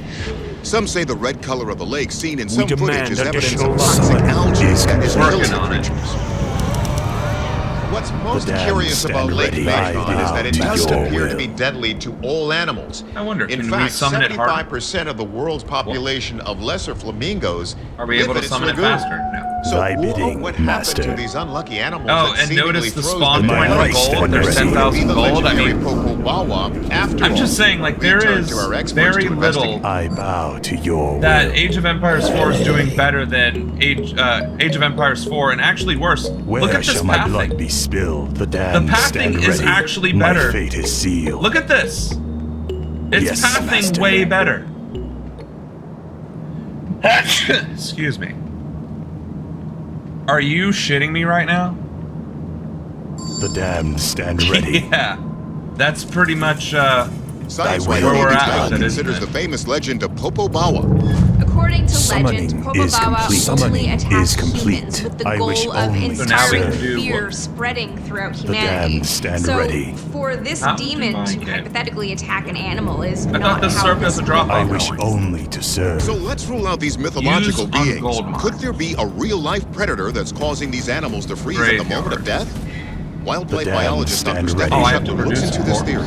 There are animals that can essentially corpses. freeze My their life prey I by do, paralyzing master. them. Snakes do this Hold on, I'm with doing venom. something. To your It will. breaks down different parts Where of the shall my prey's blood be body, spilled? Damned and stand they ready. can't move. Hold up.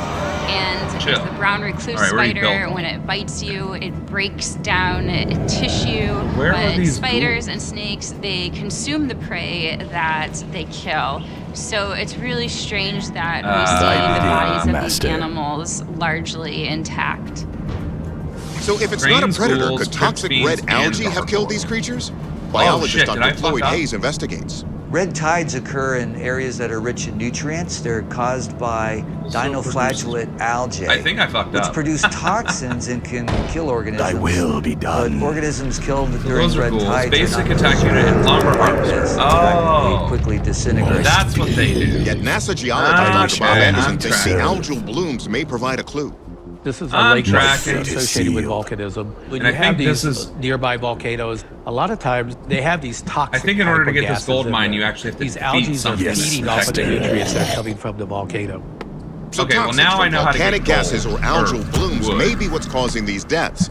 But then why aren't Where the shall Okay, my but blood that's be kind of the spilled? point, right? There are a number of lakes that have high That's concentrations kind of the of whole point here is that, oh shit. that has formed when large That's amounts of definitely volcanic ash. ash cover the lake, and as the water evaporates, sodium Age of bicarbonate Empires 4 concentrated. The lake is extremely is alkaline. less- It has a pH of Yeah, about 9 to 10.5. I didn't realize how to play this game. And Anderson says it's this Getting high attacked is alkalinity not that solves the mystery. This animal looks like it's been exposed to an oh, wait. alkaline type of area. Somehow they get covered up quickly from the water.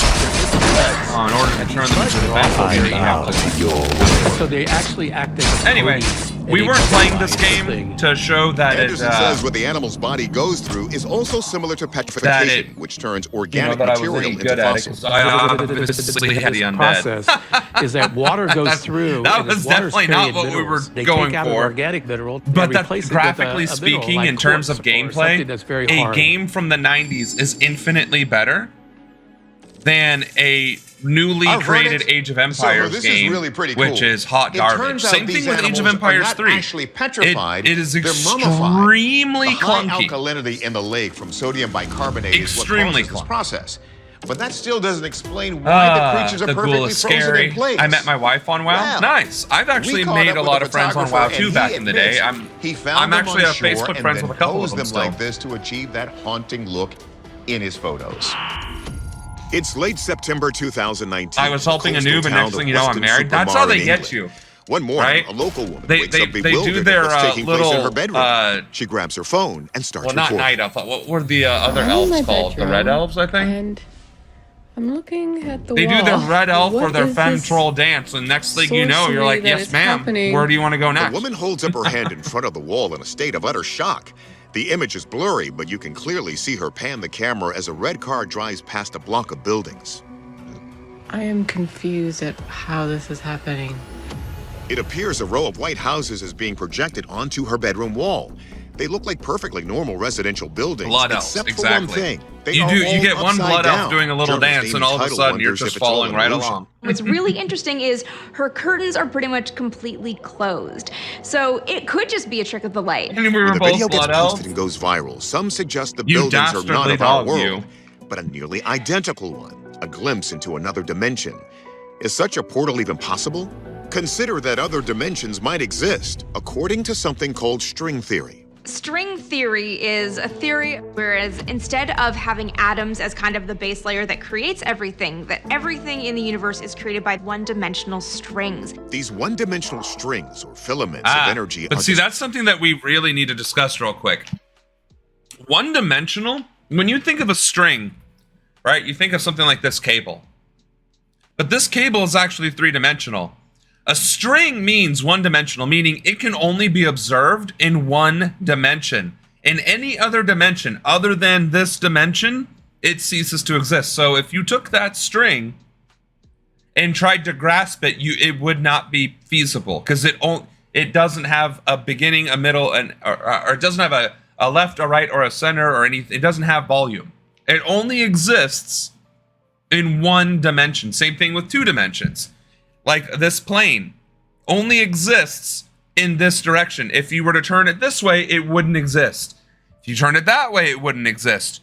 You wouldn't even be able to see the back of it because that would imply mass. It only exists in that plane in which you actually observe it. Three dimensions is obviously the material world.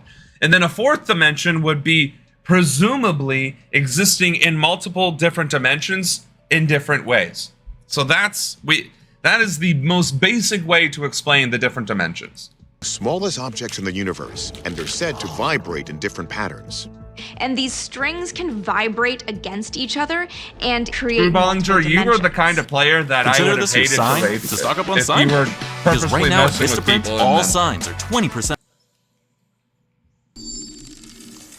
Now, string theory tells us there Okay, could be up find to it. 10 or 11 dimensions. So has this woman discovered something big? Or is it just another example of other freaky physics? Our experts untangle what's going on. Why is the video a little jittery? That's Scene weird. from another universe, right in someone's bedroom. How is that possible? Theoretical physicist Michio Kaku says something kind of like this is possible theoretically with a wormhole, where two black holes in different universes connect, establishing a doorway between them. But the proof wouldn't look like this. Now, of course, if a black hole or wormhole were to open up in somebody's bedroom, the energy is so great that anyone's bedroom would be sucked inside, never to be seen again. If it's not a bedroom black hole, maybe there's a projector hidden in the room. Video analyst Mick West takes a look. These images are a bit That blurry. guy. I think if someone was trying to fake some kind of alternate reality, they would have used a clearer image. We can see that it is actually a projection because she waves her hand and leaves a shadow, so it's not actually something that's added to the video afterwards. So it's not CGI, but could it be a Oh bit my of movie God, magic what? coming from an electronic projector? That doesn't explain why the image appears upside down. And West says it doesn't match what he sees from the woman's shadow. The projector would have to be behind her for her to cast a shadow on the wall. And what's behind her from that perspective is the window. So the projector would have to be basically where the window is. In the clip, we don't see a projector, but we do see tiny gaps in the curtain. There's just this one small, thin rectangle, a hole. They really an are. aperture. And because this is the only way that light can get in, it's acting. No, as I'm gonna what's have to go called grocery a- shopping again a tomorrow and pinhole hopefully find camera. some homeless The people term to we give use those for sandwiches that to. is camera obscura.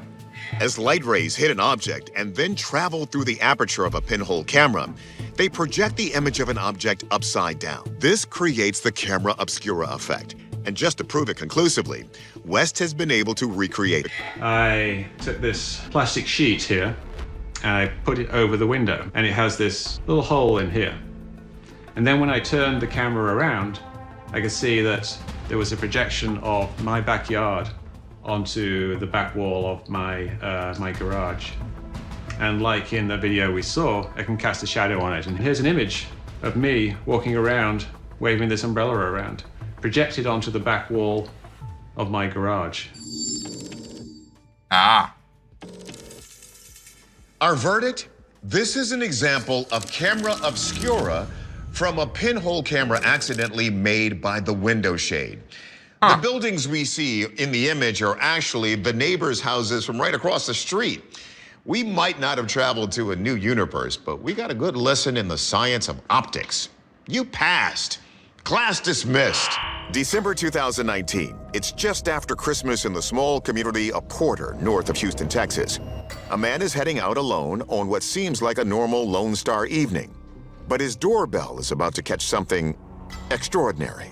The motion sensor records the man as he exits the front door and strolls casually down the walkway. But as he turns towards the driveway, he freezes momentarily and suddenly vanishes. Watch that again. And pay close attention to the ball of light that shoots up to the sky as he disappears. Did we just see an act of teleportation? Did we? Journalist MJ Banias, who reports on the unexplained, says it wouldn't be the first reported case. Cultures and religions have been talking about the ability to travel great distances in a short period of time for generations. In Jewish Kabbalah, rabbis and ascetics could pray and meditate and enter a holy state where they would be able to perform a sort of teleportation act. Let's teleport back from ancient Israel to modern Georgia. And this internet classic, beam me up right now. Let's go. Shot from a police dash cam in 1997. Police officers hot on the tail of someone who stole a car and is trying to chase him down. After a bunch Police confirmed aliens ACAB. Aliens believe all police are bastards. Confirmed. Maneuvers on the road, in some bizarre twist, the car thief takes a left turn and disappears through a fence. Lieutenant Wayne Daniels was at the wheel during this perplexing event. When it all occurred, it happened so fast.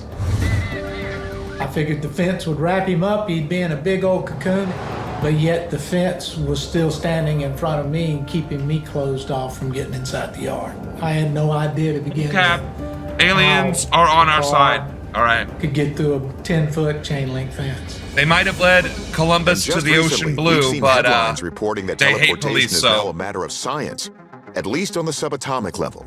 So the idea has been around since Einstein. Abacab. We've known that it's possible. It's really extraordinary when you're surrounded by such scale. We'll do the first season justice, I hope.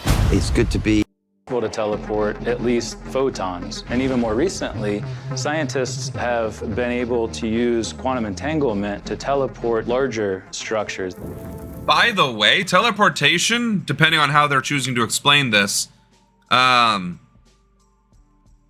especially with entanglement, now that's a whole different story.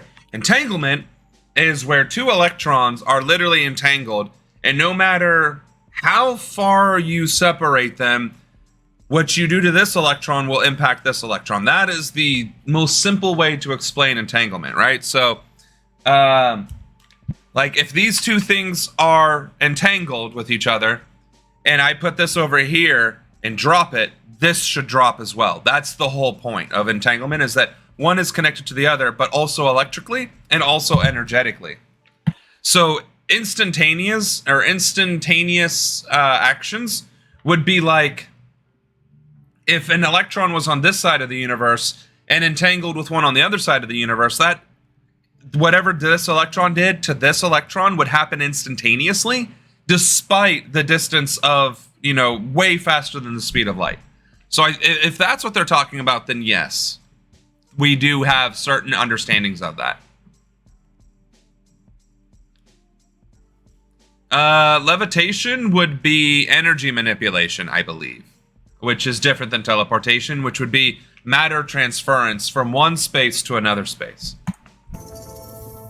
Now, based on some physics calculations, it's thought it would require the energy an entire city uses for a year to teleport a human being, but that hasn't stopped people from believing that advanced teleportation tech exists in secret.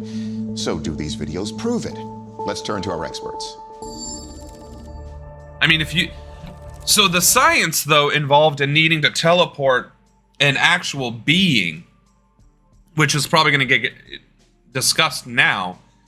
You're literally to transfer matter, pure organic matter from one space to another would require an extreme amount of energy and a massive amount of calculation involved, as far as we understand the phenomenon of teleportation.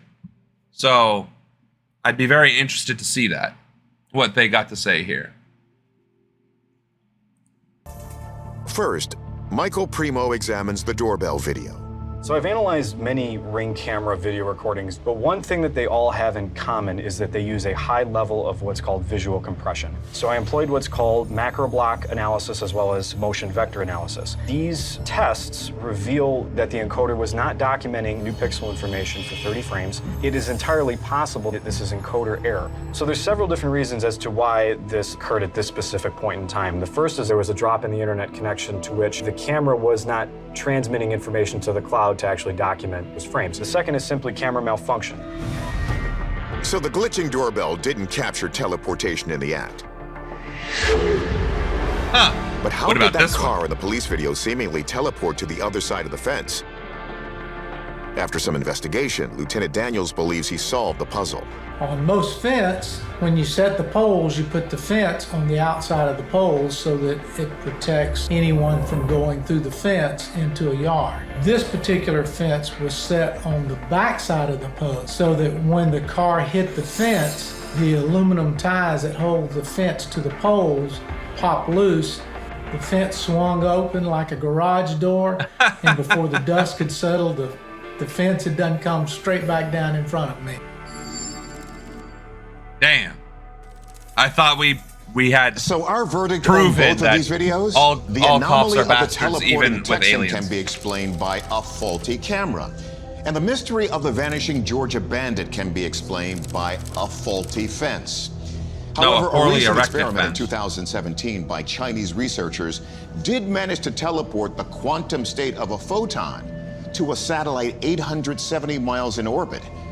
Perhaps the days of beam me up, Scotty, could be on the horizon. I swear, it's I May hope 2017, so. I'm sick and tired of driving. We're in the lush forest outside Portland, Oregon, where a hiker records a most unusual walk in the woods. Move over, Neil. We're doing real science here. Exactly.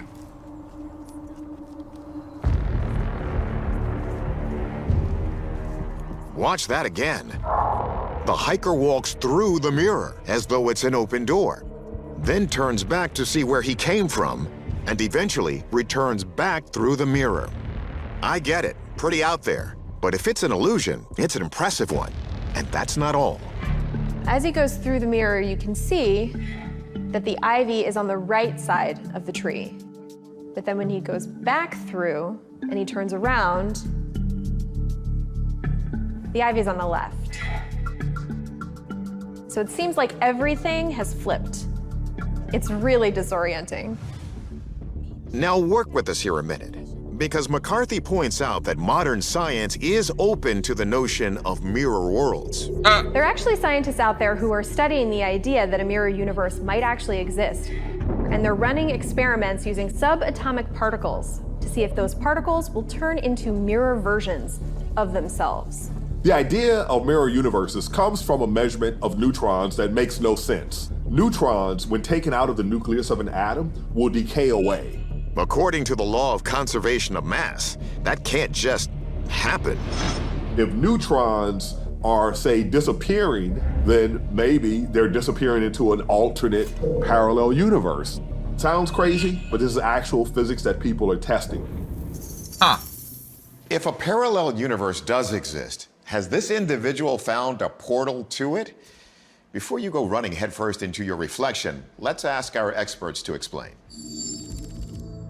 More optics. Our astrophysicist Hakeem Oluseyi says the existence of a mirror universe is theoretically possible, but points out we wouldn't be able to just step into it. When physicists speak about a mirror parallel universe, they're talking about something similar to what we have, but we don't feel it or interact with it. In this case, the person is still in our universe. So we need a more prosaic explanation of this footage.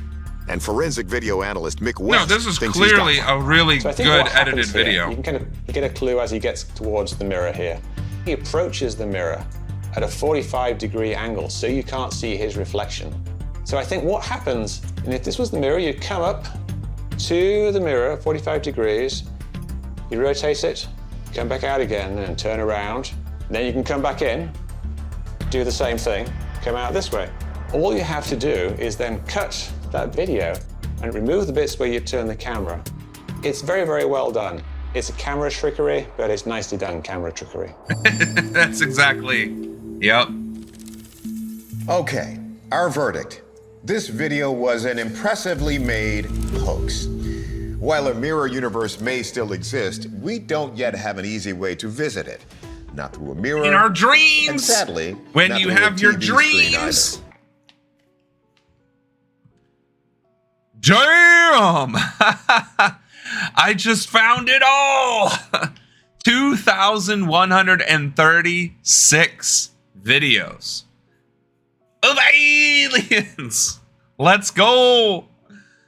I'm actually kind of let's see. How can I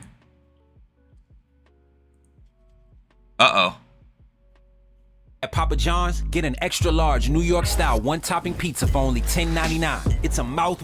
The powerful woman who became Pharaoh of ancient Egypt. Nah, I don't think. So yeah, it's just a whole bunch of different actual history, it looks like. Maybe some of it is a little wonky. Since I yeeted Twitter from my phone, it's been working so much better. Go figure. Great. Now I'm gonna have to find that playlist again because I can't just.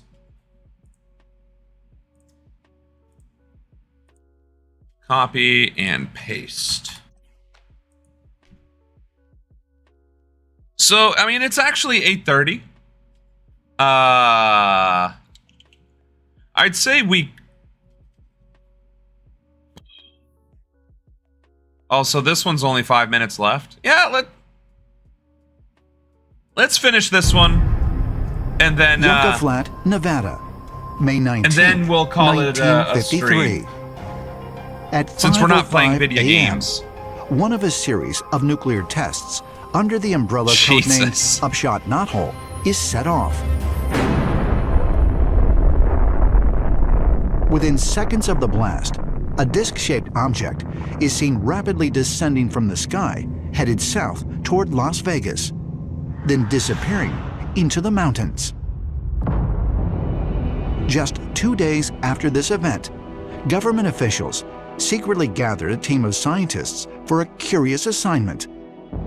They were to investigate the crash of an unidentified flying object on the outskirts of Kingman, Arizona, a city 175 miles south of the nuclear test site. There were 40 engineers that boarded a bus and they took a long 3.5-hour ride from Phoenix to Kingman. The forehead on that guy, you're telling me he's not an alien? There Come were on MPs now. Nobody has that much corners of forehead. the craft. Nobody. It's about a 40-foot diameter disc-shaped craft that was perfectly intact. There wasn't a scratch on it. There were 4 beings associated with this craft, and they shipped it to Groom Lake. Look at that. Groom Lake is Look at that forehead. Area 51 I have a big region in forehead, Nevada. but ain't that big. When Area 51 was just bare bones, they took the craft and the aliens out to that location in the middle of the Nevada desert. I like how they're talking because it about was so this remote. matter-of-factly, And like around that's that, they actually built what Area happened, 51. instead of speculating. Like, Hidden no, within that's a ring the of alien mountains craft and the deep aliens. in Everybody the knows. Nevada desert.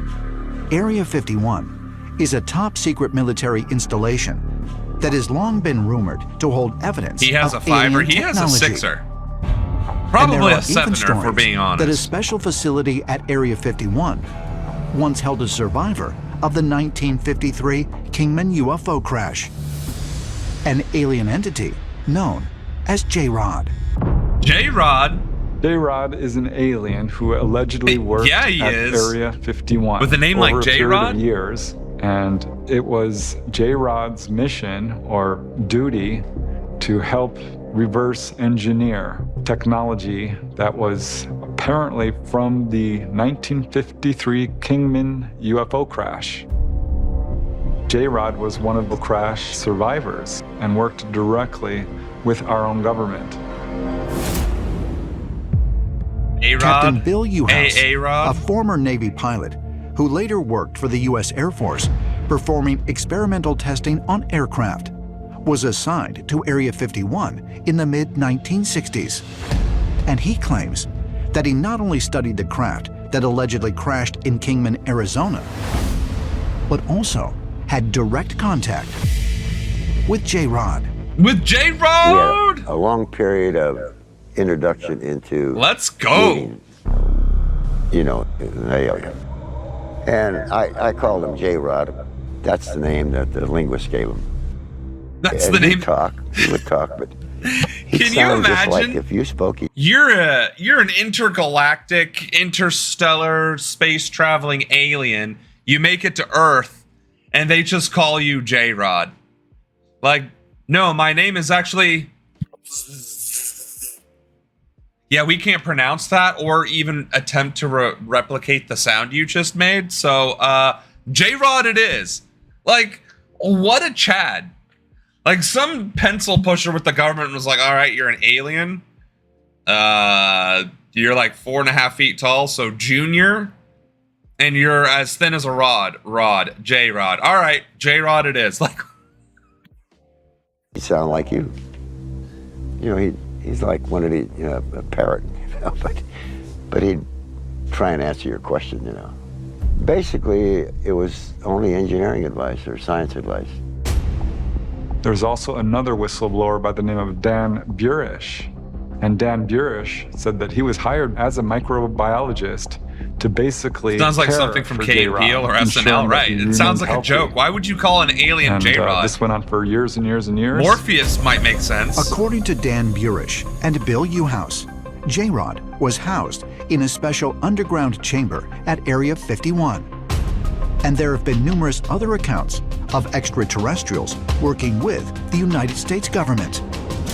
There's a lot of stories that we've worked with the aliens at Area 51, or some say at a base nearby, kind of in the desert out there. And we've been working with them in underground labs, and they have been sharing information for us to enhance our technologies.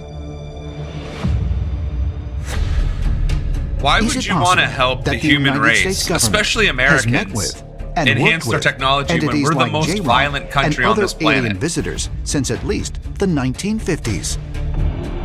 According to UFO researchers, there is evidence that extraterrestrials have not only been held at secret military bases, but have even met face-to-face with the commander-in-chief inside the walls of the Pentagon. Darn. What? Why would you end it right there? But it was only 5 minutes, so we know. Ancient Aliens official series. Oshun. Wow, I'm really bad at When I told Trump about this, he urged me to get this message out to as many true patriots as I can. Well, I'm a true patriot and I don't care. So, I'm gonna share this or copy this, and hopefully it keeps the playlist. It is in the same tab that the other playlist was. The shareholder. I think everyone knows my name by now. True, I think we all know each other through internet or IRL. So, but I'm saying as the stream goes more popular, I'm gonna have to do much better on it. So that I could be conceived and rise to power to save the world. You know what? Yeah. Christopher Columbus had to sail the ocean blue, guided by the aliens, so that eventually I would be born, though my family came from Germany and not anything to do with America. And also, Leonardo da Vinci had to set the stage as well from all of his alien encounters to build all the military equipment so that when I came of age and rose to power and prominence and became the president, I would be ready to take my place as the leader of the alien conglomerate that was foretold centuries ago. Let's go. So, on that conspiracy theory note, I think that's a pretty good stream. I think we covered a lot of ground on that. We had several technical difficulties, but we also got a lot of our content as well. We got Hawaii covered. We got Kamala. We got the boxing. We got the climate change, and we even got ourselves some alien conspiracy theory. As for the video games that we're playing, I actually wouldn't be opposed to doing Warcraft 3 playthroughs of the campaign, and I'll just do Age of Empires on my own, but I am definitely not pleased with Age of Empires 4. The campaigns seem to be very clunky, and I'm not super thrilled about that. Maybe we'll play again when I get back from Scotland, and I haven't played a game in a while, but we shall see, right? Sounds legit. Ronan Aliens 2028. Ronan 2028. It was foretold. Ronan is the right way, the foretold way.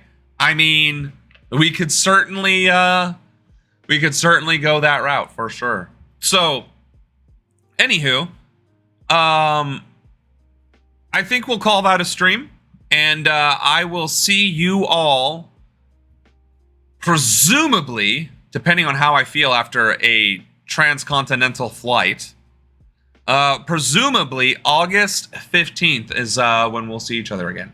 So, on that note, everybody, take care, have a great weekend, and see you in a couple weeks.